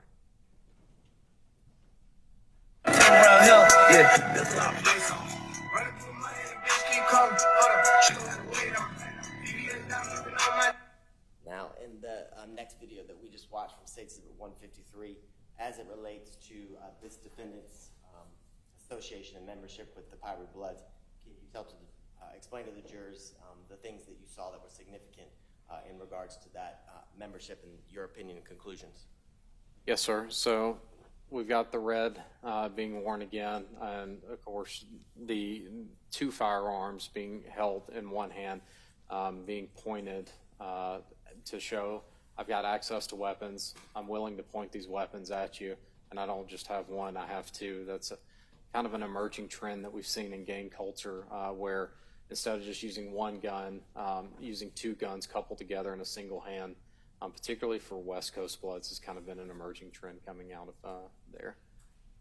And I want to go next to this.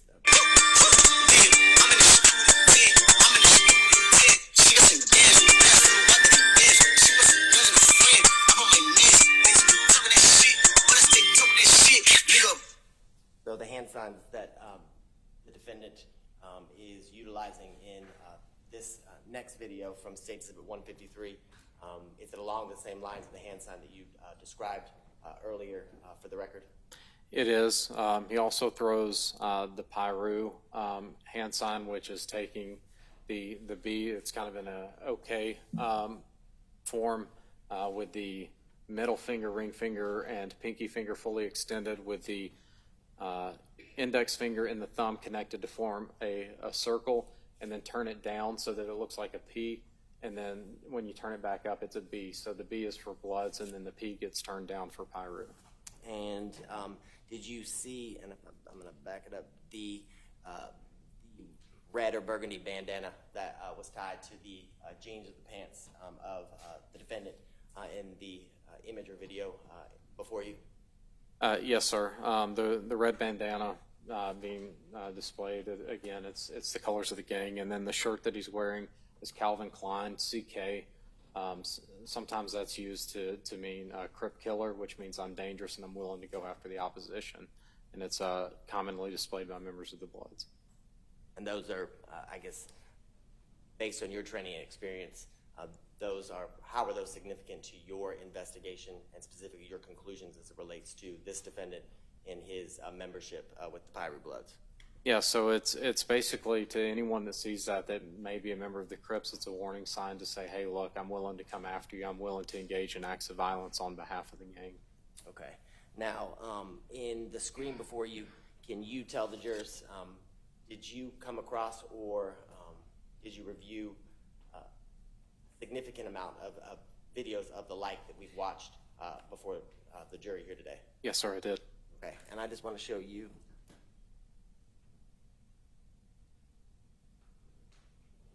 I just want to show you one more of the videos that you were able to locate within the defendant's Instagram, specifically the one in front of you. Did you see before the video started playing, there was a red bandana that was tied around the defendant's neck area? Yes, sir. All right, I'm just going to play the video. Get down, don't hit leaks. Step in the paper, get rich. You better be lucky I miss. Can you talk to the jurors a little bit about not only what you saw on the video as relates to the defendant's actions and behaviors, but the significance of the red bandana tied around his neck? So the red bandana being worn around the neck, it's pretty predominant. You're going to see that if you have any type of contact or you're watching the video, and then he zooms in on it to show, hey, look, this is kind of the focal point. This is what I want you to see, which is demonstrating that, hey, look at me. This is my association. I'm with the Bloods. Okay.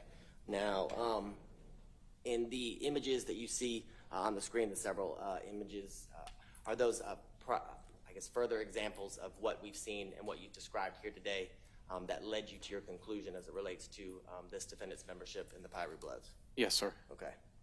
Now, I want to show you, did you also have the opportunity not only to review photos like the ones we've reviewed today in conjunction with the videos, but did you look at any messages or writings of the defendant within the social media account? Yes, sir. Okay. And specifically, I want to show you this message from the defendant, his Instagram account.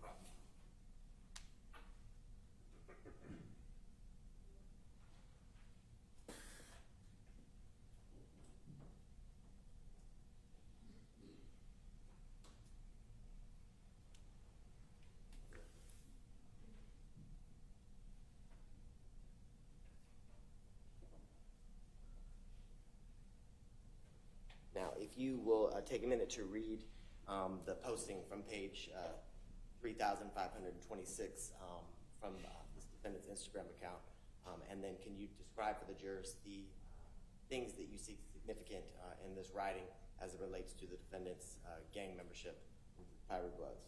Yeah, so this is essentially his biography, or I guess autobiography, because it was authored by young Looney. Talks about he was born in St. Louis and then goes to Compton, California. Compton is where the Pirus originated from. Talks about he was there at a young age and then how he came here to Atlanta. Talks about getting kicked out of 2 schools, which talks about, kind of that deviant behavior that you typically see in gang membership initially. Talks about that he had ops. Ops is lingo for opposition, basically means the other guys. And says that he's been thugging ever since. Thugging is basically terminology for running the streets, and it's commonly used for meaning being engaged in the gang life. Talks about where he lived in the Atlanta area, Candler Road, Hambrick, all those areas. Talks about being shot twice, stabbed before.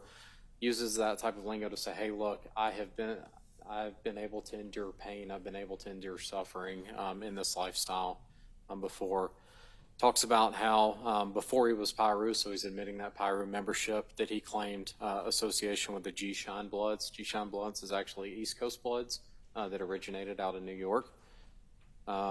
And then he left them because he got jumped and robbed by some 6'4" brims. 6'4" brims are a West Coast blood set. And then he's talking about, being robbed with guns and talking about how many times he's been jumped and whatnot. It's kind of his life story laid out in a fairly succinct manner. And through the materials that you received and reviewed from the Atlanta Police Department as well as the District Attorney's Office, did you become aware, did you find images and videos that showed the defendant in the Edgewood area of Atlanta after the death of Secoriea Turner? Yes, sir. And did you also find messages and images where the defendant was discussing his presence at the barricades at the Wendy's off of Pryor and University within the defendant's phone? Yes, sir. Or excuse me, Instagram. Yes, sir. And I want to show you specifically page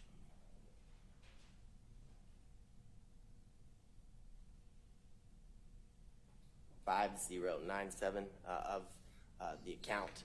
And do you see where it says the author, Young Looney? Sir, Your Honor, our screen is out. Your screen is out? Yes. Okay, well, hold on for a second. Well, there's a parachute. It went to sleep. Did you unplug the mouse and plug the mouse back up into the back of the computer? There it is. Back. Thank you. Okay, thanks for letting us know. Do you see where it says author Young Looney, as well as above it the use of the term text? Yes, sir. All right, I want to scroll down. Do you recognize the photograph in the page prior to the message that you saw on page 5097? Yes, sir. I recognize him. Based on your review of the material that you received from APD as well as the DA's office here in Fulton County, who is depicted in the photograph carrying the rifle? Yes, sir. It's Mr. Jerrion McKinney. Okay, and is that Mr. McKinney on the night of July 4th of 2020 when Secoriea Turner was killed? Yes, sir. And if we scroll up as it relates to the message in regards to that photo, can you tell the jurors or read to the jurors the text in regards to what the defendant is commenting on the bolo or the photograph? Yes, sir. He's commenting that he was out there, that Mr. McKinney was not shooting, that everyone else was shooting at the car, and he only walked to the store, and then it happened at the burnt down Wendy's. And he, being Mr. McKinney, walked to the store at the time of the shooting? Yes, sir.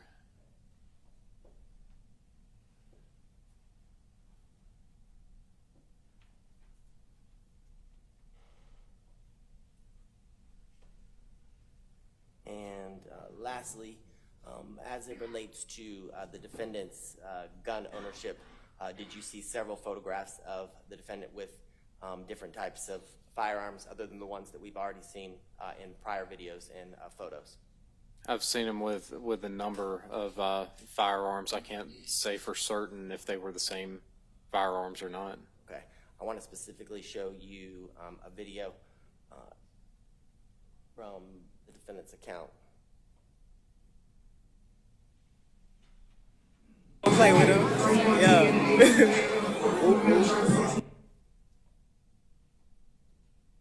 None of us saw anything. Right here.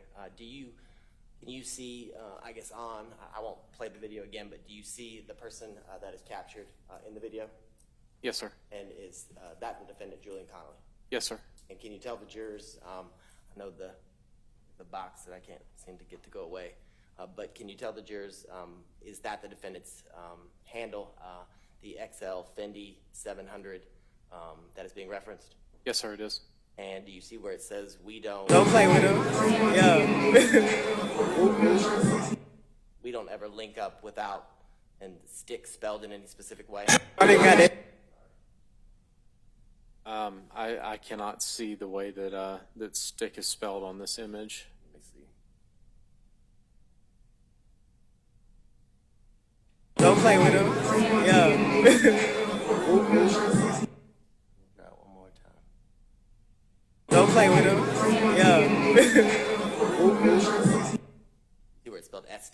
XK? Yes, sir.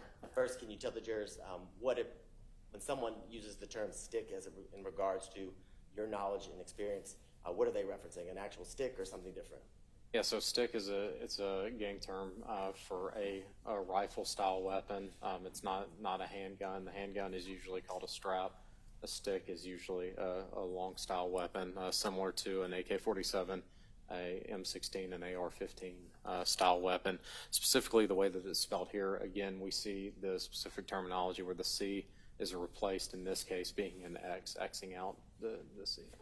And do you see a stick or a rifle like a firearm in the image from State Exhibit 153?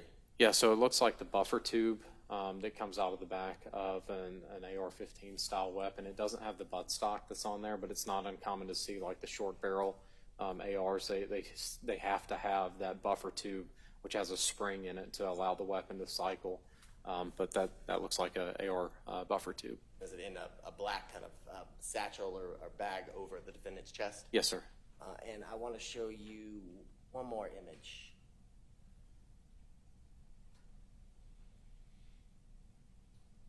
Well, I'm going to show you two more images. Can you tell the jurors what kind of firearm are we looking at here from the photograph from the defendant's Instagram account? It's consistent with an AR-15. I can't specifically tell you that it's an Armalite weapon, but it's consistent with like a 5.56 AR style weapon. And then lastly, as it relates to, I guess, being consistent with AR rifles, in this last image I'm going to show you, do you see the defendant in this image? Yes, sir. And can you explain to the jurors, do you see any firearms, and if you do, what kind? Yes, sir. So there's two firearms that I'm able to discern. The long style rifle looks like an AR style weapon. The upper or the back side of the weapon is kind of hard to discern up against the t-shirt, but the front sight post and the way that the magazine is extended out of the weapon is consistent with an AR style weapon. And then a pistol that's tucked in the jeans pocket. And lastly, as it relates to all that you've spoken about today and all of the materials that you reviewed, can you explain to the jurors your conclusions and opinions as it relates to the nexus that you talked about in regards to this defendant's membership in a gang and the activities that he was involved in, not only on July 4th of 2020 with the death of Secoriea Turner, but in the images and behaviors in the defendant's Instagram account? Yes, sir. So with the commingling of the representation of the association with the gang, as well as the firearms and all of that, he is demonstrating that that's what his thing is in the gang. He's willing to bring violence on behalf of the gang. That's why he represents both the gang as well as firearms. If he were a drug dealer in the gang, he would be displaying drugs and stuff like that. If he were doing fraud, he'd be displaying like ATM cards and stacks of cash and stuff like that. So this Instagram account, particularly with the name, the way that he represents himself, shows that he is willing to engage in acts of violence on behalf of the gang while representing the gang, and then that's what happened in this case. And can you tell the jurors, you talked about the use of acts of violence to, I guess, demonstrate or to correct disrespect. You remember talking about that? Yes, sir. Can you tell the jurors the vehicle that Secoriea Turner was traveling in, when that vehicle went through the barrier or the barricade that this defendant had put in Pyrie blood kind of territory now, what the significance that was as it relates to respect and disrespect for the Pyrie bloods and this defendant specifically? Your Honor, before this witness answers the question, I would just like to object to the nature of the state's question. There's been no testimony at all that Mr. Conley moved a barricade and put it into anywhere. No one's ever said Mr. Conley's done that, and this witness didn't either. The mischaracterization of the facts in this case, Your Honor, I have to object to that line of question. Okay, can you rephrase? Absolutely. Thank you. In all the materials that you reviewed, the videos, the photographs, things of that nature, did you see a barricade that was placed or put up in front or in off of Pryor and University in front of, or near the Wendy's. I know that there was a barricade that was there. I don't know how it got there. And in your review of all the materials, did you see someone consistent with the red shirt, white lettering, light pants, black satchel, black AR hanging from his pants, kind of a light-skinned black male wearing a black do-rag, standing at, in front of, and near those barricades consistently throughout the videos you reviewed? Oh, yes, sir. And can you tell the jurors are you aware that the vehicle that Secoriea Turner was traveling in went around and through the barriers without permission? I know that it went around the barrier, yes, sir. Can you tell the jurors the significance of that as it relates to respect and disrespect and dominance that you described today in regards to the Pyro Bloods? Yeah, so the checkpoint had been established. There were multiple vehicles that were being forced to stop there. When the vehicle that Secoriea Turner was in refused to stop and went around, that's a sign of disrespect of the authority of the gang, and it is consistent with that show of disrespect being met with immediate acts of violence, because if they allow that vehicle to go through and then someone sees that, oh, they were able to get through, well, that means that now I don't have to stop, and then the next vehicle, and then the next vehicle, and then there's a complete loss of control, there's a loss of power. But if the gang reacts to that with overwhelming violence, that sends a message to the public, it sends a message to the community that when we say stop, you stop or else. And that is consistent with what this gang does. It's consistent with the actions, it's consistent with the Bloods. And can you tell the jurors, lastly, as it relates to your investigations and knowledge of the existence of or the presence of gangs in general in jails and in other areas of incarceration? As in? Is it something you see that's, have you seen, I guess, the existence of and the use of dominance and things of that nature in jails through your investigations? Oh, absolutely. Tell the jurors a little bit about that. Yeah, so the prisons and jails and stuff like that, that is where gangs really flourish. That's where a lot of the recruitment activity happens because they're strength in numbers, right? So people click up, and a lot of times for protection in jails, but a lot of the information that we're able to gather comes out of particularly the Georgia Department of Corrections and how these gangs operate.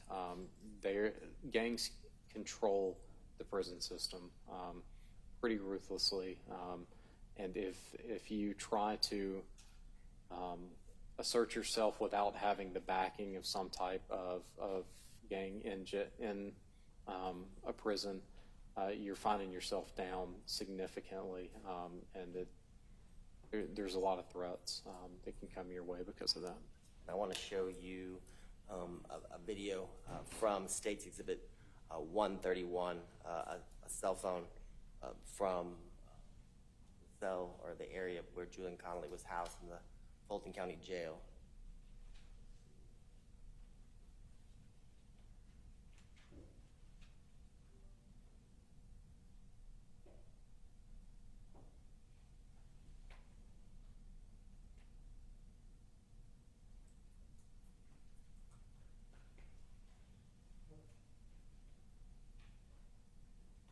I'm going to play it, and then if you can talk about the significance as it relates to your training and experience in gangs and gang knowledge.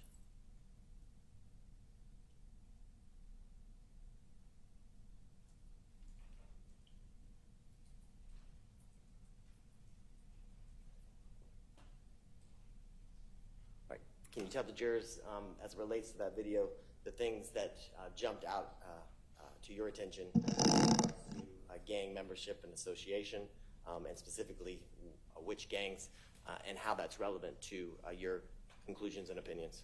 Yeah, so a lot of things jump out. Obviously, the weapons, being in the prison is saying, look, we're dangerous. We can hurt you if we want to. We've got access to all these weapons contrary to the rules. There are a number of hand signs that are being displayed. Some of the hand signs that I talked about earlier. You're also seeing some other West Coast Bloods hand signs. So you see one hand sign that is kind of the finger gun symbol with the index fingers and thumbs on both hands being extended and put together like this. This is called the hat symbol. It's commonly used by the Brim Bloods, brim of a hat. It's a West Coast blood set that's being used. And then also the hand sign that's thrown up with the pinky finger, index finger, and thumb fully extended with the middle finger and ring finger retracted. That's also commonly used by Bloods in general, but more commonly used by the Brims as well to demonstrate that association. So to see those types of hand signs shows that in this environment that members of the Bloods, that Bloods umbrella, have come together to make this video and are kind of clicked up in that environment. Okay. And then lastly, I put before you, I believe it's States Exhibits 155 through 158. If my memory serves me right. Do you recognize those? Yes, sir. Can you tell the jurors, or excuse me, it's 155 through 157. Yes, sir. Can you tell the jurors, based on your involvement in this investigation, did you have an opportunity to see or photograph the tattoos of the defendant? Yes, sir, I did. And can you tell the jurors, in States Exhibits 155, 156, and 157, do those fairly and accurately depict photographs of some of the defendant's tattoos? Yes, sir. Your Honor, at this time, the state with tenure was remarked as States Exhibits 155 to 157 in evidence. Any objection? So I have 156 as the GBI ballistics report. Is that accurate? 152 is the DEI. No objection, Your Honor. They're admitted. Thank you. And we're going to do it the old-fashioned way, but can you describe to the jurors, as it relates to specifically State Exhibits 156 and 157, the significance of the tattoos that are photographed in both of these? Yes, sir. So 156, which I believe is a tattoo of the dove with the hand, there's blood dripping down on the right-hand side. That's significant because it's a tattoo theme that we see, particularly with Bloods, where there will be blood dripping off of an image. It doesn't necessarily always mean gang membership, but it is something that is consistent, particularly with it being on the right side of the body. Bloods tend to do things on the right side of the body. Crips tend to do things on the left side of the body, so that can be an indicator. And for 157, there is that ice skate. He referenced something on social media about ice skate mob. He has ice skate tattooed across his hand. Okay. And can you tell the jurors in the review of things like this tattoo in 156 and then this in 157, as well as all of the things that you've talked about here today, from the photographs and the videos from the defendant's Instagram account and behaviors that you observed, can you tell the jurors, were you able to come to a conclusion as it relates to the defendant's, for lack of better words, kind of rank or in the Piru Bloods?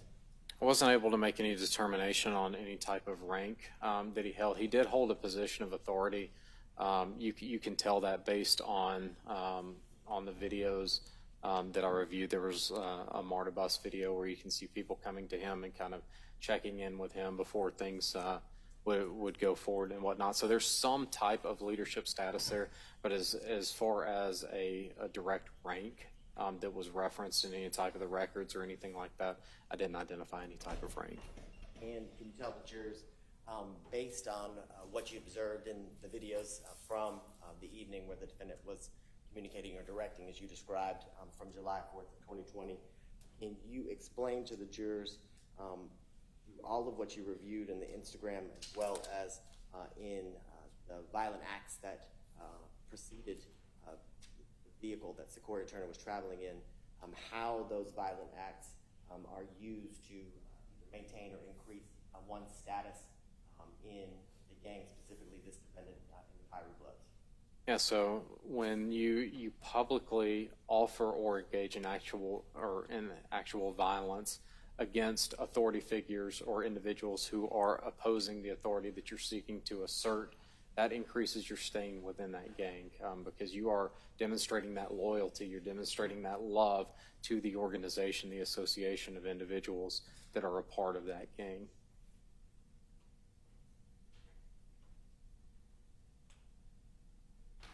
And is that, can you tell the jurors, I guess, is that another form or way of describing the nexus that you were able to, I guess, observe or come to a conclusion about in regards to this defendant's membership in the Piru Bloods and the criminal gang activity that he committed in conjunction? Yes, sir, it's important in order to make that conclusion. Your Honor, I believe that concludes my questioning. I have no more questions pending redirect. Okay. Ready for cross? Okay. Members of the jury, cross-examination.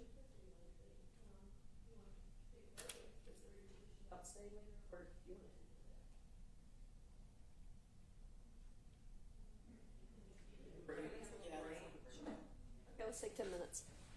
All rise for the jury. And members of the jury, we'll quit by 6 either way. We'll quit by 6 either way. So either we'll quit when you come back because you decided you don't want to stay, or we'll quit at 6. What's that? So we will either quit when you come back because you decided you don't want to stay, or we'll.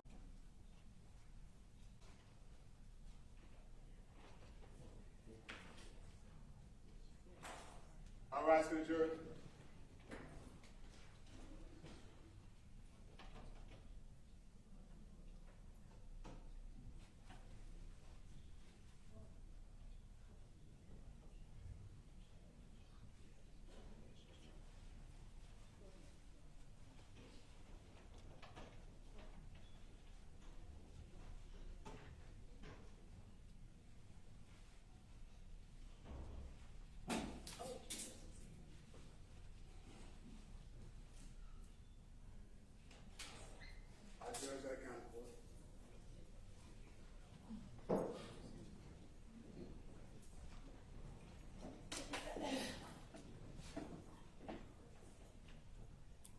Okay. Go right ahead.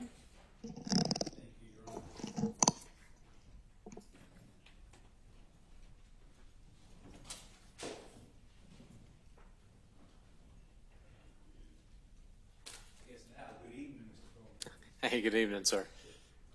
My name is Sean Hoover, and I represent Mr. Conley. I am going to try to clean my notes up as much as possible for you. Yes, sir. If I ask you something that sounds weird, please let me know, okay? Not a problem, sir.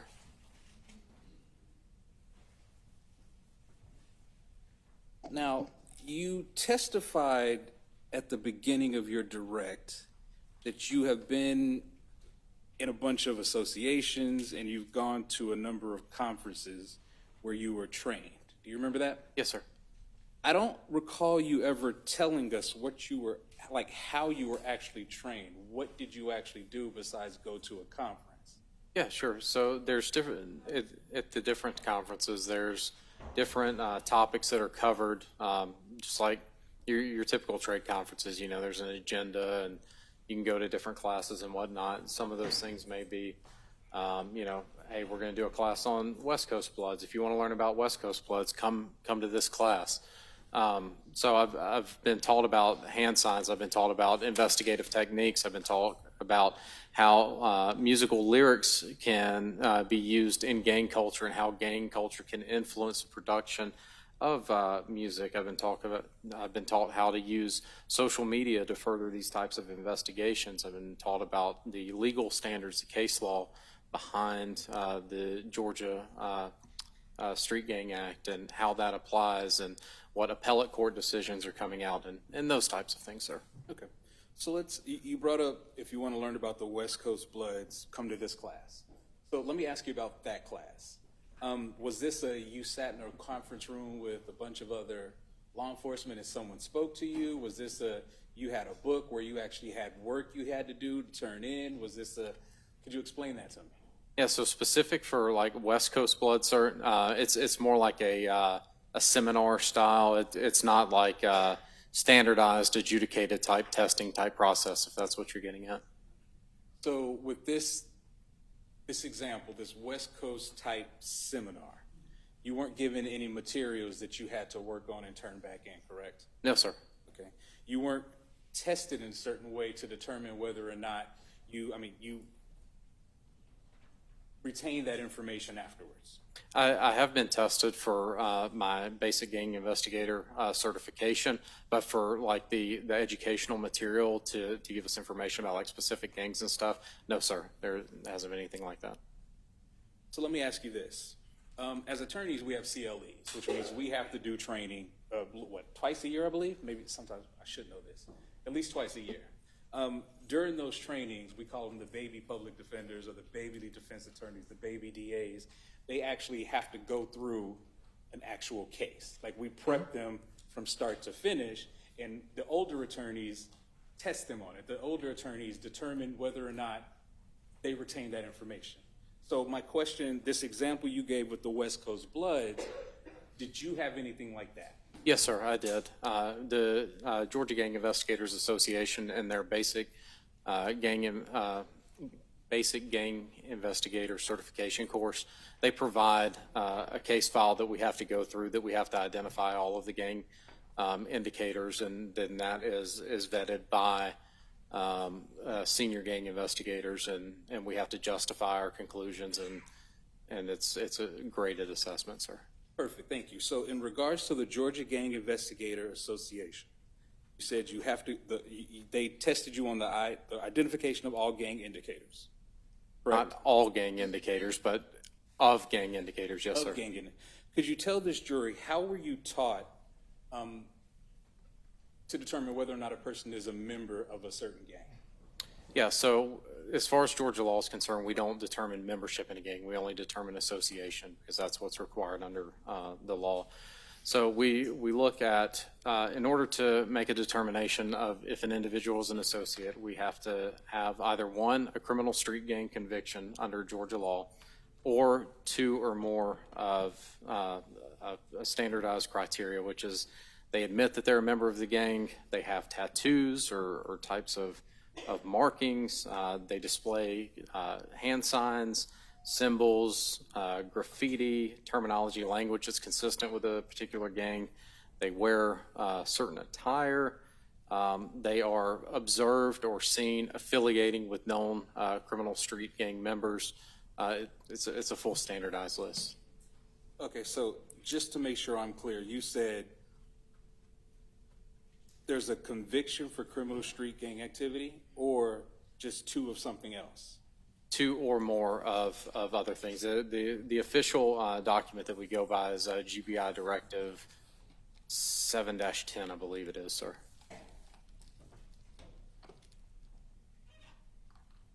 Sorry, it's been a minute. I understand. It's been a long day, too, so I completely understand.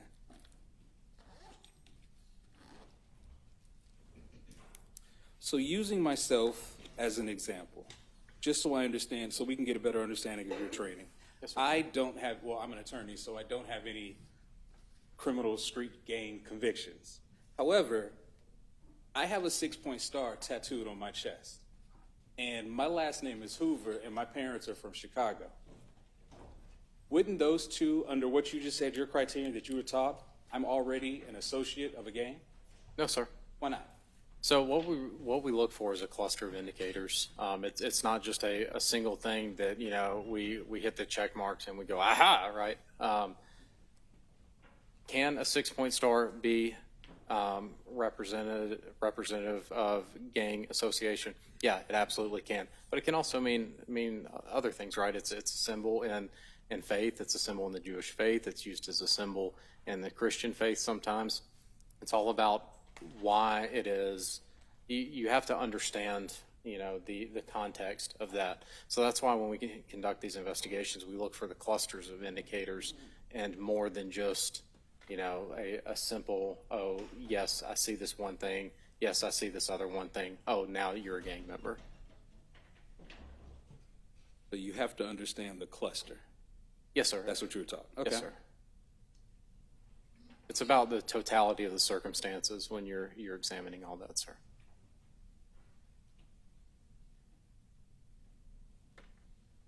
And I'm going to jump around with Mr. Conley, but from what I remember, you didn't get involved in this investigation back in 2020. Is that correct? No, sir. I believe that the request came in 2021, I believe, sir. June 2021. That's when the Fulton County DA's office came to you. Yes, sir. That's correct. So Detective Shepard and no one else from law enforcement came to you before then? No, sir. Okay. So can you help me understand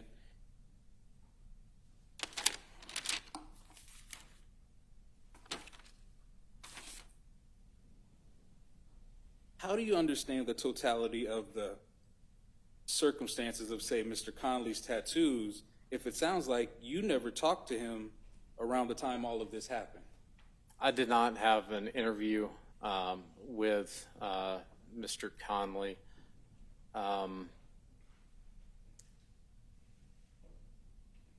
Would you guys approach real quick? Yes, Your Honor. Thank you.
Him invoking his right to remain silent because I know that if we can run into some issues there. He declined to talk to me at that point in time. We had a pleasant enough conversation, but he didn't want to give me a statement, but I didn't want for that to be used against him. Gotcha. Yes, and to let you know now, my next question was, what's the next steps you were taught to take? Like, we're going to break down membership and association. I wasn't going to ask about any interviews with him again. Awesome, cool. Thank you. Jerry can come back. Thank you, Your Honor. Thanks.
you, Your Honor. So, Mr. Coleman, my next question for you is, based off of your training, what's the next step you're going to take then? Yes, sir. So we're going to look into, generally speaking, you're going to look into identifying if an individual has social media, particularly with gang investigations. There's a plethora of evidence that lends to association or exonerates association with criminal street gangs as it pertains to social media.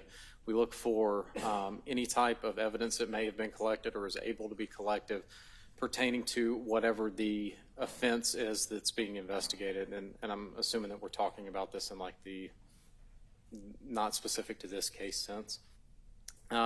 We're going to look for maybe cell phone records. If we can identify a phone number, what does their phone demonstrate? Who are they talking to? Do they have any type of tattoos that may indicate some type of association there? What are they wearing? Do they have a criminal history? If they do have a criminal history, is it consistent with offenses defined as criminal gang activity? If they are, we want to try to collect those documents to see, does that fit the pattern? Is there some type of, who were they arrested with? If they were arrested with anyone, you kind of want to build, like I said, that cluster of indicators, that totality of the circumstances to understand, first, is this person associated with a gang? Because they may not be, but you don't know until you're looking into those things. So then my next step is, once you determine a person, as you said, doesn't have to be a member, but an associate of a gang, how were you trained to determine what their, I guess my first question, if they're just an associate, how are you trained to determine what their status or their rank is?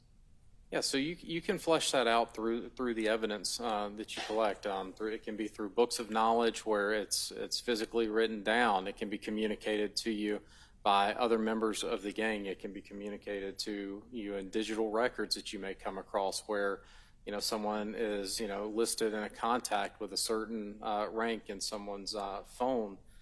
Sometimes you'll do an interview with someone and they'll tell you what their rank is in the gang. It's in Georgia, it's not illegal to be in a gang, so people will talk fairly freely about that.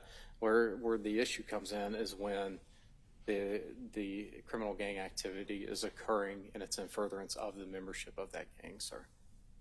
Well, I guess that's where I'm confused. Before we get to the criminal gang activity. Yeah. So you've been trained how to establish association. Yes, sir. And now the next question was, how have you been trained to establish membership, rank, status? I'm sorry, yes, rank, status, membership, something like that. So, if I heard you correctly, it's basically just based off of the evidence you collected. Yes, sir. All right.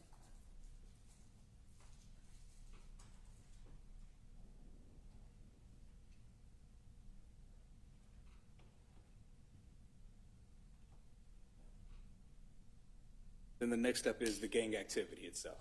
Yes, sir. Now, you said that you've been trained on the actual gang statute and the laws in Georgia, correct? Yes, sir. So you understand that simply because a person is being charged with with the charge under that statute doesn't automatically make it a gang case, correct? That's correct, sir. All right. Could you please explain to the jury how were you trained to deal with that? Yeah, so you have offenses that are defined as criminal gang activity. What does the state look at? If the offense is defined as that, it's considered criminal gang activity, but it doesn't necessarily mean that you can be charged under the Gang Act at that point in time. You have to make a determination that the gang activity that occurred is in furtherance of the interest of the gang that the offender has his association with. You can't just say, oh, this person is a gang member, they have committed a crime, now you are being charged with a gang act. You have to go that one step further to say, oh, this benefits the interests of said gang.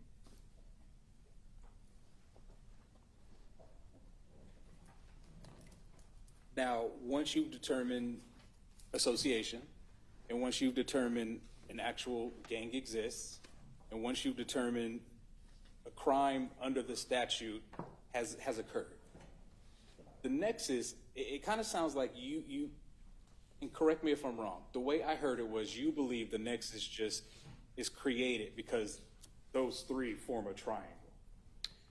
That's kind of the way that we teach it, and it's taught. The nexus is something that has to be understood from an educated perspective on understanding the patterns of behavior and what is consistent with the activities of whatever the particular gang is that is being investigated. So you have to understand the way that certain gang operates. If that makes sense. Kind of. 1 second.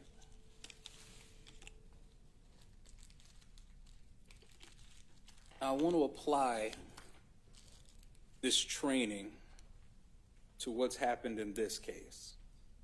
Now, there's been testimony throughout the last, I guess, a little over a week about this autonomous zone. And when I heard you testify, you didn't call it an autonomous zone.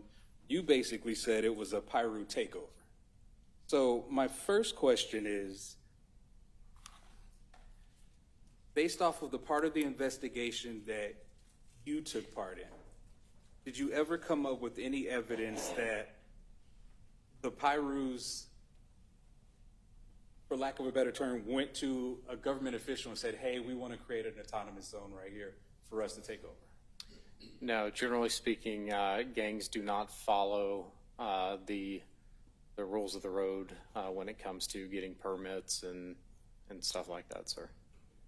Are you aware that in this, for lack of a better term, autonomous zone, there were people that were basically living out there in tents? I did not go into the autonomous zone, sir. Okay.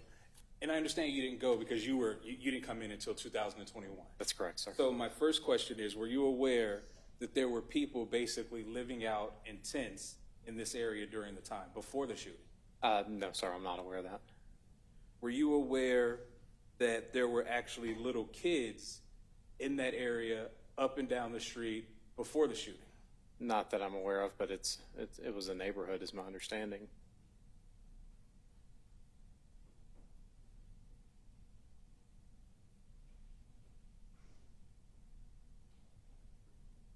So I guess my question is, based off of your training, can you explain how this autonomous zone started off with people in tents and little kids, and somehow you jumped to a Piru takeover?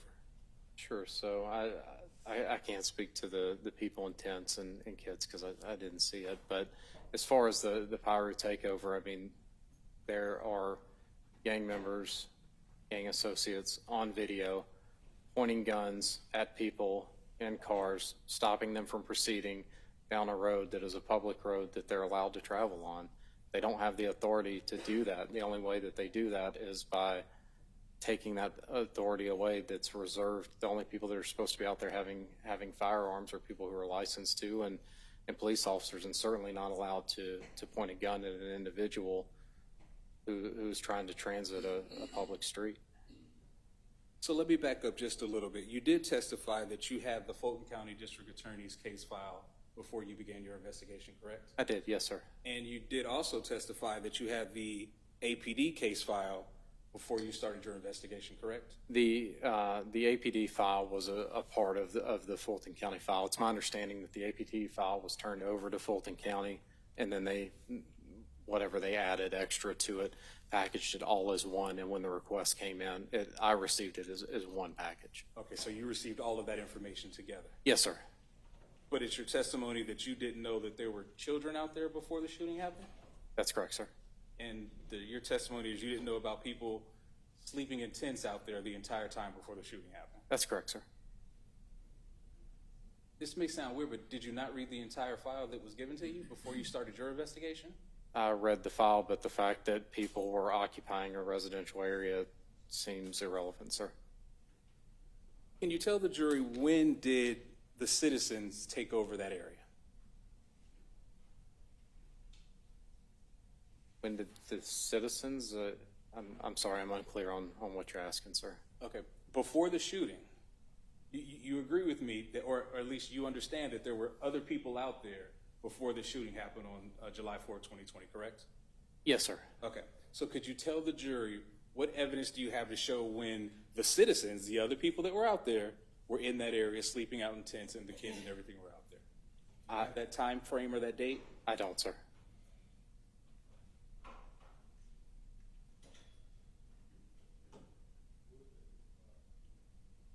Can you tell this jury, do you have any evidence to show when Mr. Conley or any of these other Pyrus or G-Shine or YSL or YFN and all the other gangs you mentioned moved barricades from a Wendy's parking lot? I never saw them move any barricades, sir. Based off of, and you said you had all the information from the DA's office and the APD case file, correct? What was turned over to me, yes, sir. Okay. Can you tell this jury what evidence that you have that even shows when those barricades went up? I don't know when they went up, sir.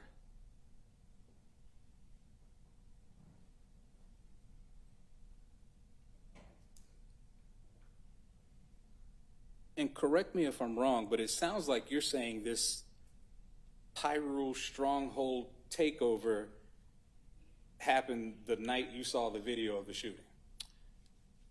I don't know exactly like the date and time that it occurred. I know only the hours that were immediately preceding Ms. Turner's death and the video footage that was provided in this case, sir.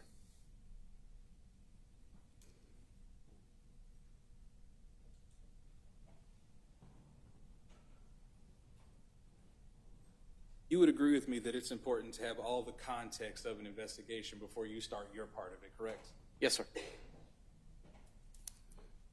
And you would agree with me that it's important to understand the circumstances leading up to the incident before you start your part of the investigation, correct? Yes, sir. However, it sounds like you have no context up until the night of the video. Is that correct? No, sir. Okay, thank you.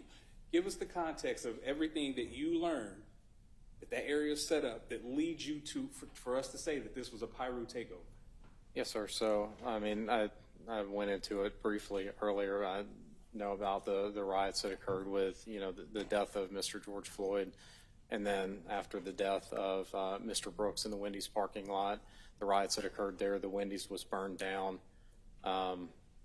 After the Wendy's was burned down, I know that there was a period of unrest that was kind of around that area. And then at some point, that's when this, as you've referred to it as the autonomous zone, was established in that area. And then that's when we have the events that occurred that inevitably led to Ms. Turner's death. Can you give me a rough idea of the videos that you saw? Like, can you give me a time frame, a date, or anything like that? Not off the top of my head, sir. I remember that there was video that I reviewed from the store where the incident happened, like it was mounted up high looking out, and then video from a MARTA bus. But as far as the exact dates and times of that, I don't recall.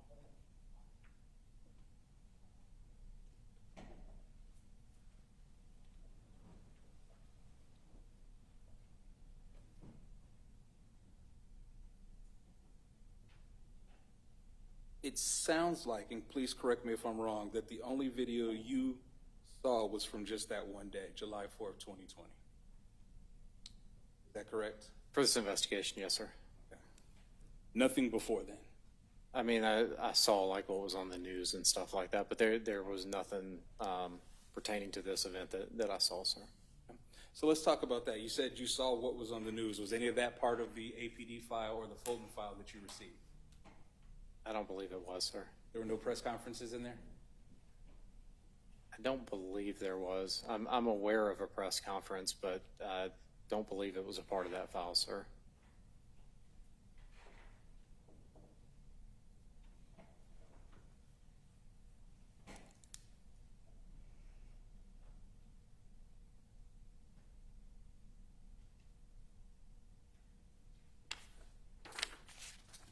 And I may have asked this, but can you give us an idea of, do you know how those barricades even got down to that area? I don't, sir. Now, the pictures that the state showed you when it comes to the burnt out Wendy's with the writing on the wall side of it on the floor, or I guess the floor, the ground. Yes, sir. They were dated after July 4th, 2020. Do you remember that? I believe so, sir. Okay. So do you have anything that shows this jury that the graffiti that was on the ground occurred or was put there before July 4th of 2020? I don't know exactly when it went down, sir. Okay. Do you have any evidence to show the jury that the graffiti that was painted on the side of the Wendy's was put there before July 4th, 2020? I don't, sir.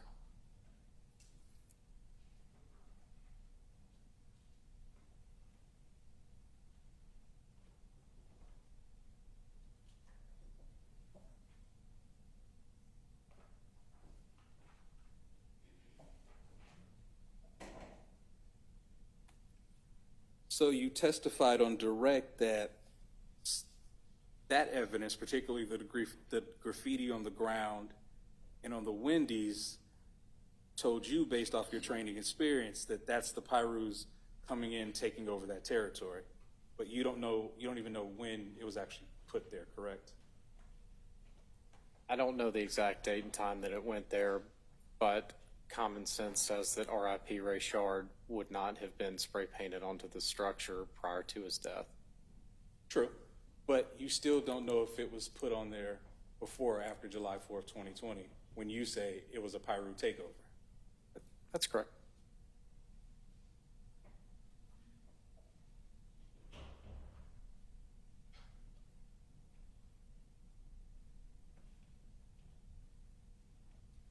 Now, I want to touch on, I believe it was States 153, which is the Instagram for Mr. Conley. Yes, sir. It's clear Mr. Conley posted a lot when it comes to just his image and his appearance and everything like that, correct? Yes, sir. All right, so let's start. I want to talk about his post before July 4th, 2020, okay? Okay. Do you have any evidence to show this jury that Mr. Conley or any of his friends started making posts on IG talking about how they're about to take over an area? None that I'm aware of, sir. Okay. I know that there was a posting that was made about asking like where the riots were tonight, but I don't recall exactly the date or time that was posted, sir. Okay. So, and let's not jump around. Let's keep this timeline tight. Before July 4th, 2020, do you have any evidence to show the jury that Mr. Conley or anyone else started posting on IG about they're going to take over an area? Not that I'm aware of, sir. Okay. Before July 4th, 2020, do you have any evidence to show this jury from Instagram that Mr. Conley or any of his friends were talking about, we're going to go get some barricades and we're going to start blocking off streets? Not that I'm aware of, sir.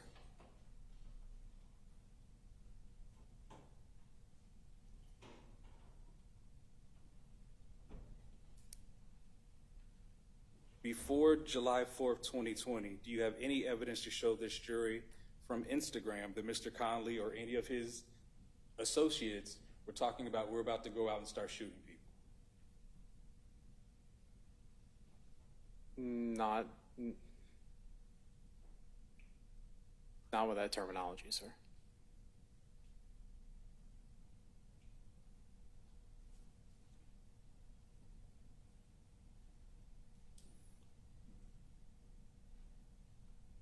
So the morning, let's focus a little bit on the morning of July 4th, 2020. Did you have any evidence to show this jury based off of any type of social media that Mr. Conley was with that morning any of the people that were at the shooting that evening?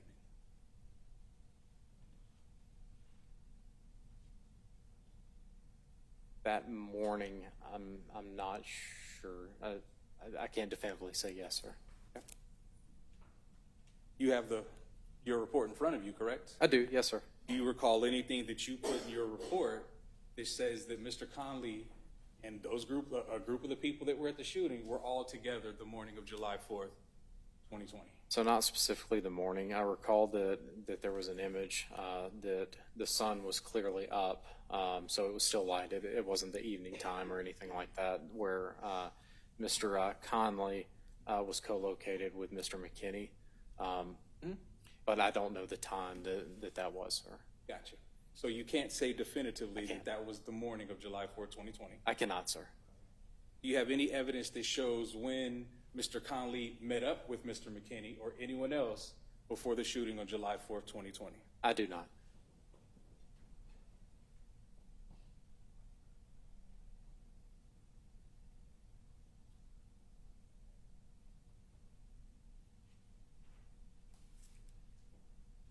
Can you tell this jury, based off of social media, how did Mr. Conley get to the area on July 4th, 2020? I don't know.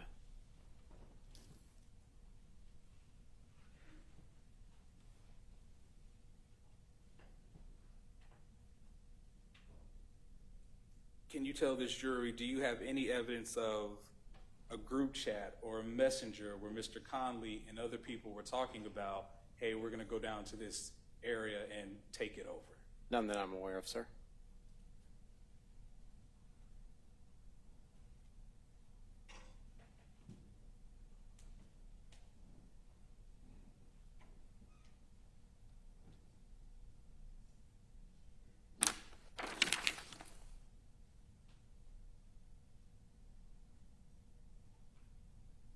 Do you have any type of message, or I'm sorry, any type of group chats or messages or involving Mr. Conley talking about we're going to go start blockading areas and shooting people?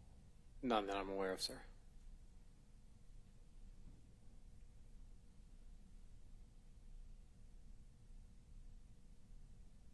Do you have any evidence that you can show this jury that before the shooting occurred on July 4th, 2020, that Mr. Conley was rounding people up to head down there?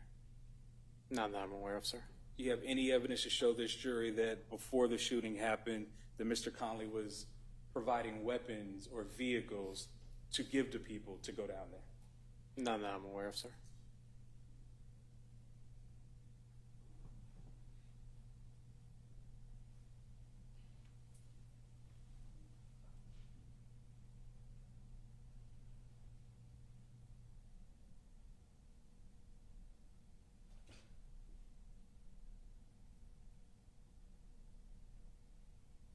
Give me one moment. I don't want to repeat myself so we can Yes, sir. not be here forever.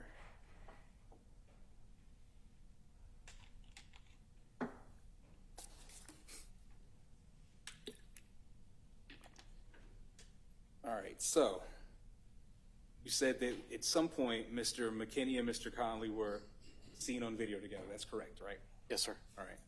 And so that means you also know that there were a ton of people out there the evening of July 4th, 2020, correct? Yes, sir. Did you see the kids then when you were looking at the video? I don't remember any kids that come to mind, sir. Did you see the barbecue that was on, or that was lit, smoke was coming out of that? I don't remember seeing a barbecue, sir. Did you at least admit that there were a lot of people that were walking around with AR-15 type weapons that night? Oh, there were a lot of guns that night. Yes, sir. So, in these videos, when you see Mr. Conley out there with a bunch of unknown people that we haven't identified, do you ever see Mr. Conley yelling out Pyru or blood or anything like that? Not yelling it out. I don't recall there being any audio to any of the videos, sir. But he was wearing the shirt. And we're going to get to the shirt. Yes, sir. Let's start with the language first. Yes, sir. From the case file you got from APD in Fulton County, did you receive any information that while Mr. Conley was out there, he was throwing around gang slang, gang terminology or slang? No, sir. And there were a number of hand signs that we saw you throw up, and we saw them on Mr. Conley's social media as well. In that video, or any of the videos, you never saw him throwing up gang signs, did you? Talking about out at the scene, sir? Yes. No, sir.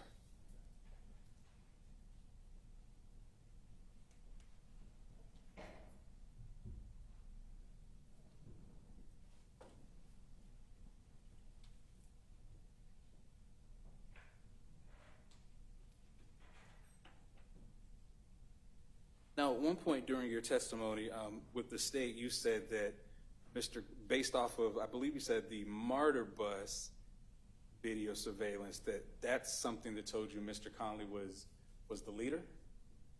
He assumed some type of, there was a contact between a gentleman that was wearing all black, and you can kind of see him talking to the bus driver and almost checking back with Mr. Conley in the video. It appeared to be some type of check-in leadership type role, but there was no audio. I don't know what was said or anything like that. It's based on visual appearance. So you didn't hear the audio from that surveillance video? No, sir. Okay. In the Fulton County DA's case file, which included the APD case file, were you aware that that gentleman in black you're talking about was the one telling the bus driver he's good, he's part of the community, he can come through? Not Mr. Conley? I don't recall that, sir. Recall that? Okay. No, sir.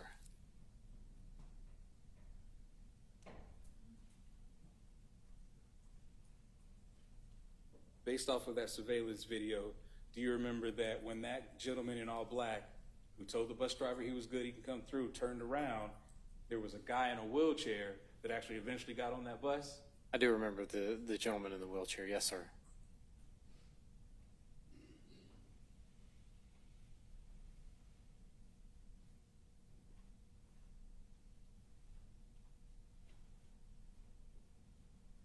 Now, before the shooting happened, but there was a bunch of people down there at the scene, do you have any evidence that shows that Mr. Conley or anyone else got on Facebook Live or anything like that to show, hey, this is where we are, Pyru down here, we got this? I don't have anything for that. No, sir. Do you have any type of social media that shows Mr. Conley and all of these unknown people promoting it to the rest of the world that this is ours, we're Pyru, we're down here? Not on social media during that time, sir.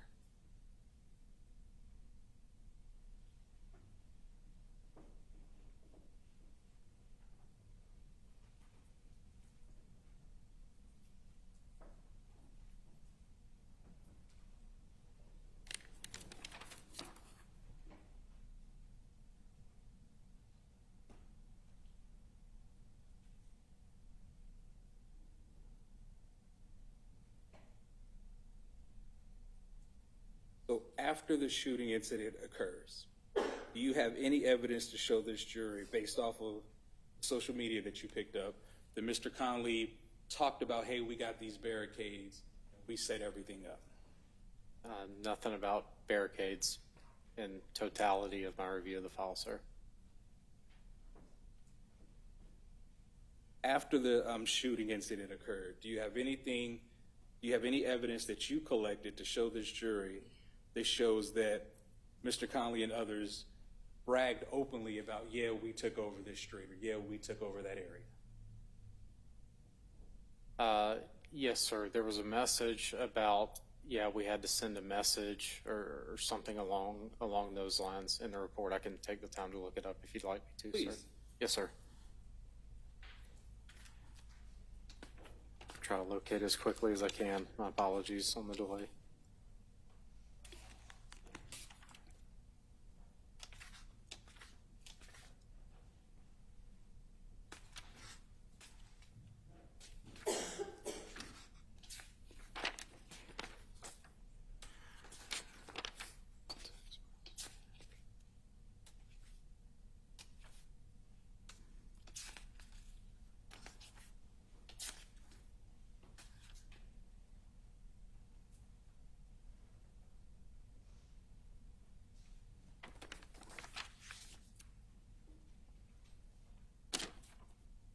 All right, so do you have a copy of the report so you know what I'm referencing, sir?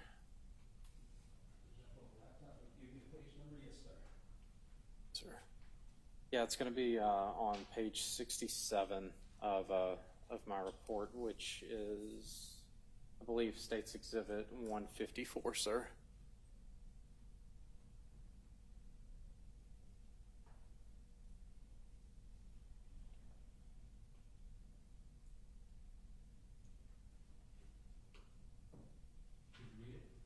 Yes, sir. So there's a message that is sent to the screenshot that says, LOL, destroying the building, don't help, none. And then the reply is, boy, shut up. It makes a statement. It lets everyone know that we are tired, and clearly it's doing more than sitting around in silence. Just by you saying that lets me know how much materialistic shit makes your day go round. Just shut up if you don't have nothing to say. And then there, it's superimposed with, like I said, the text over the image, sir. So I guess my next question is, which building did Mr. Conley take part in destroying? It's not clearly defined in this image, but there was only one building in that area which had been destroyed, which was the Wendy's, sir. And Mr. Conley there's no information that you received that he had anything to do with that, correct? He hasn't been charged with that offense. So my original question, I've kind of forgot it, but my original question is, so can you show this jury any evidence that shows after the shooting happened, Mr. Conley and this unknown group of people were talking about, yeah, we took all that over? After the shooting, no, sir. No, sir. Okay, thank you. Yes, sir.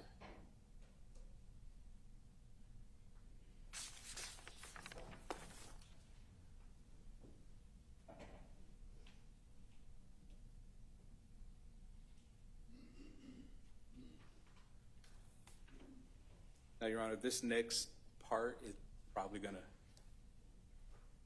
take a lot longer than a couple of minutes. Yes.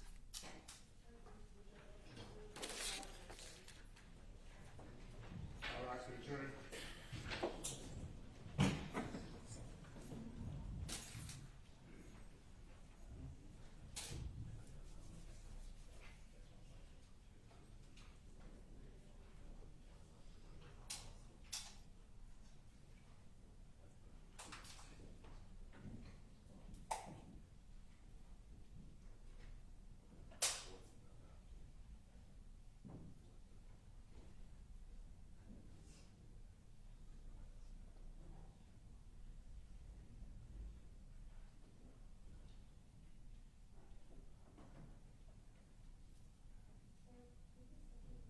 Thank you, Your Honor.